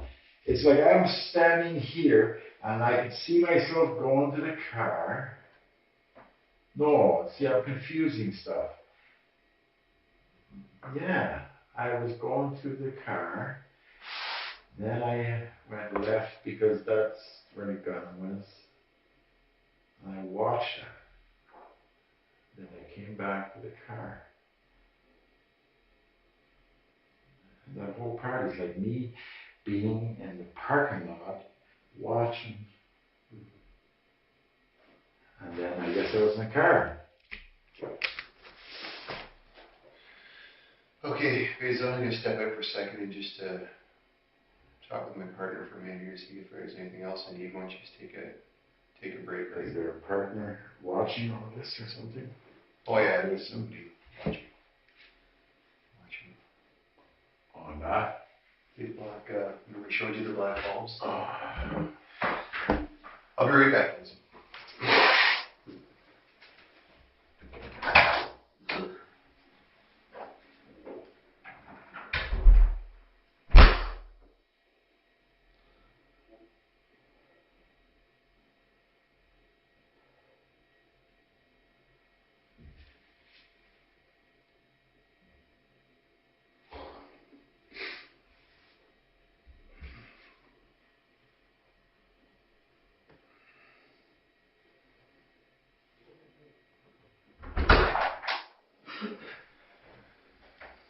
Okay, Basil. You know, I don't think I ate in days either, because I've had the diarrhea there today and it smells like sulfur. Yeah.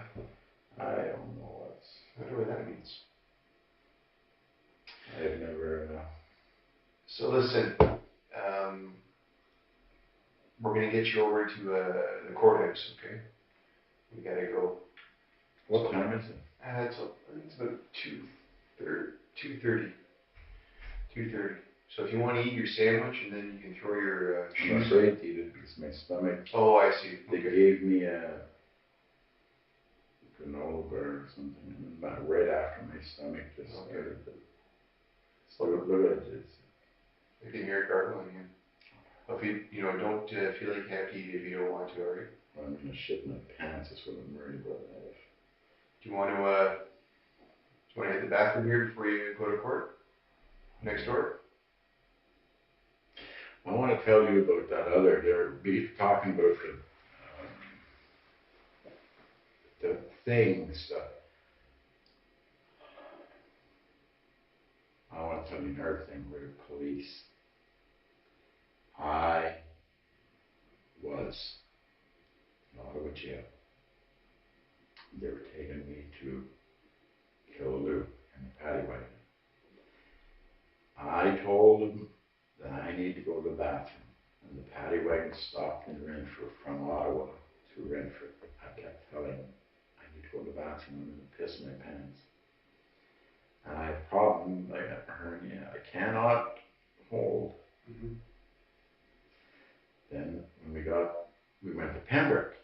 I didn't even know. I thought I was hanging on there so when we get to Pembroke, I'll be able to have a leak. In Pembroke, they leave me in the paddy wagon and they take somebody else in and they leave me up there and I said, I need a piss. They ignored me. Then we go from Pembroke through Run Lake all the way to Killaloe, another hour. And at Killaloe, I'm the only one in the paddy wagon and I'm telling the guard or whatever, cop or OPP, piss. I'm going to piss my pants. I said, you want me to piss on the floor in the paddy wagon? He said, if you do, you're going to clean it up. There's something wrong with police when they're, and he just ignored me. We're at the paddy wagon. I even told him, I said, just let me out so I can piss in the bush over there. Anything. And then when they took me into a room. And again, I'm telling the guy behind the desk, I need to piss. And everybody just ignored me. So finally they put me in the room and I'm yelling, if you don't let me go to the bathroom, I'm gonna, like, man, I asked 30 times. Then they charged me with, not of these songs. They charged me with Doing these mischief. Mischief. I begged them. I had no choice. How is that? Is that normal? Is that right? I don't think so. Right and wrong? So that's what I'm telling you. No wonder. How can I not see the police as being malicious? I understand. That is malicious. I begged. And then when I have no choice, they charge me. And then they told me, and I spit in the guy's face then, because of course, look what you've done to me. Like what am I supposed to do? How can they put that on me? That's malicious. That is, they forced me. And that, I can go on and on and on. I didn't get here by myself. You fuckers drove me crazy. I begged you to do something. I went to the Pembroke police and I fucking told them that about the wife beating me up. I told the whole thing about her slapping me in the fucking nothing. I told them about Laura. That asshole cop covered that all up. I don't know how. You've covered a lot of ground, Basil, and I can understand why you'd be upset with all things we talked about here. It's not upset. It's not upset. I never, ever, through all of that, ever thought about anger. It was always, I told people, it's frustration. I'm not angry. I'm frustrated. Nobody's listening. Anger would have been, I would have shot at a cop a long time ago. How many years? 20 years went by? I never had the thought. All my things were about make it right, fix it, help my wife, get the truth to come out. I always believed that someday, maybe, I will be vindicated, even if I only had 3 days of life where I fucking feel like I'm normal, like fuck. I never deserved one of these fucking things. Not one. And there's more. It just goes on and on and on and on. And if you look in all of those papers that I have, I've been writing for 20 years. about all the things that have happened to me, and all of that's true. If there's something in any of that that's not true, it's because I'm writing about it, and it happened 10 years ago, so maybe I'm not remembering it exactly the way it was. But if you look through all that, I probably wrote about it 10 years ago too. Because like I said, nobody listened, so I took to writing, and there's tape recordings there's tapes, probably 100. We're going back as far as when my kids were 6. My older daughter was only 6 years old, and I took the tape recording, and I would record every conversation practically so that I couldn't be accused. I was even accused of my ex-wife of molesting her stepdaughter, and they ended up going to the children's aid or something. I had to go, and they, to children's aid, told me that we definitely don't believe that you ever molested or touched Candace. So Candace obviously spoke well. So that should have been their first clue that she was lying and I was telling the truth. And should that not have changed? I guess it's garbage now. That doesn't matter. That'll still work for you. It won't buck on. No, that'll be all right. There you go.